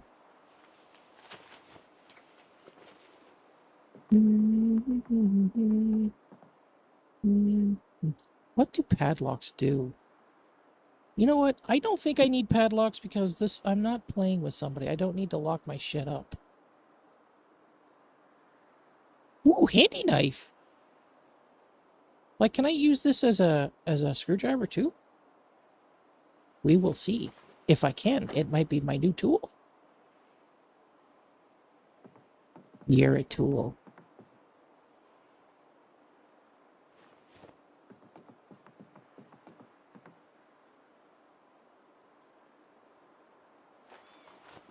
Shakespeare's time, there's a lot of drugs and shit going on too. Human beings have always been like looking for the next high. Nobody really wants to deal with their life. Because it's boring and stupid. But now you have video games.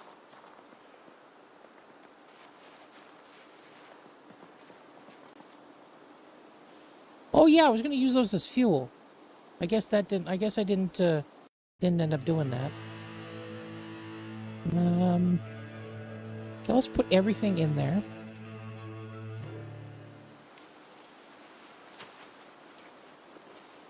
Why am I tense? Is it because I'm covered with blood, or is it because the zombies are nearby?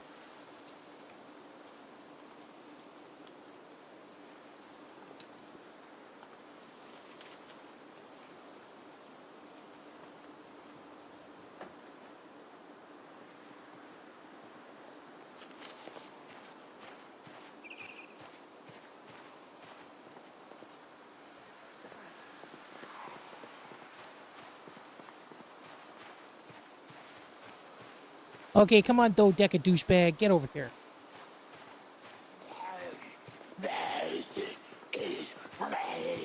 Okay, my wrench is going to be dead in a second.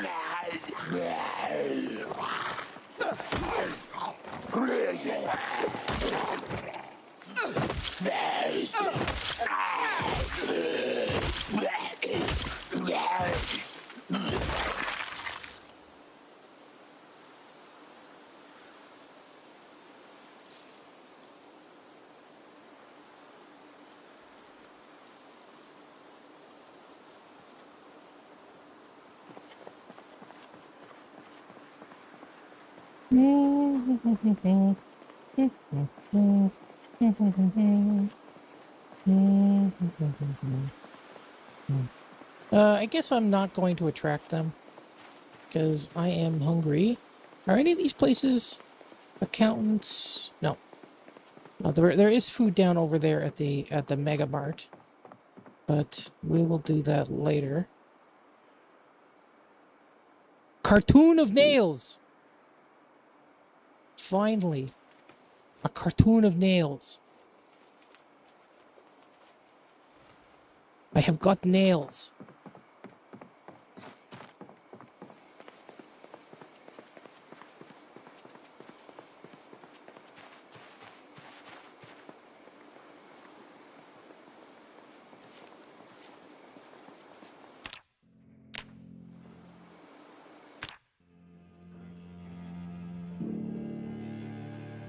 I wasn't like just women were targeted in these witch trials and things like that. Men were too, but for different reasons. And usually the charges were like aiding and abetting and stuff like that.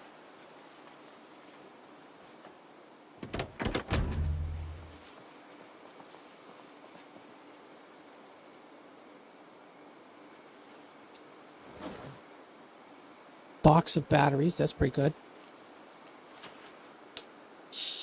There was one particular guy in Cambridge or something, or near Cambridge. I thought his case was interesting because he was an organizer of something. I think he was an organizer of something, like if I'm remembering it correctly. And ooh, a blank key. I can. What is this? Can I make keys? And it seemed like he was trying to organize something with Native Americans or something. That was another thing that was a really big contributing factor, is that if you had people who were like really chummy with Native Americans in that time, you could be charged with like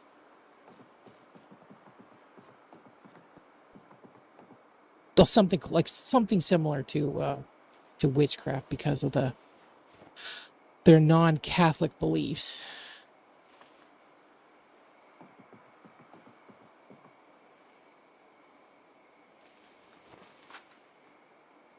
And it was sort of like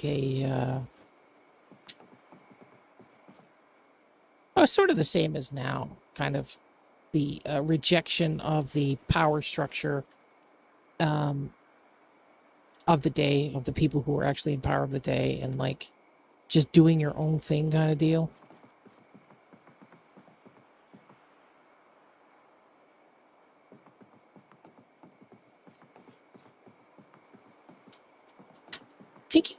I think he was like a general or something. I don't know, but he was like distinguished before they before they went after him. He had like some kind of he served on something or something, I can't remember.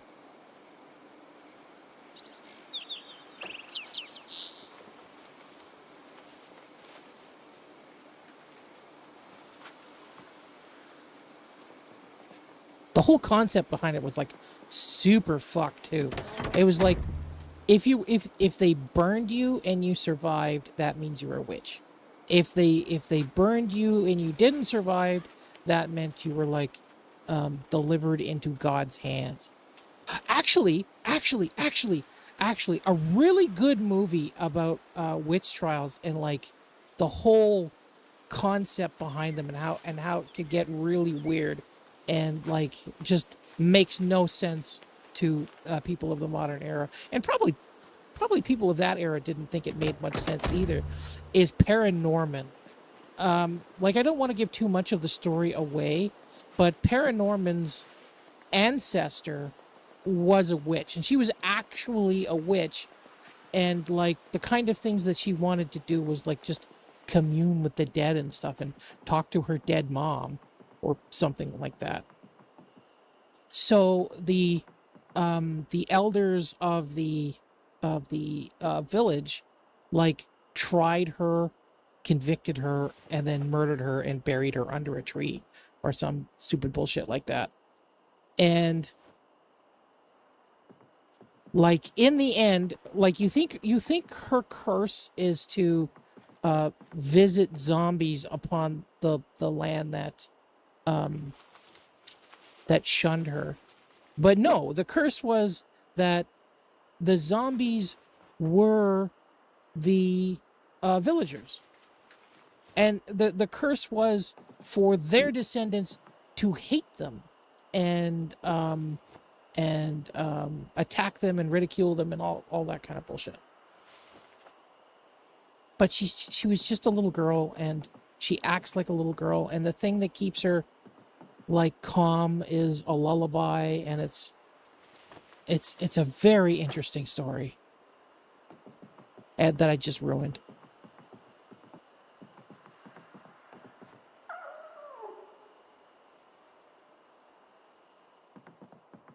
But I mean, like, there's still a reason to go to watch it, because it's very well executed. It's a very good story.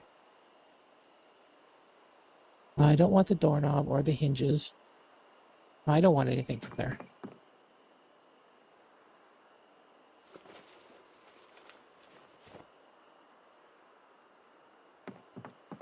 And I mean, there's like reenactments and stuff like that. And they would starve and sweat people. You'd be put into a room that's like basically a sauna, and you'd be forced to like sit there, and you get heat sickness and shit like that, to force you to confess. And that's usually why people were confessing, because they were so uncomfortable. You'd confess to anything to get the fuck out of there. One of the promises they usually made to people is like, if you confess, we'll give you a swift death.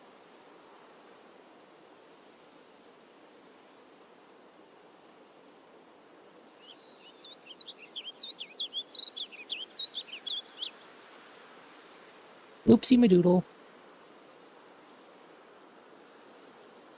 Okay, so we got a few more tools, but we didn't get really that much. Like bolt cutters, but there was no generator in there. Although I didn't really expect there to be a generator. There's a few things I don't know what they're good for. Like, what are the bolt cutters good for? Are they planning to make servers PvP, and you use the bolt cutters to cut padlocks off of people's stuff so you can steal it? Like, did they want to make this asymmetric rust?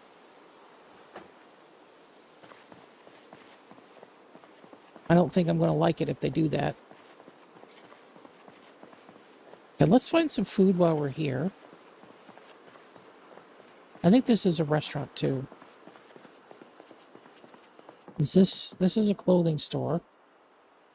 And there's no fucking pants. I don't want to go near him right now.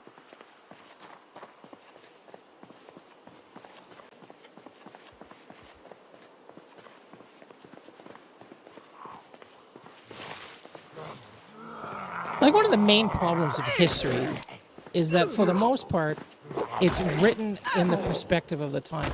Like, I'm not even talking about the histories written by the victors. I'm just saying that it's written by the perspective of the time. So,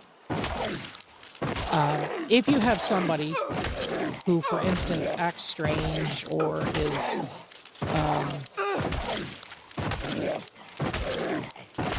has some sort of peculiarity of them, they might say, like, he's suffering from demon possession, when, maybe the guy has schizophrenia or something.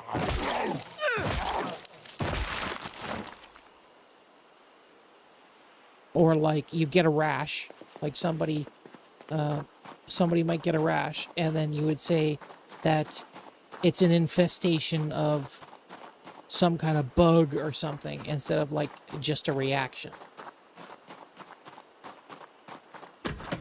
So you kind of have to decode what they're trying to say, but you don't fully know what they are saying. Like, they could be saying something completely different.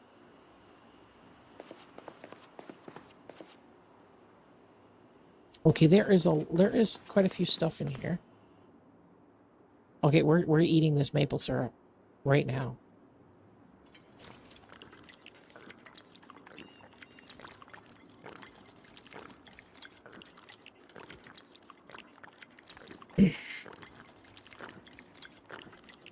Like, if you go back 20 years, okay, just as little as 20 years, and you ask people if animals gave themselves names, if animals had names in nature, most people would probably sit there and say no. But the fact of the matter is that they do call themselves names. They have vocalizations that are used to get other animals' attention, and it's unique to that animal. That is a name. Like, you can't sit here and say that Bob is any different of a vocalization than squaw.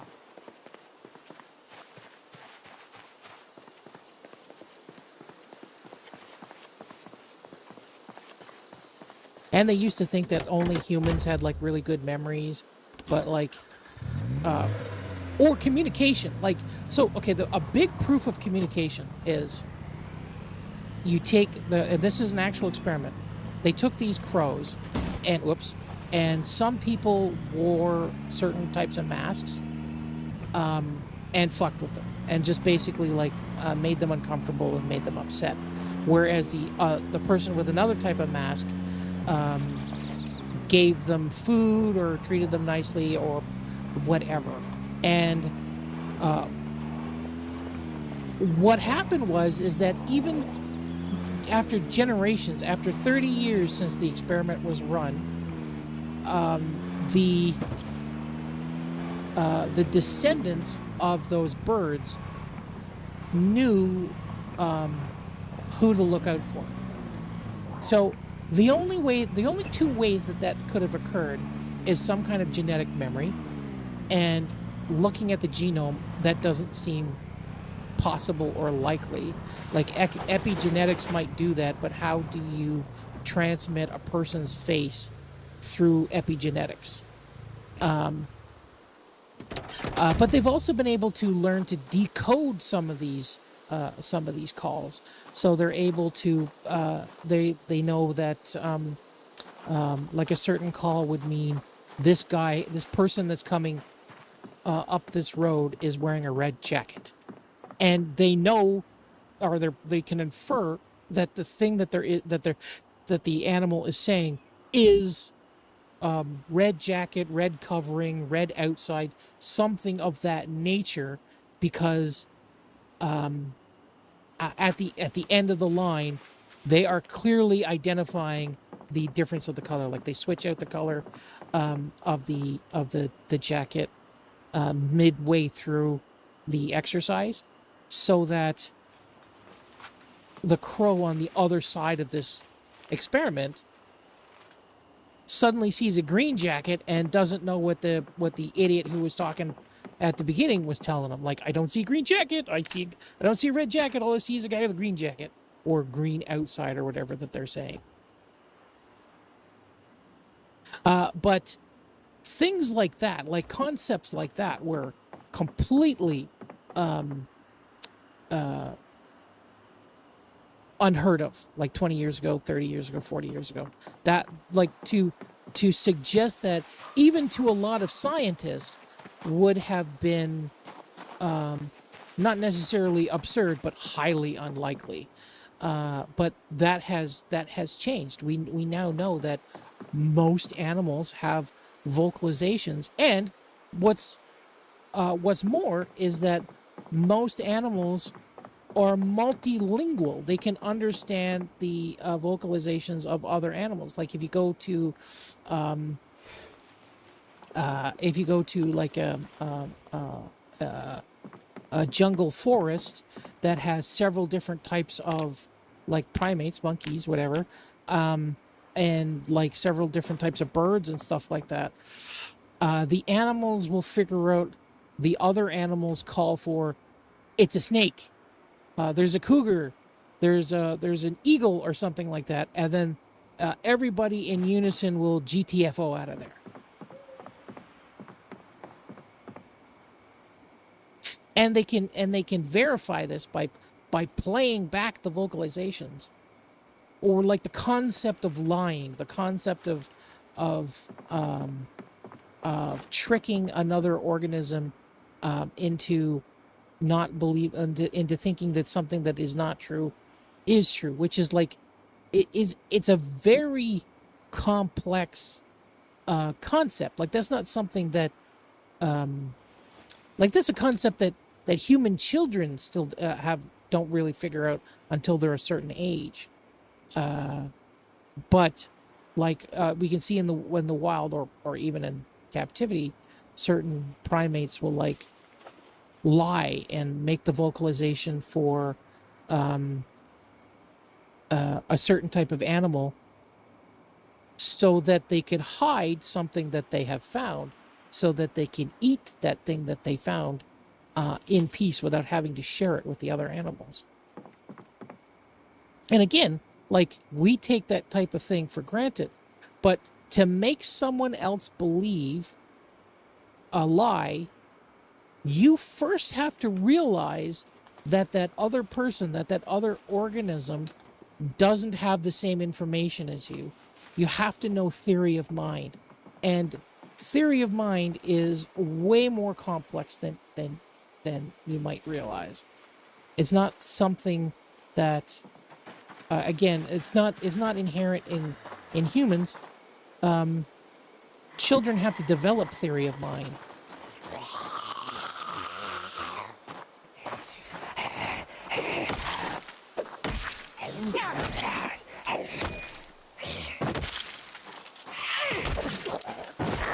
Because you have to be able to, the organism has to imagine that if I say this thing, will you believe me?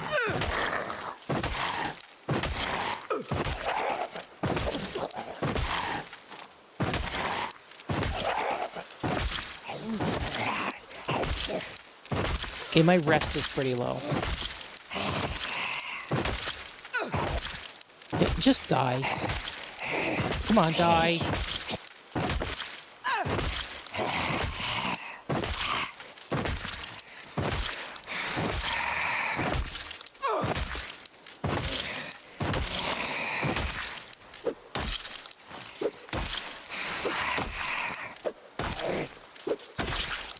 Bastard. Okay, let's... Ooh, 9mm rounds. Let's look at his shoes. Shoes are in pretty poor shape. And I don't want any of those shoes.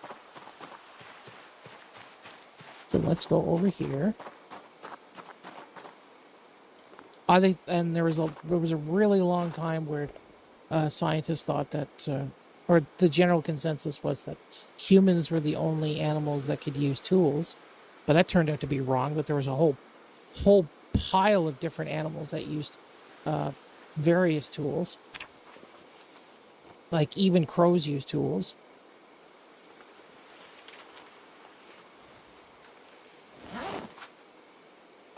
Aw. The poor purple shoes. I love you, purple shoes.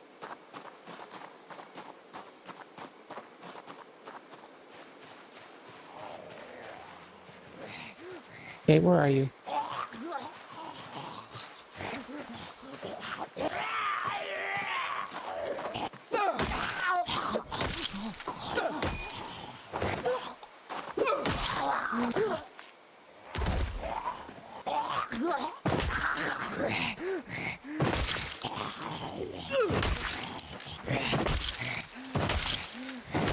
Now just sit here and stomp the shit out of this bitch.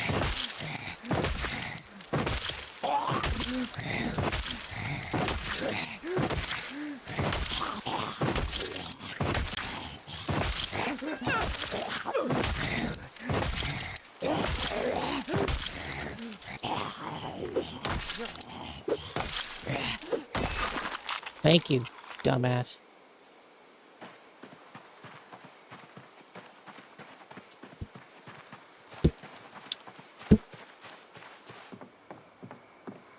Where is this? There we go. Yo, yo, yo, yo. Yo, yo. There is a sink, isn't there? Oh, it's behind this counter.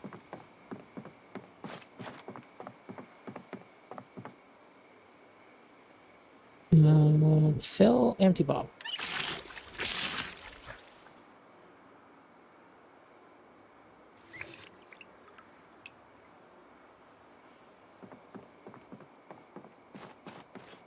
No, no, no. No, no, no. No, no, no, no, no. I just realized that it might have seemed like I spent the last, 30 minutes trying to prove that amphibious, anonymous amphibian was, not intelligent. That was not my... I wasn't trying to say that. I was just saying that, his knowledge base is more towards literature. I don't think that people who are able to use their words eloquently necessarily means that they are smart or intelligent.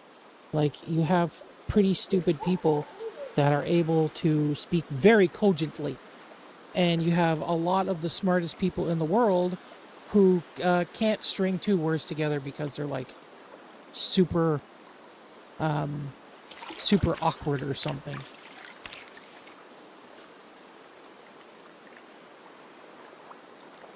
Like, what's the quote in Star Wars? Just because you speak doesn't mean you're intelligent.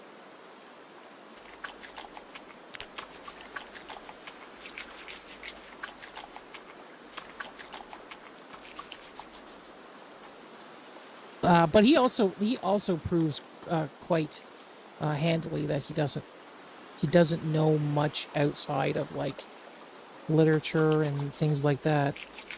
He's got good reasoning skills though. Like, I'm not saying that he's doesn't have good reasoning skills, that he's not self-aware or something. But it doesn't seem like he knows much out, or even has an interest to know much outside of his own speciality. Like, he's not somebody who learns for the sake of learning. I don't think. I might be completely wrong about that, but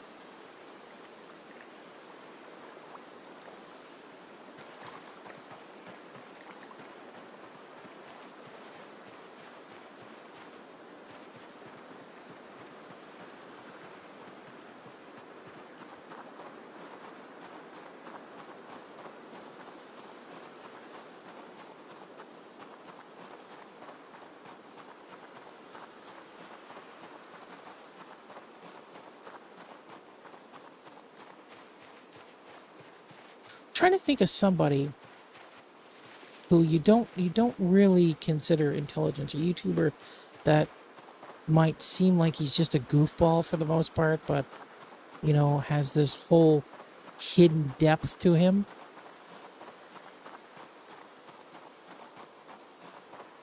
That's another thing about Anonymous Amphibian. I don't think he's that deep. I think he has a very simple like-dislike list.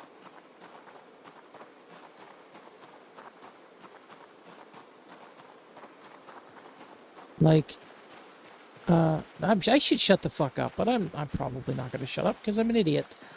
I think he lacks some nuance. That doesn't mean he's not entertaining. But I think he rathers his life and things be simple. Yeah, that he wants stuff to be straightforward in his head, and is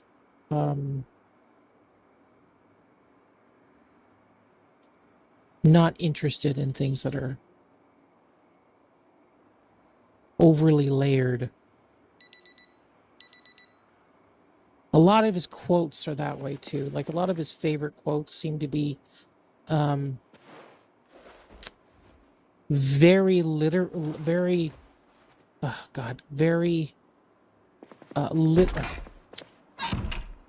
come on, say this properly.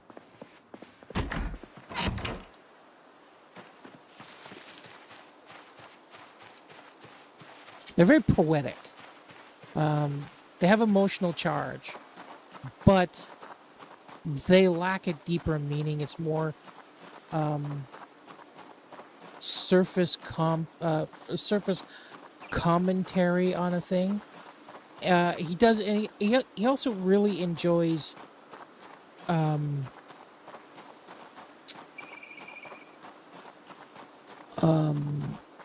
multi-syllable words that the individual syllables really play off of one another, or like phrases that play off of one another. Like, Kalu Kalay is one of his favorite sayings, and it sort of has this what's the word I'm looking for? Like, where the first sound of each word is the same. Like, I think his thought pattern is more musical than anything else. Like, musical in a literary sense. Oh, did I get food? I don't think I got food. But I don't seem to be food. I don't seem to need food. Okay, let's take a break and we'll read some literature. Yum.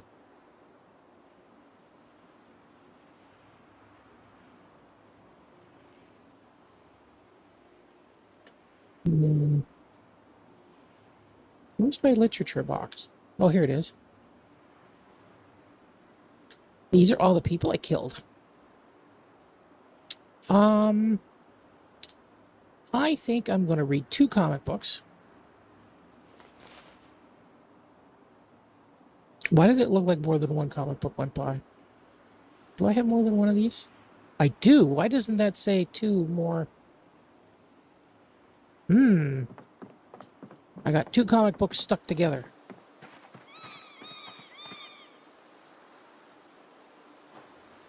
We'll put this away.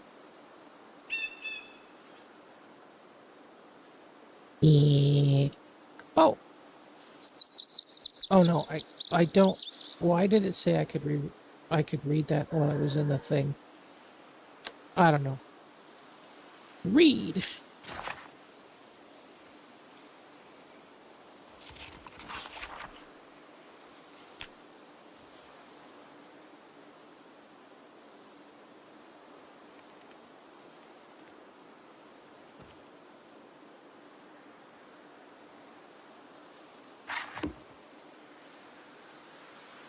I think Brendan Rogers. He's I hope that's the right name. He's the guy who plays Blitzo on Hell of a Boss. And for the most part, he acts like this half insane clown, and he's constantly playing for the camera. He has a whole pile of characters that he plays, and it really seems like his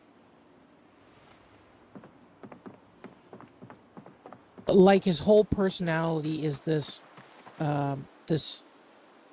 freak out humor, this outrage humor, and like his commentary is like super low bar kind of deal. But he also comes out with these shockingly prophetic statements from time to time. I'm like, it's possible he could be repeating them from somebody else or something like that, or it's things that he's contemplating in the moment. I don't like watching watching his own work because I find it so cringy. I can't stand it. But the interplay is something. And there's a bunch of VTubers. VTubers is just basically anime girls on the internet. That it is shocking sometimes. The kind of things that they seem to know and contemplate underneath the surface of their antics, when they present themselves as vapid for a very large part of their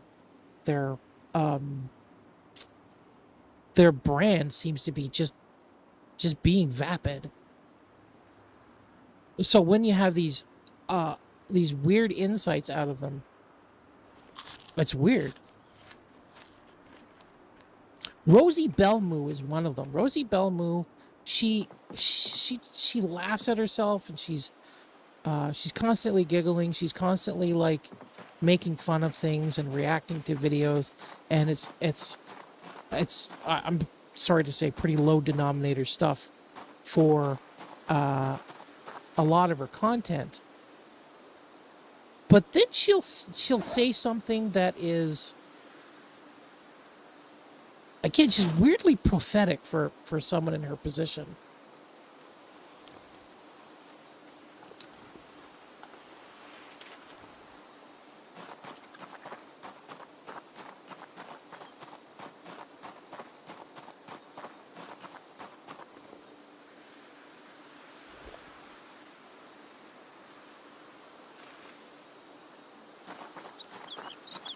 Fillion is that way too. I can't really stand Fillion.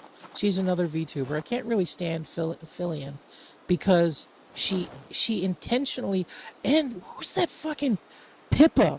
Pippa, she's constantly acting this character that is just a massive degenerate. But she's way more thoughtful than she presents herself on stream.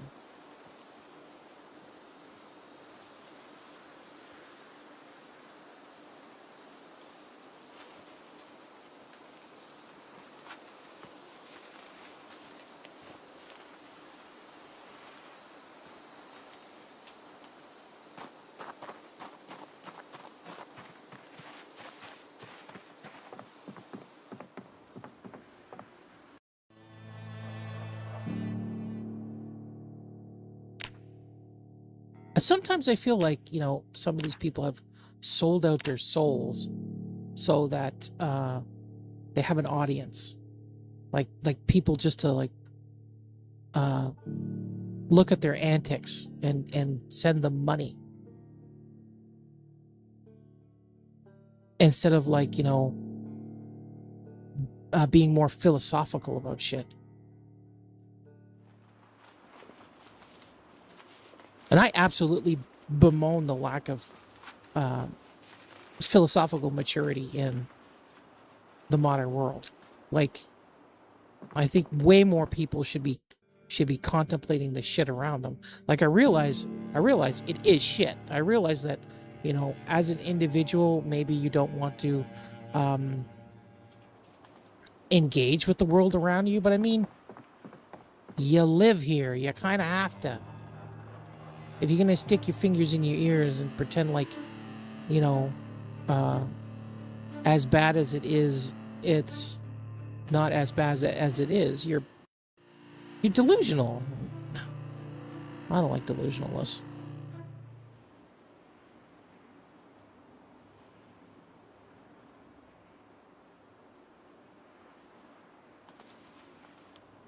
Electrical wire.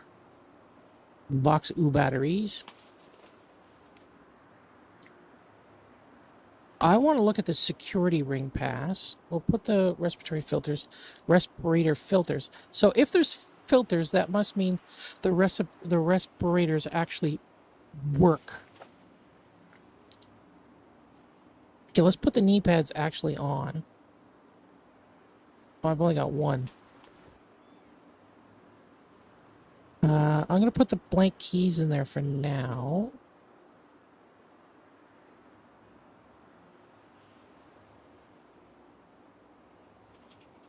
And I just realized I haven't taken my afternoon medication, which is probably why I'm being overly critical about shit.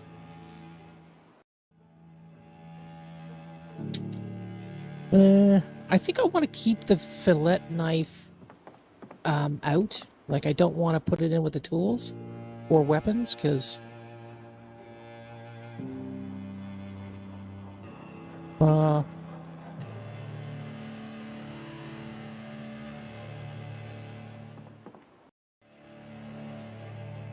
there we go.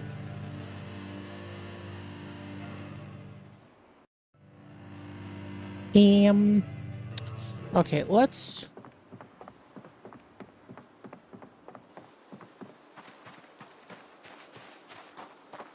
organize some stuff here. Let's put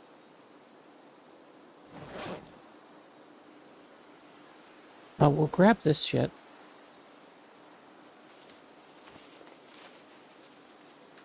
And then I'm going to put stuff that I want to look at but don't want to deal with right now on there. The matches we'll put there. The pen light we'll put there. Or is that in here? No, it isn't. Actually, let's put the matches and the pen light in the glove box. And that'll be its permanent home.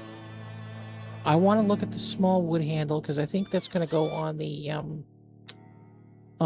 axe head, so that we can, constantly have a nice axe head.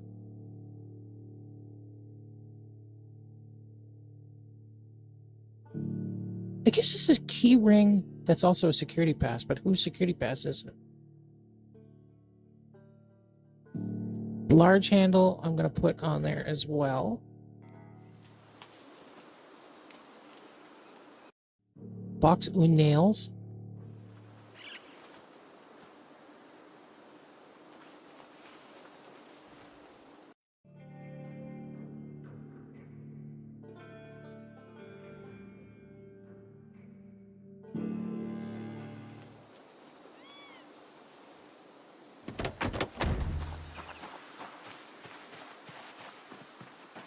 Scott Manley, though, he's somebody that you know that he's a thinker. Like he doesn't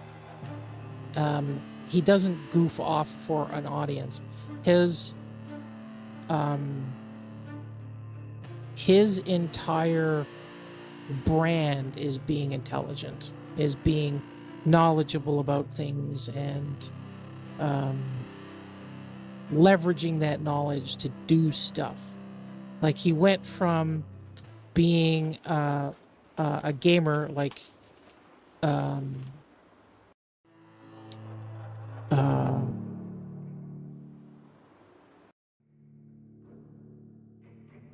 playing Kerbal Space Program as his main thing to do, to being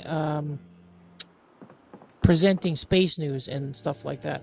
And now all he does is present space news. And he's able to deliver information in such a way that's digestible to most people, which is something that's not common in science.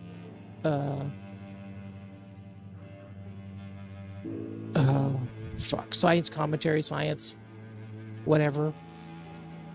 That most people who understand science aren't good at conveying the importance of something, or what a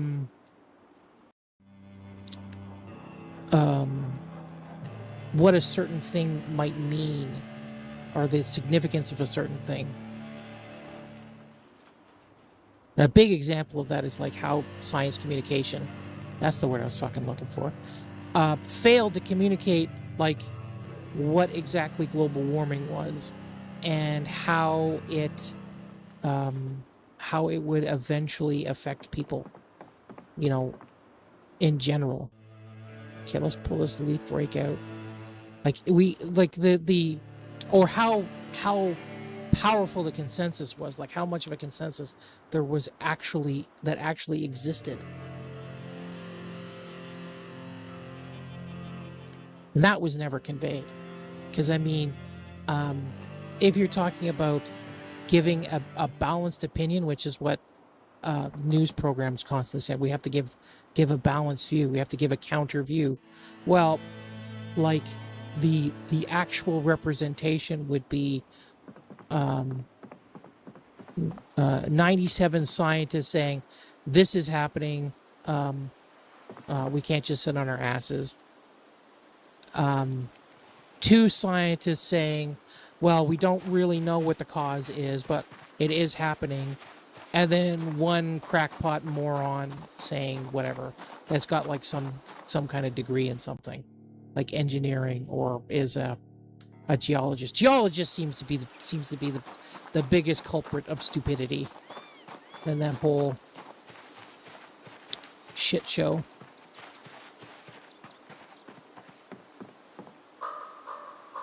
Let's put the leaf rake in there.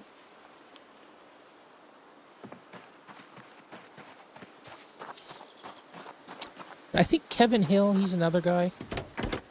His whole brand is intelligence and information sharing and stuff like that.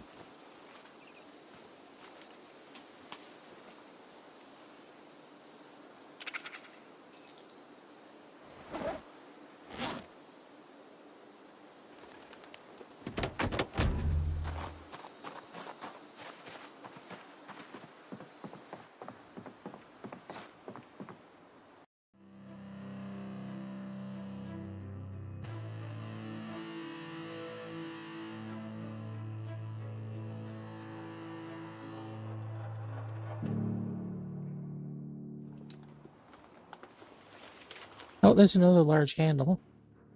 That might give me a few good...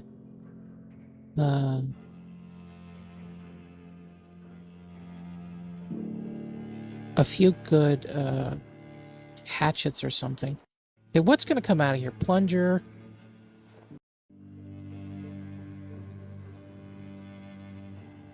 I guess whetstones can come out of there.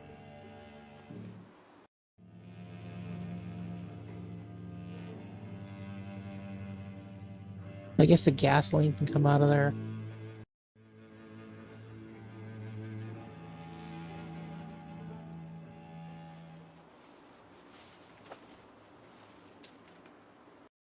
How heavy are these bolt cutters? They're pretty heavy. Chisel.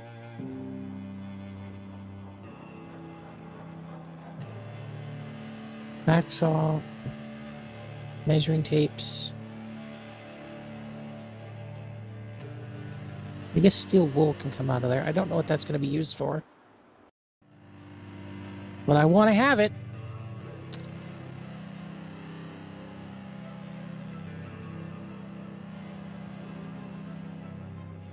Fuck.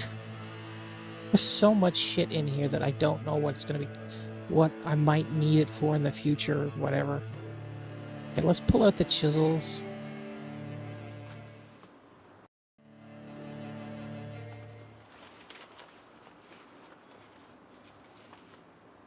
Okay, and then the other empty box on the other side. There we go. This one is going to be the rest of the tool stuff. I really don't know why I'm keeping the plunger. I think I can use the plunger's handle for something, though.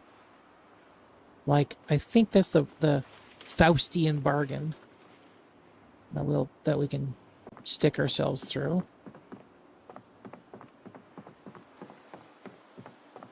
Let's stick this plunger in here.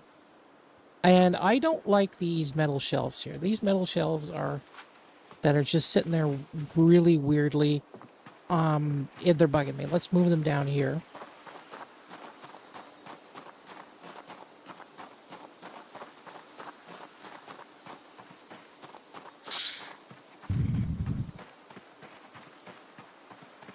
Life of Boris is someone else, too.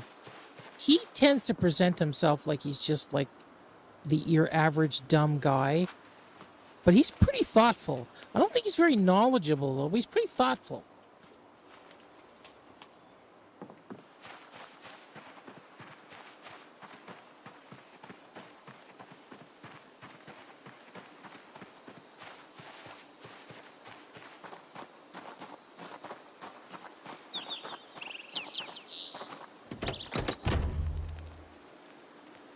It seems that a lot of people's brand wants to be like the average dumb guy or the vapid cute girl or something.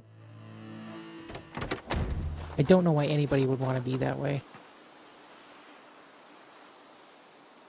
Encumbrance reduction 85.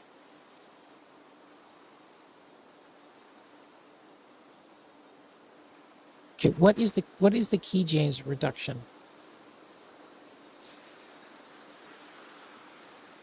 Encumbrance reduction 85, so it's the same thing. Like, I don't know what the difference is. Uh-oh.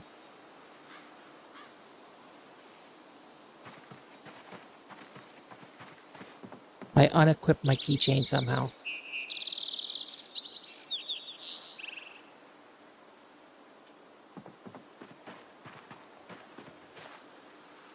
Oh, that's how I did it. I put it in the wrong spot. That's a mod that doesn't work right now, is that damn reordering backpack and stuff. It's annoying.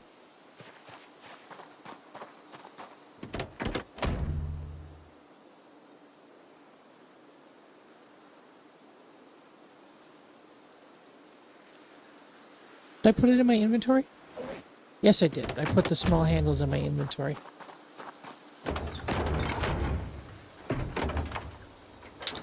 There was this, I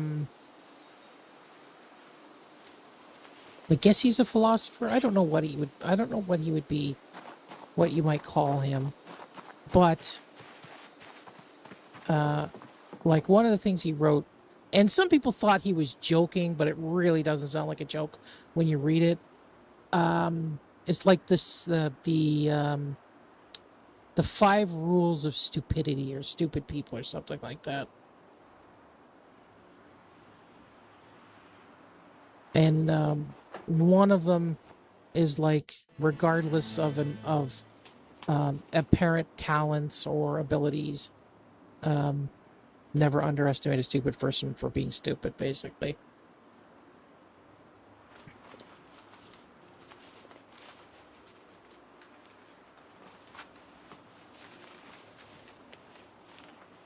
Actually, I'm going to put those on the screen because I particularly like those rules. I think they're rules that they're considerations that the modern era should really think about, because I think that to a very large extent, the modern world is being dictated by the less intelligent people at the moment.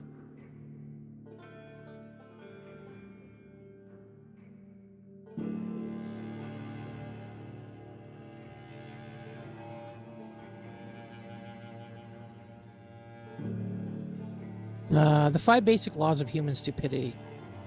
That's kind of it. Let's throw this up on screen. Fucking. It's Bush Jr. Hi, Bushy. How you doing, Bushy?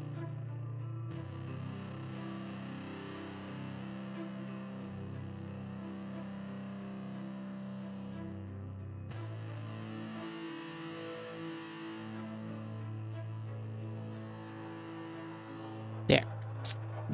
So that's what you have. You have the 5 basic laws of human stupidity. And where is... Okay. What the hell?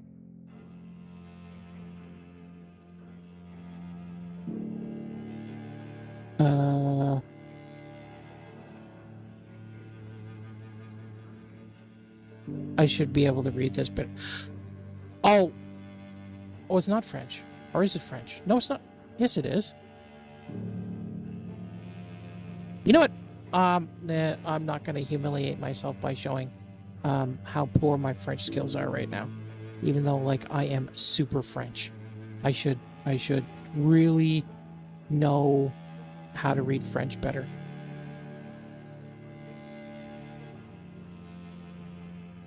Yeah. We can look at his original paper.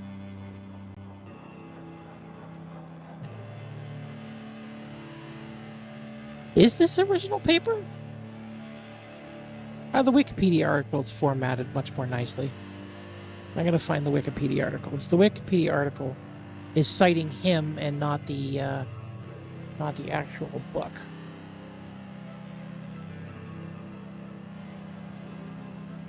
Coppola. Here we go. I'll throw that back up on the screen. Okay, so so this is the guy, Coppola. He died in 2000, I guess. So one of the essays he wrote was the basic laws of human stupidity. I didn't remember it was his second essay, but the basic laws of human stupidity explores the controversial subject of stupidity. These are Coppola's 5 fundamental laws of stupidity. Always and inevitably, everyone underestimates the number of stupid individuals in circulation. The number of stupid people who are actually around you. The probability that a certain person will be stupid is independent of any other characteristics of that person. So if a person is charismatic or knowledgeable, so like I think he argues in his thesis that being knowledgeable doesn't make you any less stupid. A stupid person is a person who causes losses to another person or to a group of persons while himself deriving no gain, and even possibly encourages losses. Like, the like Homer Simpson, he gets angry and he, like, throws a punch and hits somebody and then, like, accidentally knocks himself out in the same time. Like that kind of thing, like cartoonish stupidity kind of thing. Although I shouldn't ascribe it to cartoonishness, because it doesn't have to be cartoonishness. We're talking about regular people here.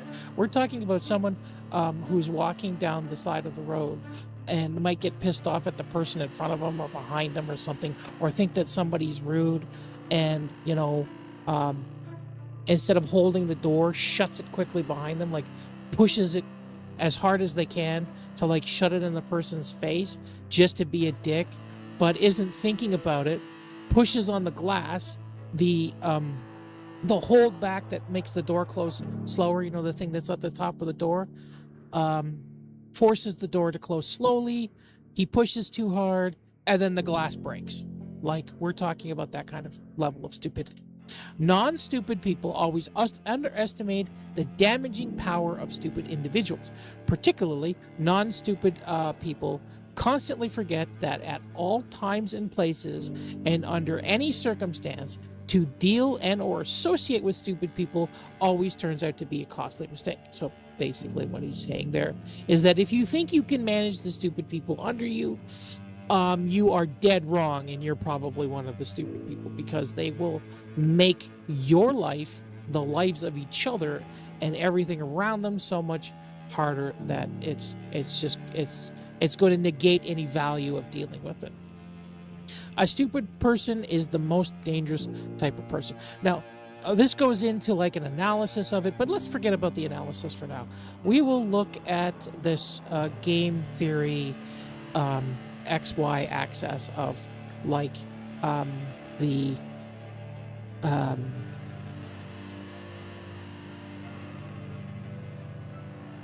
stupid people, like that, what the four different type of whatever, like, I can't put it into good words here. So you have people who are intelligent, or people who are less intelligent, and then you have people who are willfully stupid to people who are just, like, generally stupid. So you have the intelligent people up here that benefits themselves and benefits others. Then you have people who want to benefit others, but just are hapless people. They tend to incur losses. Then you have people that benefit themselves by incurring losses, causing losses to other. Then you have stupid people that do on both sides. So this is like the matrix of evil, or whatever. Like, I think I know I'm oversimplifying it by saying it that way. Like, actually, this is kind of a bad matrix, but you get what I mean. Like, I think bandit isn't properly named too. I think calling them users or something would be a good. CEOs, business CEOs, rich people would be on this side. They benefit themselves, make losses to other people.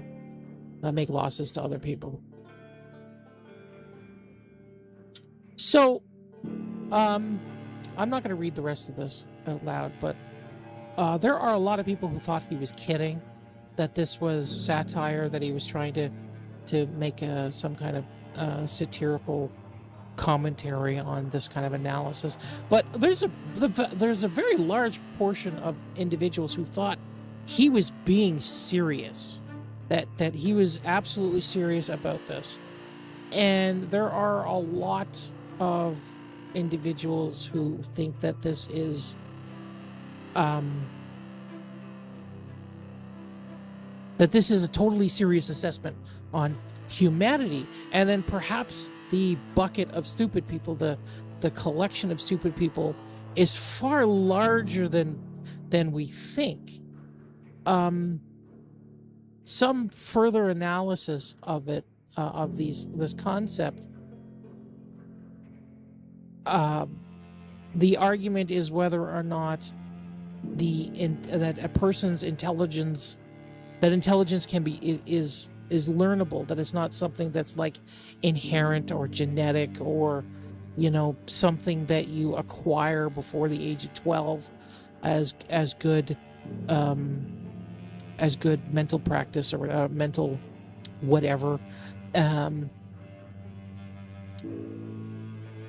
or that it's something that needs to be constantly, a skill that constantly needs to be updated, that constantly needs to be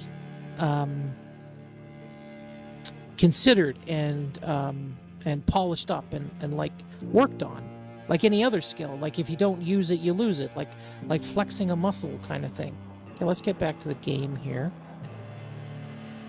because I think we're done with me being an overly pompous ass right now, and I fully realize that I am being a pompous ass, but like, whatever. I'm unmedicated right now. Go fuck yourself.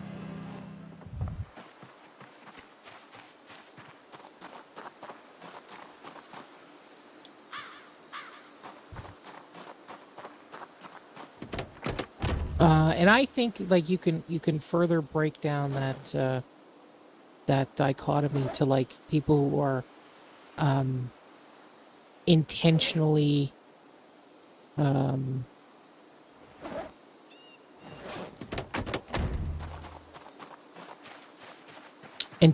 damaging to the people around them, like individuals who might be considered spoilers or something.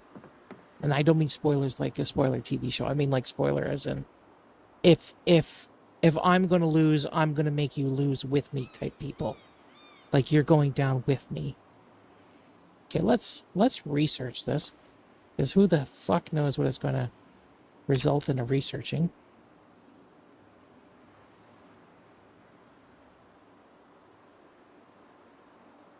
So there's a corkscrew on it, apparently. But what is it good for? Okay, I can carve. I can open a can of food.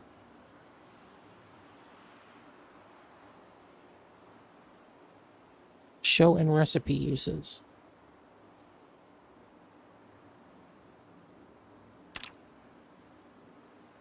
Can I take things apart? Like, is there a screwdriver attachment?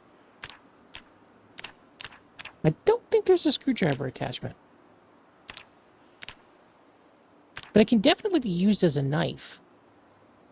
And to open cans and shit, so I think I might grab one.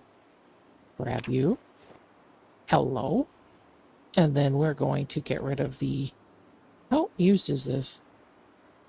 Oh, this doesn't have... Okay, let's put that away. That didn't have conditions, so I think you can open cans unlimitedly. Okay, let's head back down to the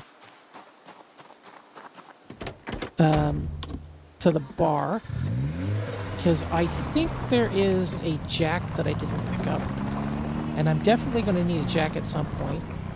I also probably want to check my tire pressure, because I've been driving for a while now, and I already know that I didn't really check the tire pressure before.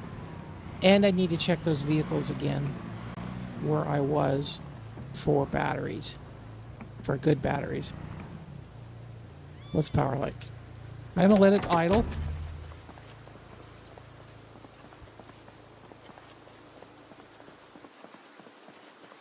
What's in the back of you? Nothing. Well, what's in the back of you? Tarps, megaphone, and garbage bags. Let's grab that.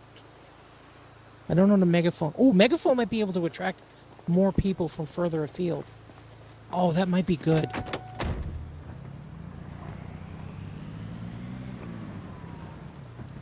Holy shit.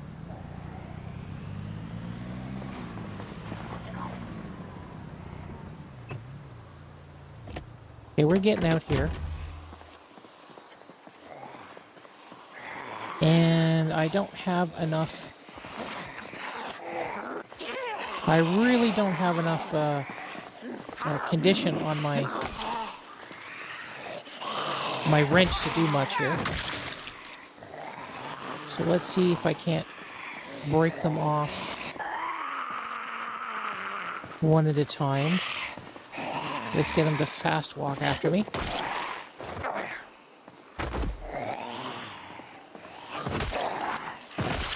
There we go.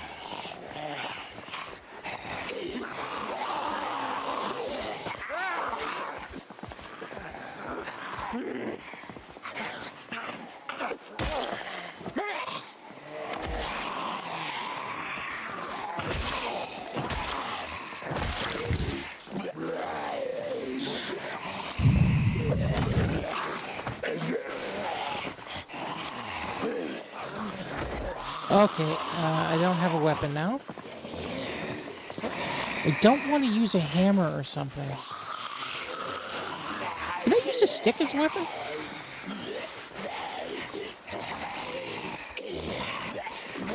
Like, can I equip a large stick? Equip in both hands.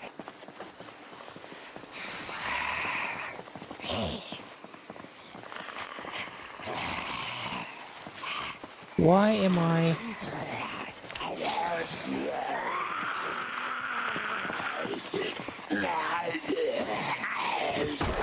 Oh!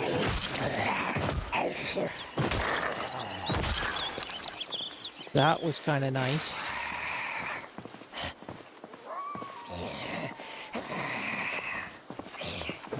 Very, very, very long swing. Okay, how much damage did that take? I do not know. Can I attach to my back? I can attach it to my back. Maybe I'll just use big sticks. Antidepressants.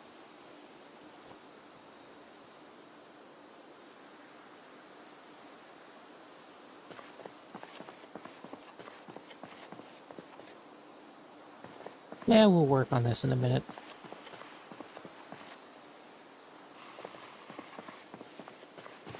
Okay, come on.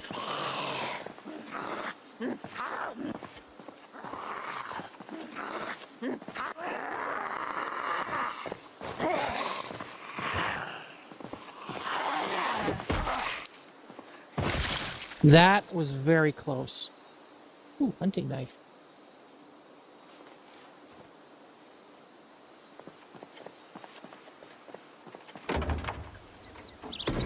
Fuck's sakes. I thought I'm positive I saw a scissor jack somewhere.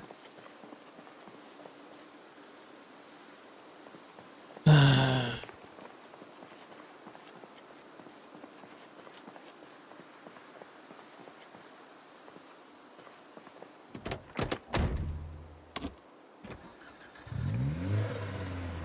think I'm gonna have to start carrying gasoline on me just to get rid of some of these bodies. Oh, maybe it was in... Okay, it could have been... No, it could have been in the shop here. What? I'm nowhere near that thing. Okay, I'm gonna leave it running just to bring up the condition a little bit more of the battery, the charge of the battery.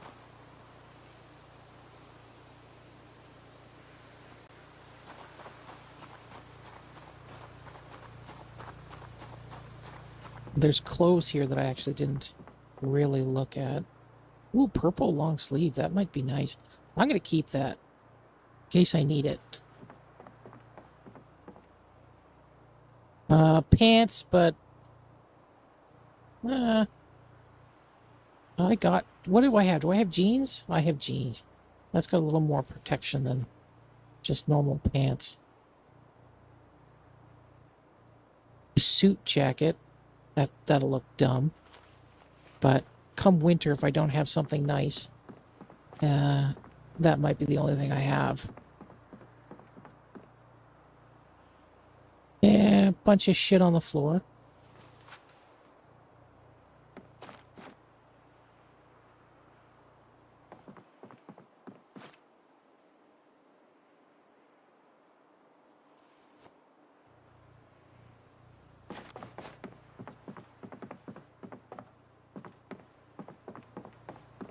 Why am I getting damaged? Oh, because I'm over encumbered again. And I think what's really over encumbering me is pasta. I think what's really over encumbering me is that that branch on my back. I think it is very heavy. Yeah.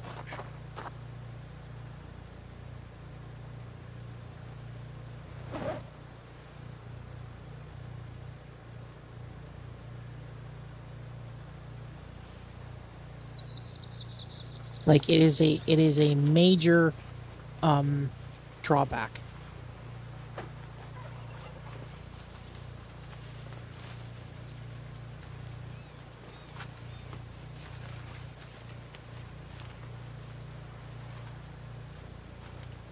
I also think that I might have been implying that I'm a smart or intelligent person.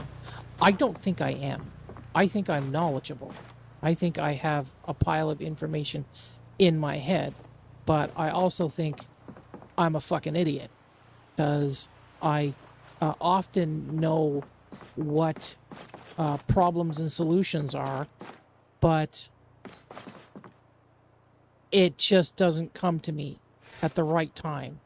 Like I don't have appropriate access to my my base of knowledge when I require it. And that's like a keystone of fleshing. That's like a keystone property of intelligence is to be able to know when to do something, when to execute something, when to how to assess a situation and come up with like a viable option and viable solutions. And I don't think I'm particularly capable of that. I think my only real skill is the ability to talk. That's it. I think beyond that, I have no practical abilities or, practical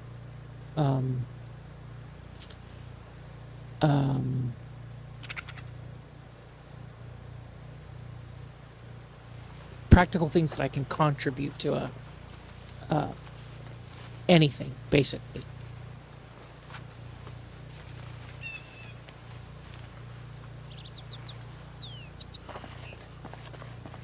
Or that I'm far too reliant on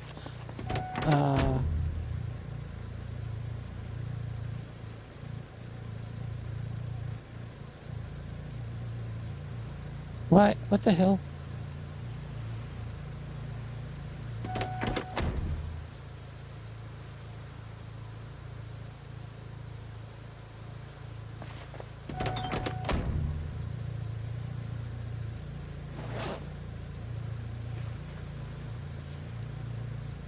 Like I don't think I think I'm more like an LLM than, anything else, like a large language model than anything else.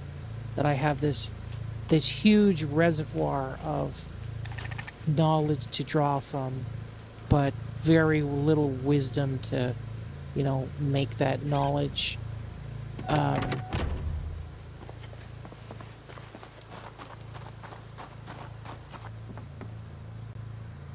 functionally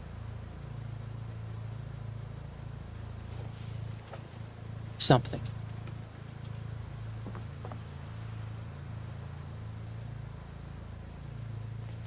And we'll get rid of the padlock.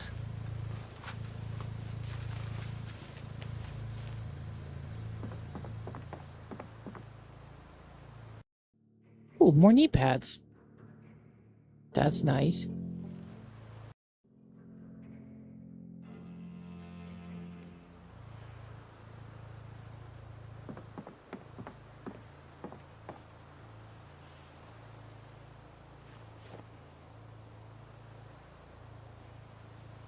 I think given a microphone and a paper bag and a length of rope, I will likely suffocate myself and then hang myself in short order in that order, which just basically means I'm an idiot.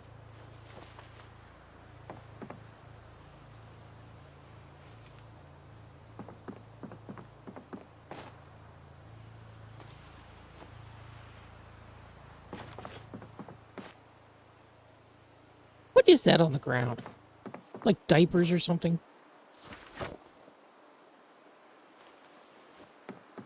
I might be able to cut that satchel up. Let's take it.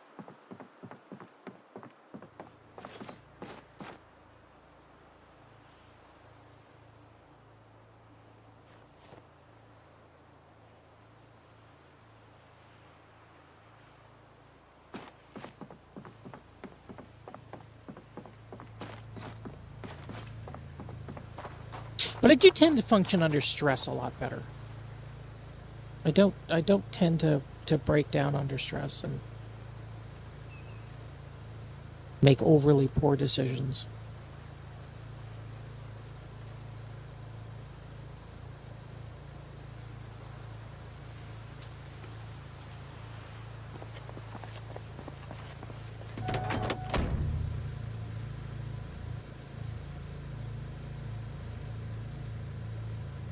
But I also have a serious lack of common sense.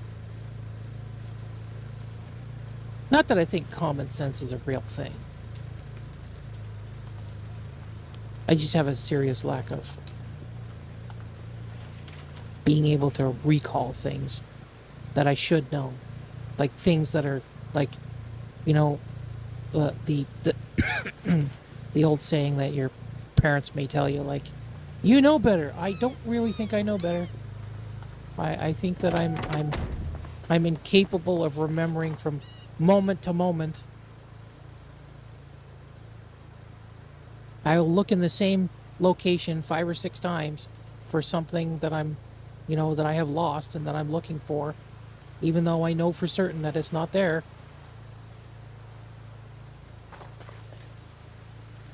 Okay, let's open and drink this. Then we'll open and drink the plain chips.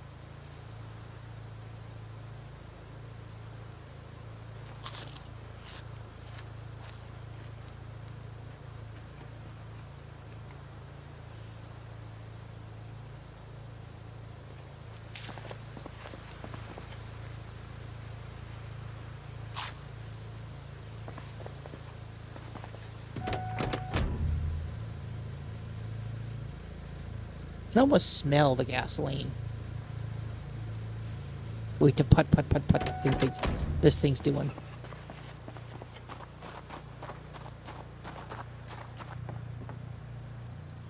Or like you can tell me something and then 5 minutes later I will forget it.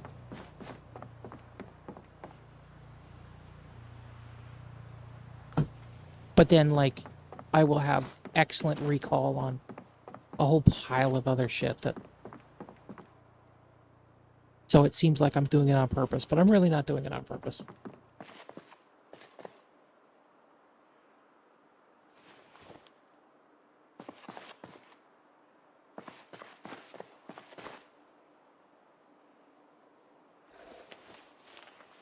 Okay, we seem to get a lot of farming stuff in here. This is one of the first buildings that I raided, but I didn't really seem to pull a lot of stuff out of here. I'll come back for the boxes later.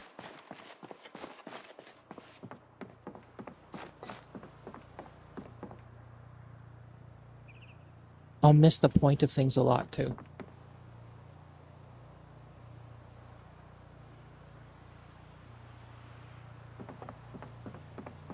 Why am I tense?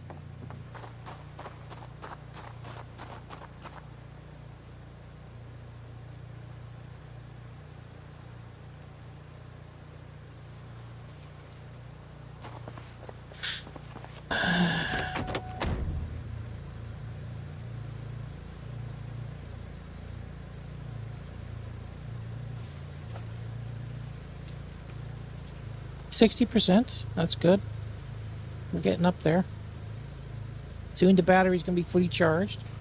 And I think I might grab a second battery to keep fully charged and like store somewhere in case I need it, or something happens to this car, or I bash into something and I lose conditioning on the battery. Or I don't know. I would kind of like to be able to, boost a car. So I was looking on the not the Wikipedia, the Steam discussion board, and it seems like no, you can't hot swap a battery.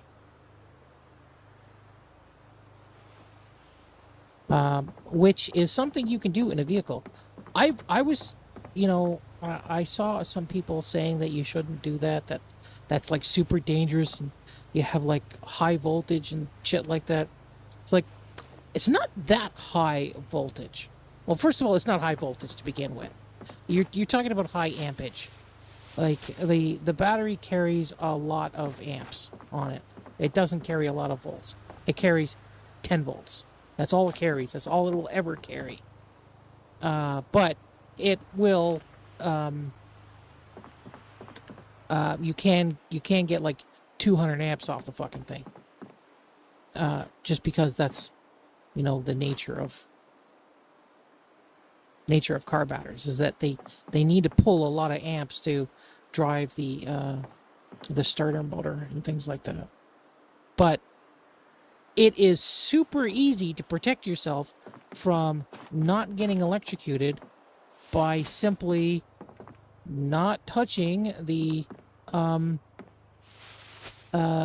positive and the negative leads, and not touching the positive and the positive lead to the grounding of the vehicle, and then you won't cause sparking and arcing. It's not hard.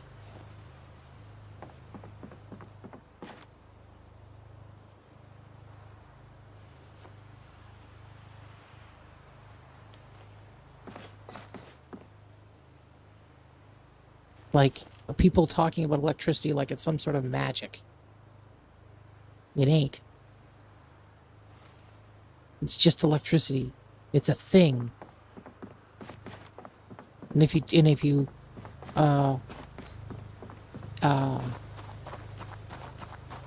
follow the rules of conduct of electricity, you're fine. It's one of the reasons why people can do their own house repairs.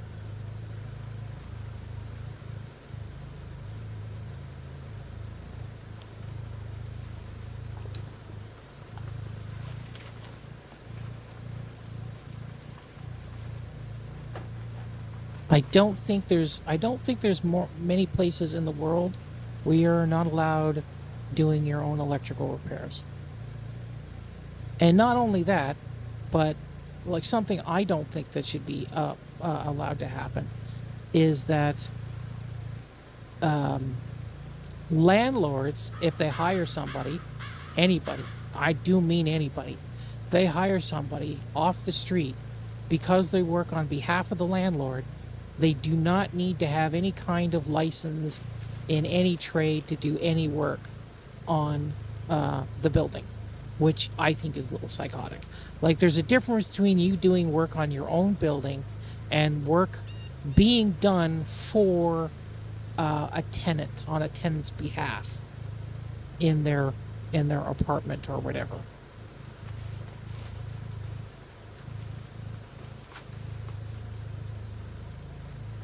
But the law in Canada doesn't seem to have much distinction between the two.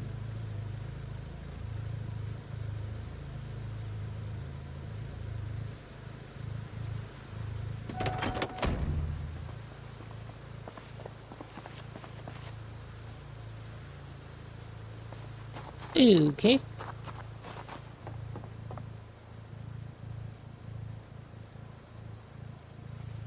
Okay, I think this is completely emptied. I don't think there's anything left in this place, and I didn't find the jack. But I was fairly certain that the jack was supposed to be here. Because I saw a jack in here. But I guess I didn't. I guess I saw it somewhere else. Or in another playthrough.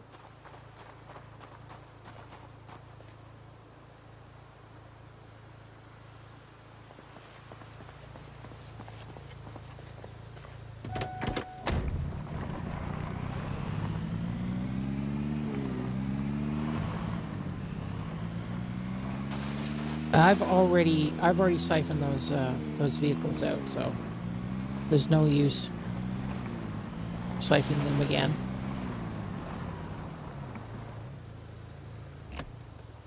There we go. We'll put the bleach back in there.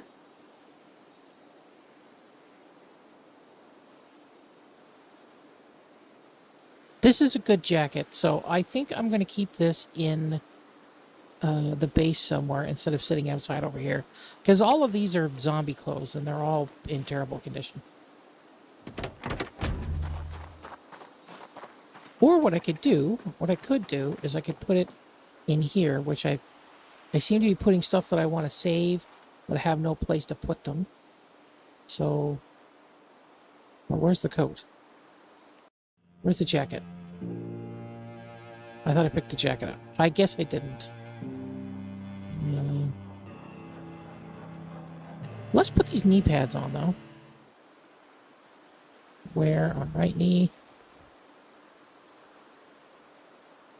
Where on left knee? I thought I put them on.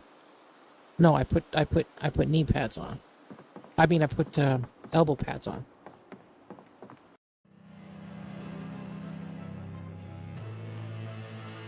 Oh no, I did have a knee pad on that I didn't remember having. I have got a lot of drinks.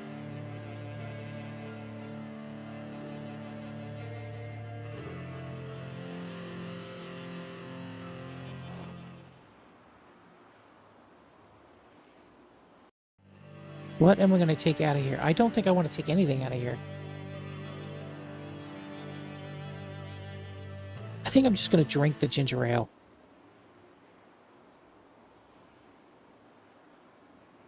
I accidentally drink bleach and kill myself. It's always a good idea.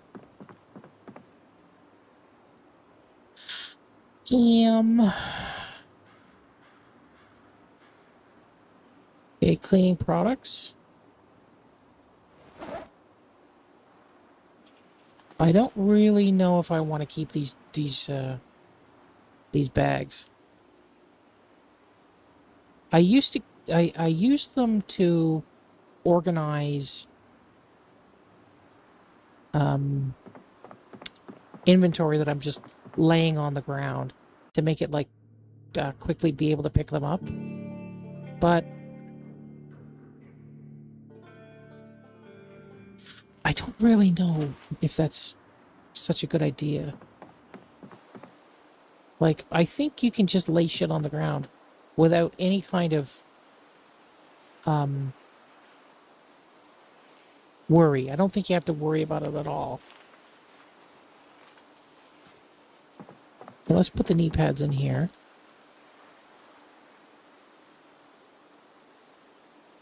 Burlap piece. I don't know what that means.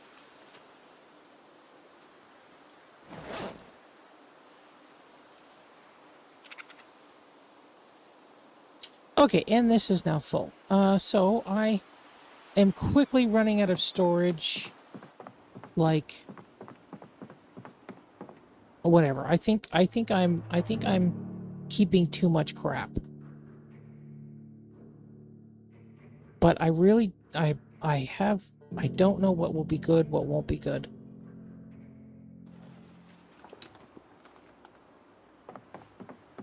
I think I'm going to make a concerted effort to get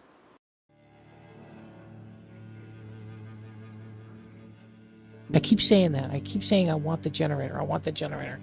And then I keep not doing it.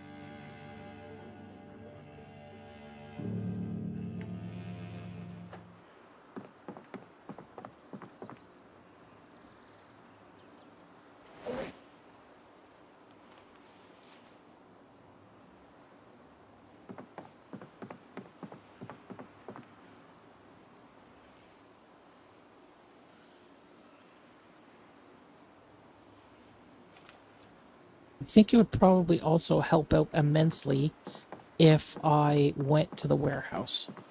If I really went to the warehouse, I could dismantle a bunch of stuff. Okay, let's take the garden hole out of there. I'll put the empty plastic bottle in there. Empty pot can in there. What else am I going to pull out? Don't want to pull the leaf rake out. Because the garden hoe I can put in with the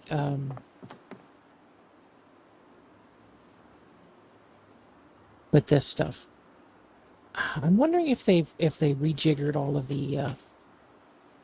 the weights of everything.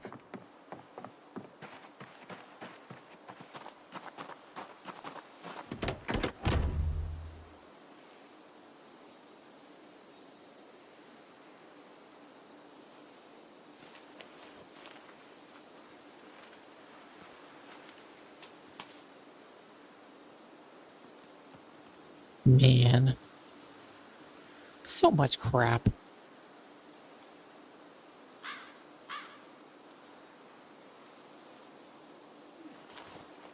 Probably help if I also ate more. There'd be less stuff, less food sitting around.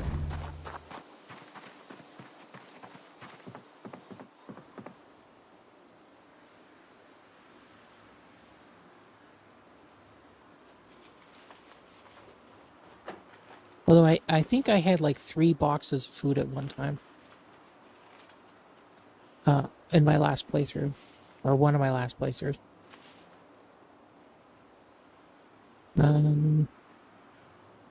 Okay, steel shit, I think I'm just gonna put on the floor. I know I need them to repair stuff.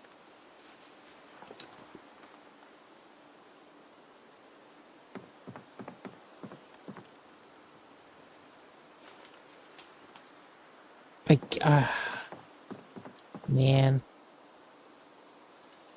Why can't we even see stuff that's junk? Like, seriously. Like, can I burn that stuff? I don't know.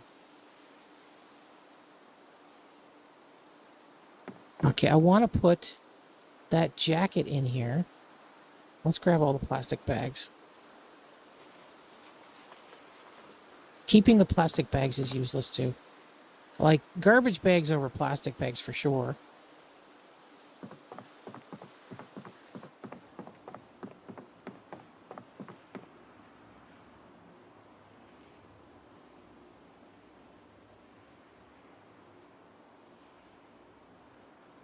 Okay, this is Burns.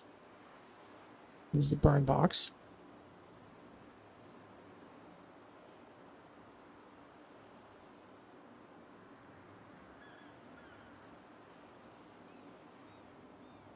Maybe I'll put the toys in there too.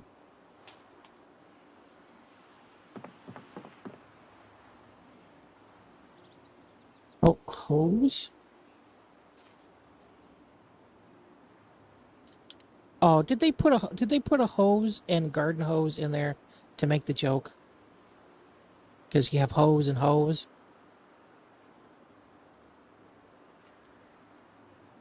I could see them having the dad humor bull crap.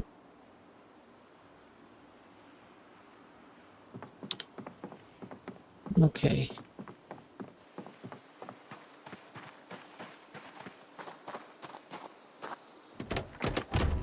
I'm going to put these 2 drinks on here, and they will be the drinks that I drink later. Oh, wait a minute. More stuff. Thought I was done.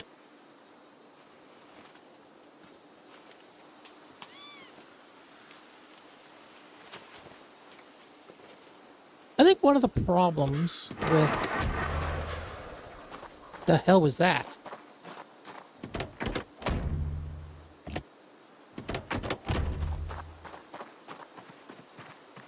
That was a starter running on. Okay. Cow's milk, not refrigerated. That is disgusting.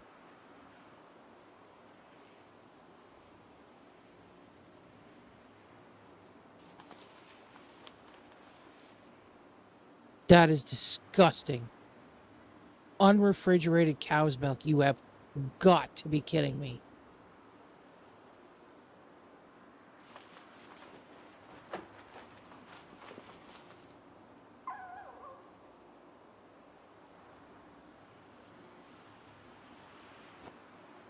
Gross.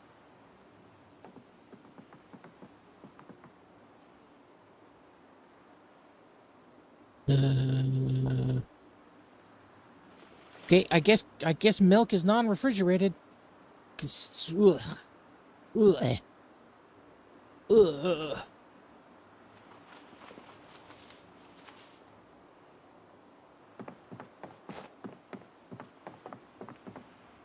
Yum.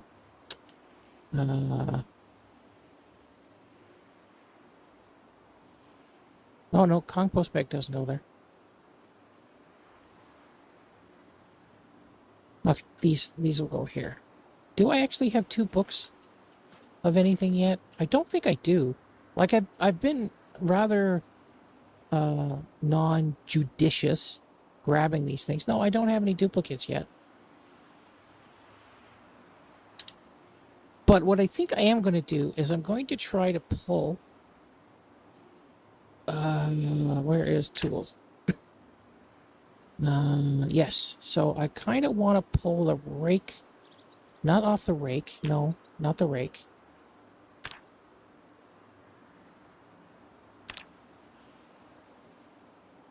Yes, off the rake. This rake. The leaf rake.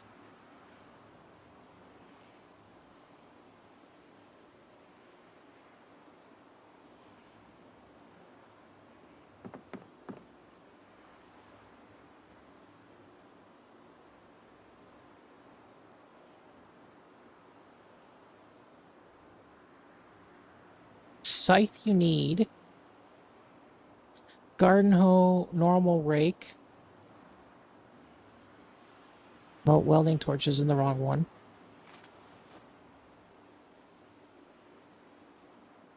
Those are the IDs.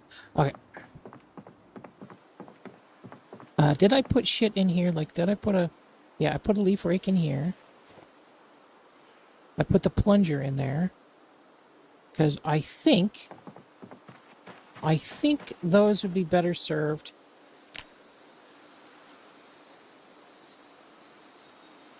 Fuck.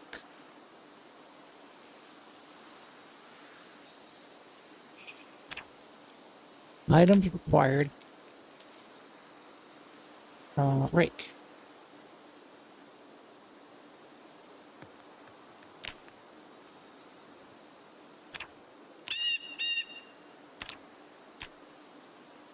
I saw it. I know I saw it.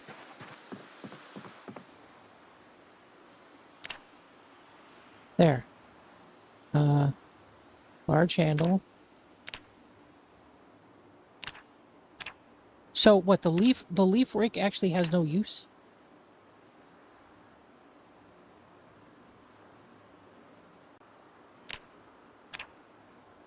Okay.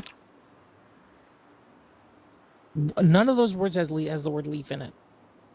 Neither of those has the word leaf in it.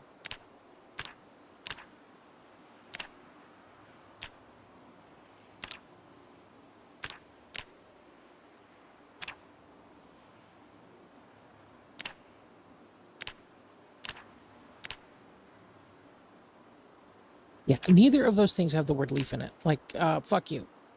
Seriously. Okay, I'm gonna put the leaf rakes on the ground, and I'll figure out what to do with them later.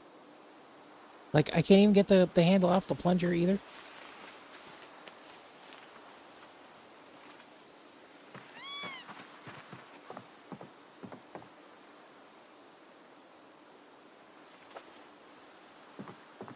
It's not fun. Not funny.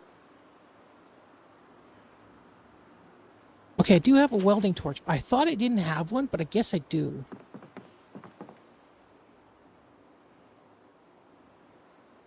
Compost bag goes in there. That's so gross. That the cow's milk isn't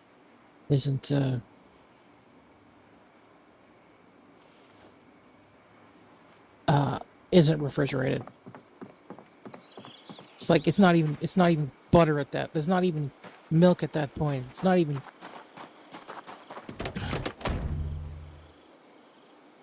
I ruined the joke by saying it too early.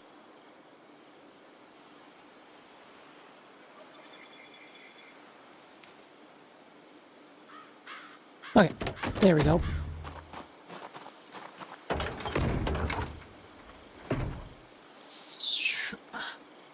God damn it, look at all of this shit.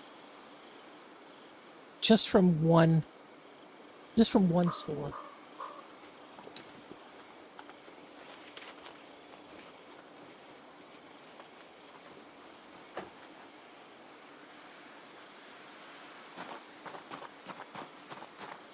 Okay, the satchel is going to be something else that we look at.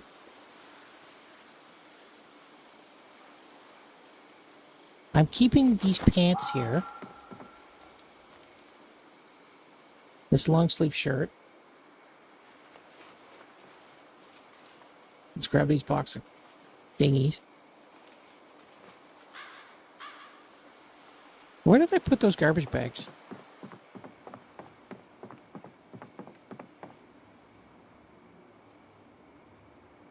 So there's another mod that's called something like Home Inventory or something like that, that allows you to set an inventory point, or set a zone where all of your inventory is, like all the inventory, all the stuff in containers is counted as your inventory, and you are able to like pick and choose. Like you'll be able to go through it.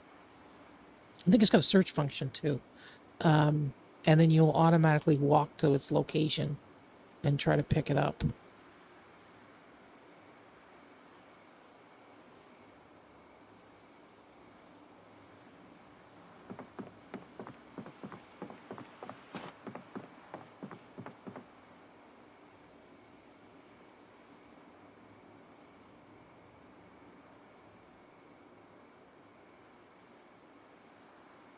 Huh?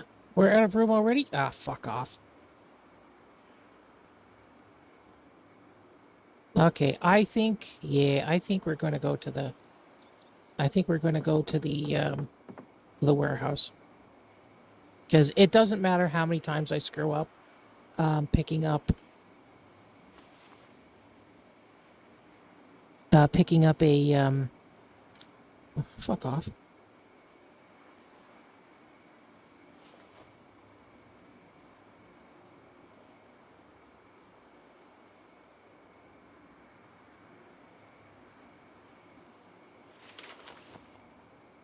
Picking up a box. There are so many that it doesn't matter. Like I could break 80% of them and still have enough in the. I would still picked up enough to actually make it worth my while.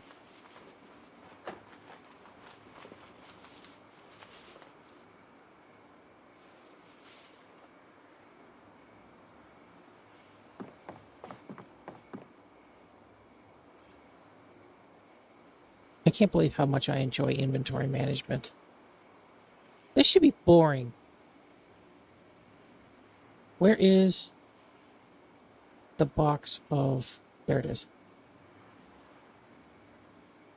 Now, do I plant sunflower seeds or do I plant packages of sunflower seeds? Like, that seems to be... Can you plant candy corn? I don't think you can. There we go. It also help a lot when we have the potbelly stove in here, because then I could actually put burnables in there. Like I don't have to put them in a box, because you could, well, I don't know if they've changed it, but you used to be able to put an unlimited amount of stuff in the unlimited burnables in a box.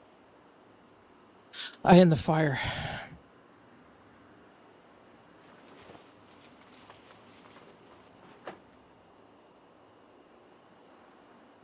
This is more important. So we'll get the 2 books over there. Then we'll shove this stuff in here.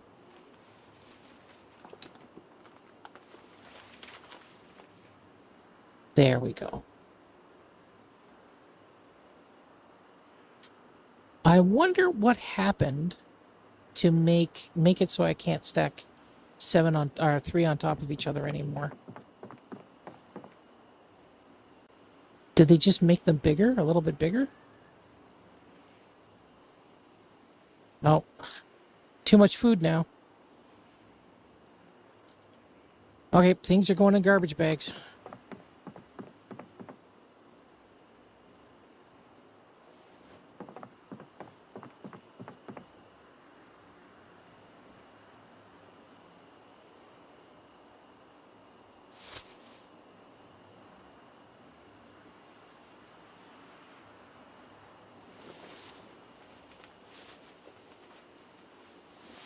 And this.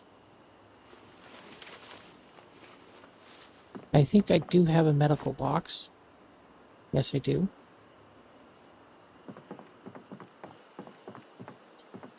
Scrap wood and stuff is not terrible if that gets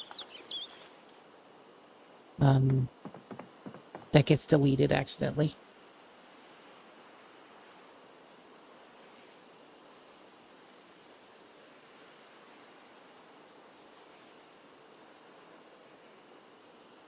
I don't know.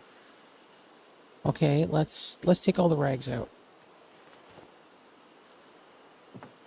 And I'll put the rags down here. Gross.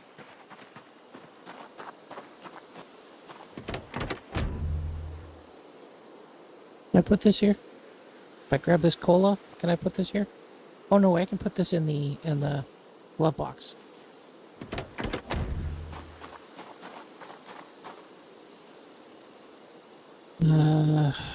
Okay. Wait a minute. The megaphone I'm gonna leave in there, because and I didn't even collect the water.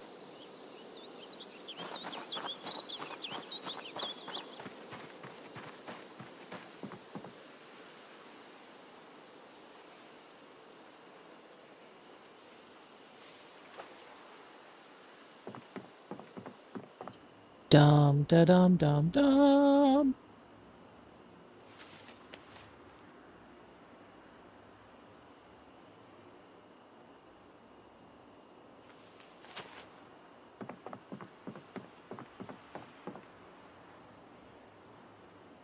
My first tarps.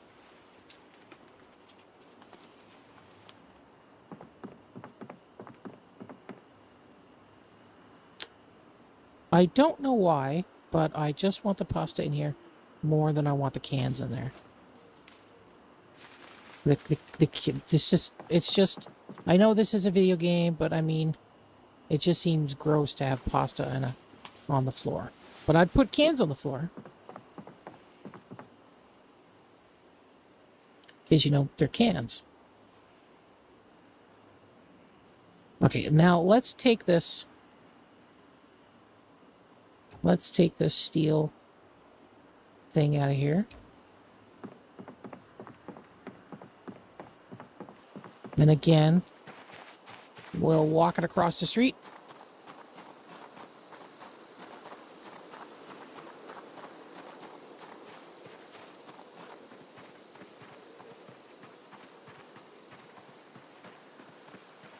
What's that? That's the light.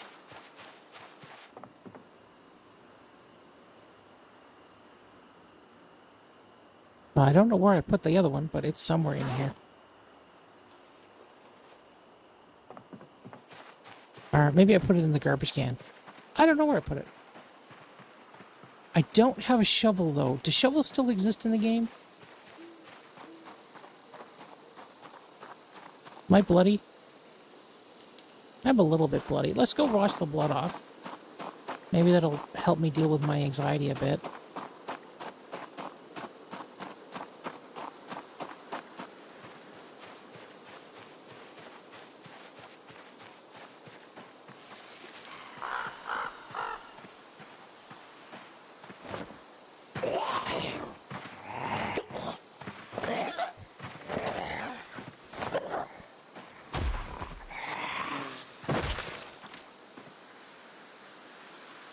Die, motherfucker, die, motherfucker.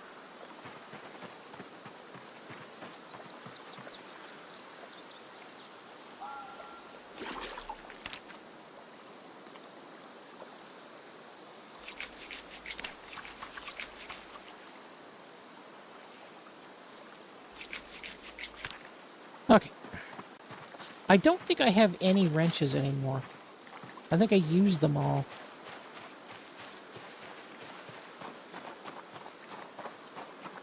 But I think I did figure out what I wanted to use as a weapon. I think it was like a branch with nails in it or something like that. Because I can make an unlimited number of them.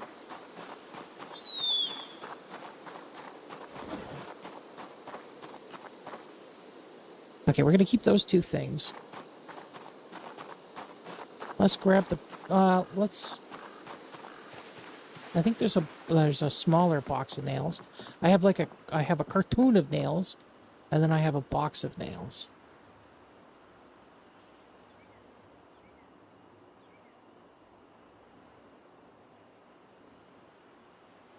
Let's actually... Okay, box of nails. Cool, and then we'll open this up. Okay, we have... did I put it on the floor or something? Box of nails. Open. Okay, there we go. Then I want the... well, not then, but I wanted the branch to begin with.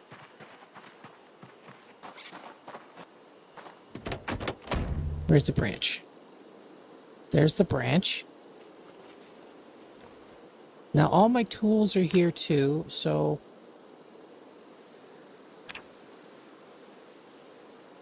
Large branch turns into planks. That's not how that works.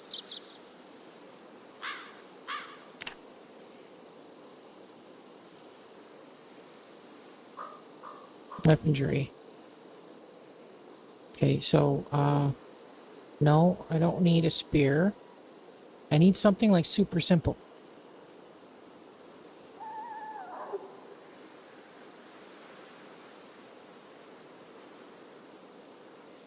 I thought there was something...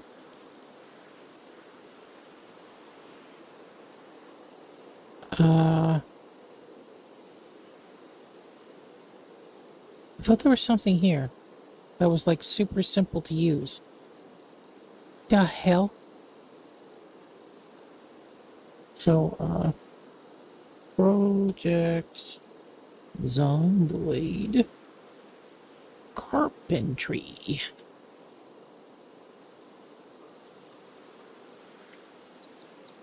Okay, so, where are the recipes? Show recipes. There we go. Oh, it's a large handle. Okay, one is a tree branch, but it screws. It screws instead of... God damn it. Nuts and bolts. Oh, plank with nails. Oh no, that's to make a box. Okay, large branch, nuts and bolts again. Motherfucker.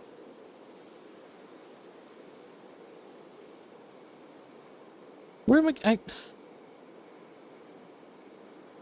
See, the thing is, you used to be able to take apart benches and stuff and get lots of nails and stuff out of it. But now you don't get much out of it. You get almost nothing out of anything. Like, there's really no point in training up your skills for anything. Like, they've basically made... They basically made the agriculture your only good route. And it doesn't look like you can make a handle.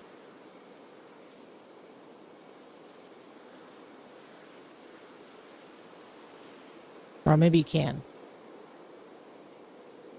No, you can't. Okay, you can take a large handle and make a medium handle out of it, but you can't make a large handle. Or a handle. Well, why can't I make a handle?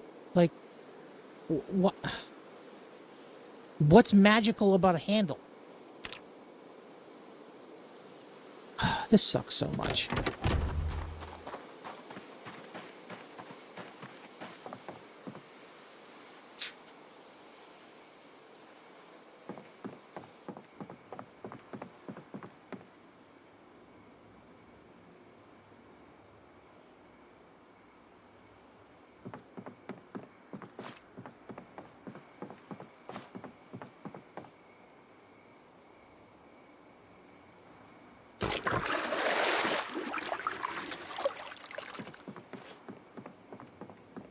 I don't have much else to choose for a weapon.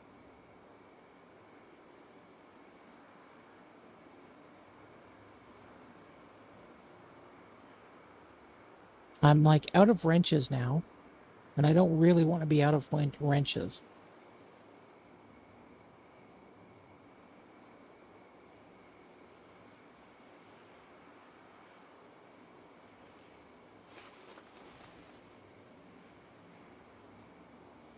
Because I'm pretty sure you need wrenches for the car. Although maybe you just need the ratchet wrench now.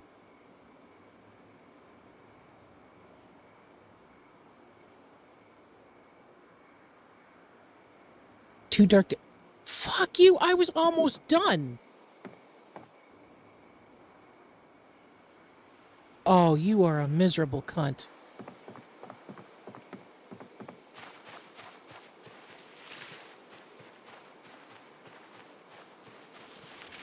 One of the reasons that I haven't tried picking up the bed is because I'm too worried about breaking it while trying to pick it up, and then moving it like over to the base.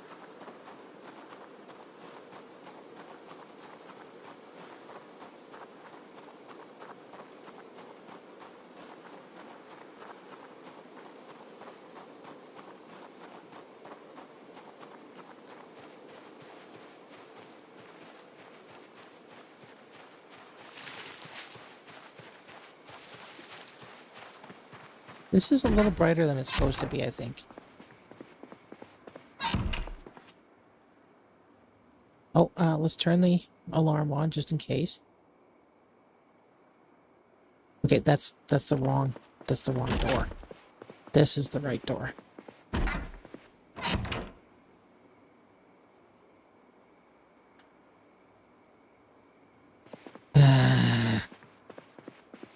Oh, I'm not even in the bedroom.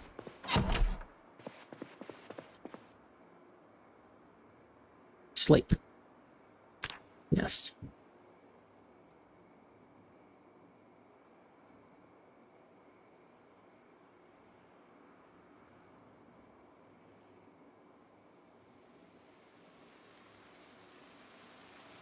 Seems like the last 10% of sleep is the one you just can't get.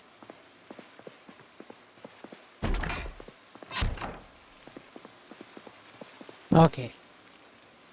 Now, we're going to have to start research from the beginning again. Reinforced long weapons. No, I don't... It's not hard to make a handle.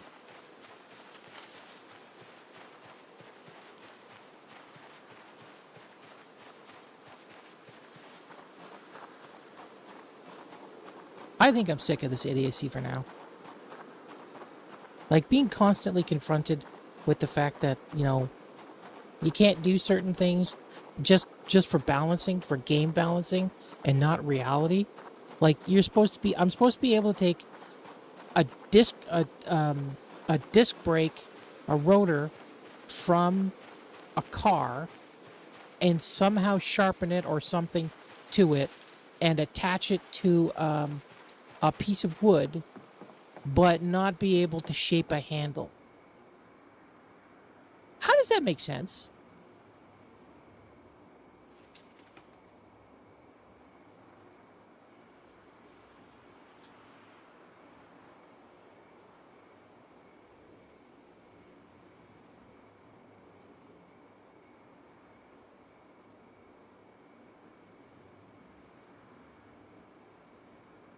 Show, build what?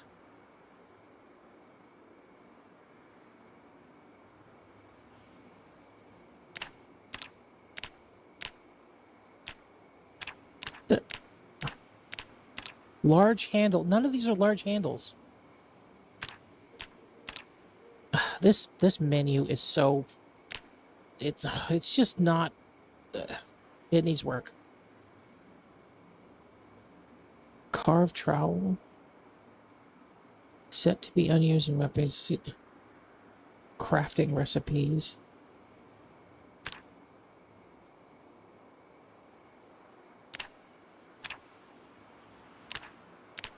What's this? Wood charcoal. Now, why would I... Like, why would it even be an option to use something that important to make charcoal?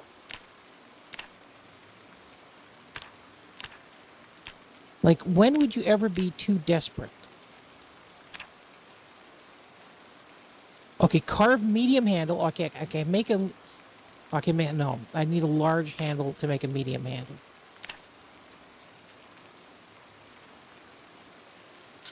But I can use a branch. Okay, I can use a branch to make a medium handle. So that means that the axe handle... I can make axe handles.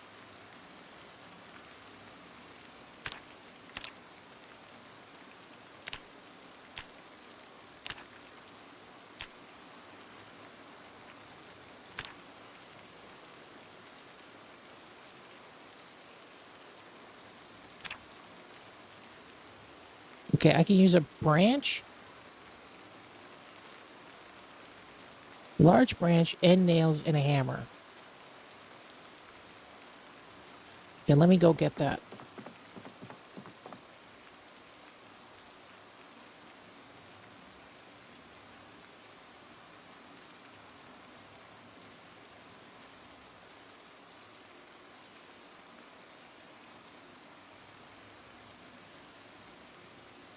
Nails.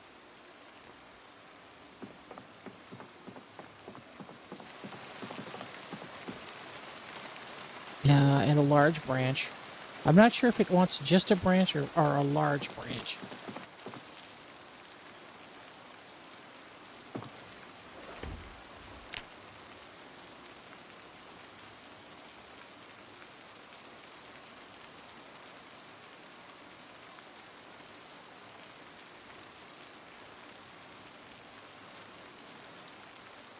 God damn it, where is it? It's probably really far down here. Oh. No, that's not it.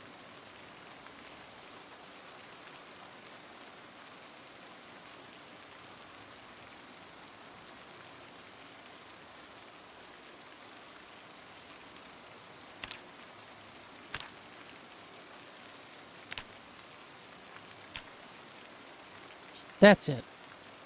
I need maintenance level 3 to make this. No, that's not the right one.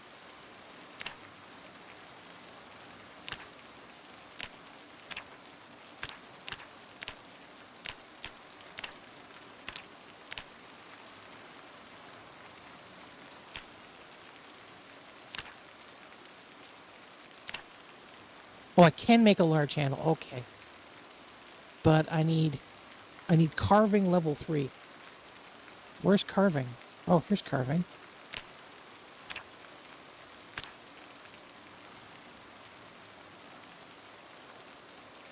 Large handle with spikes. That's not what I was looking at, though.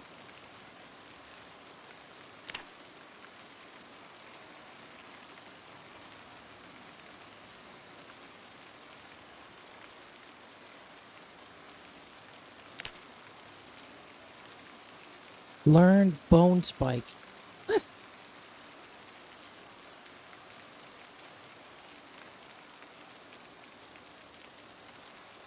Okay, well I can make wood splinters for some reason, and a drill, charcoal. Fix with adhesive tape.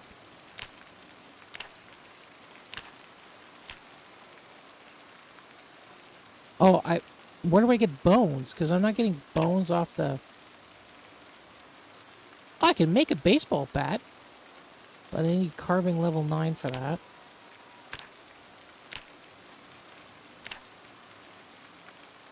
A wooden spade.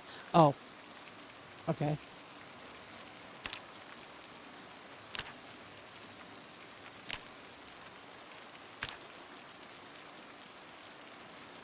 Yeah, this is the disc brake thing that's stupid. Like, look how much shit you need. Like, look at this. Okay, this is the thing that I can make, but I need carpentry level 1 to make this. Let's put this in favorites for now.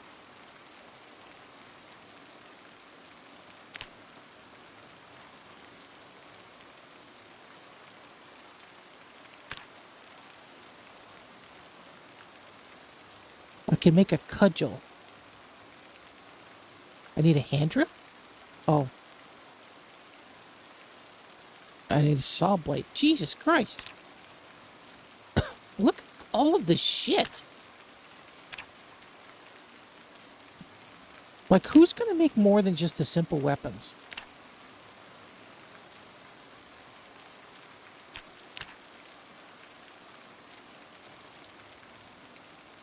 Okay, what can I make in carpentry right now? A large branch, that's it. Like...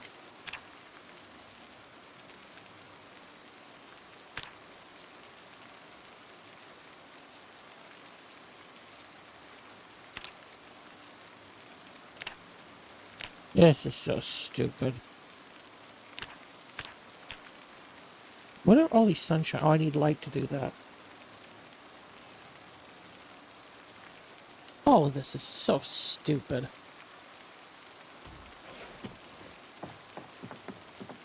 You need to be able, you need to know something about carpentry to hammer a nail into a branch.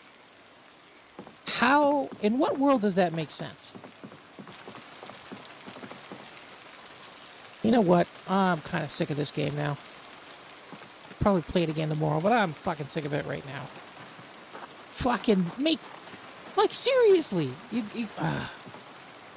Where's the gasoline? I want to make sure I have gasoline on me so that I can burn piles of bodies and bullshit. And fuck you and all kinds of stuff. Oh, God.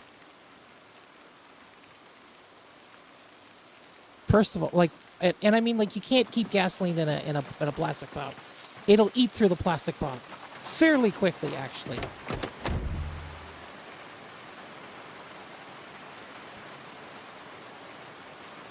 No, not water. I want the gasoline over there. There. And, let's eat something before I log off too, so I don't have to worry about eating tomorrow. Or whenever I play this game again. Let's consume the vegetable soup.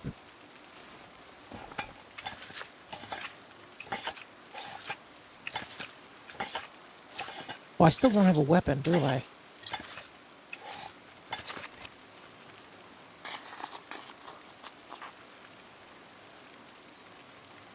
I don't know what I'm going to use for a weapon.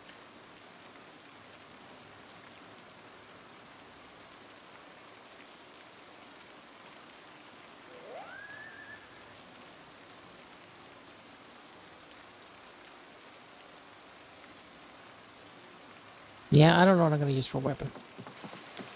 I don't know. This game has changed so much, I'm not sure what I'm doing. Like, no, I don't know. I'm done. See you all later.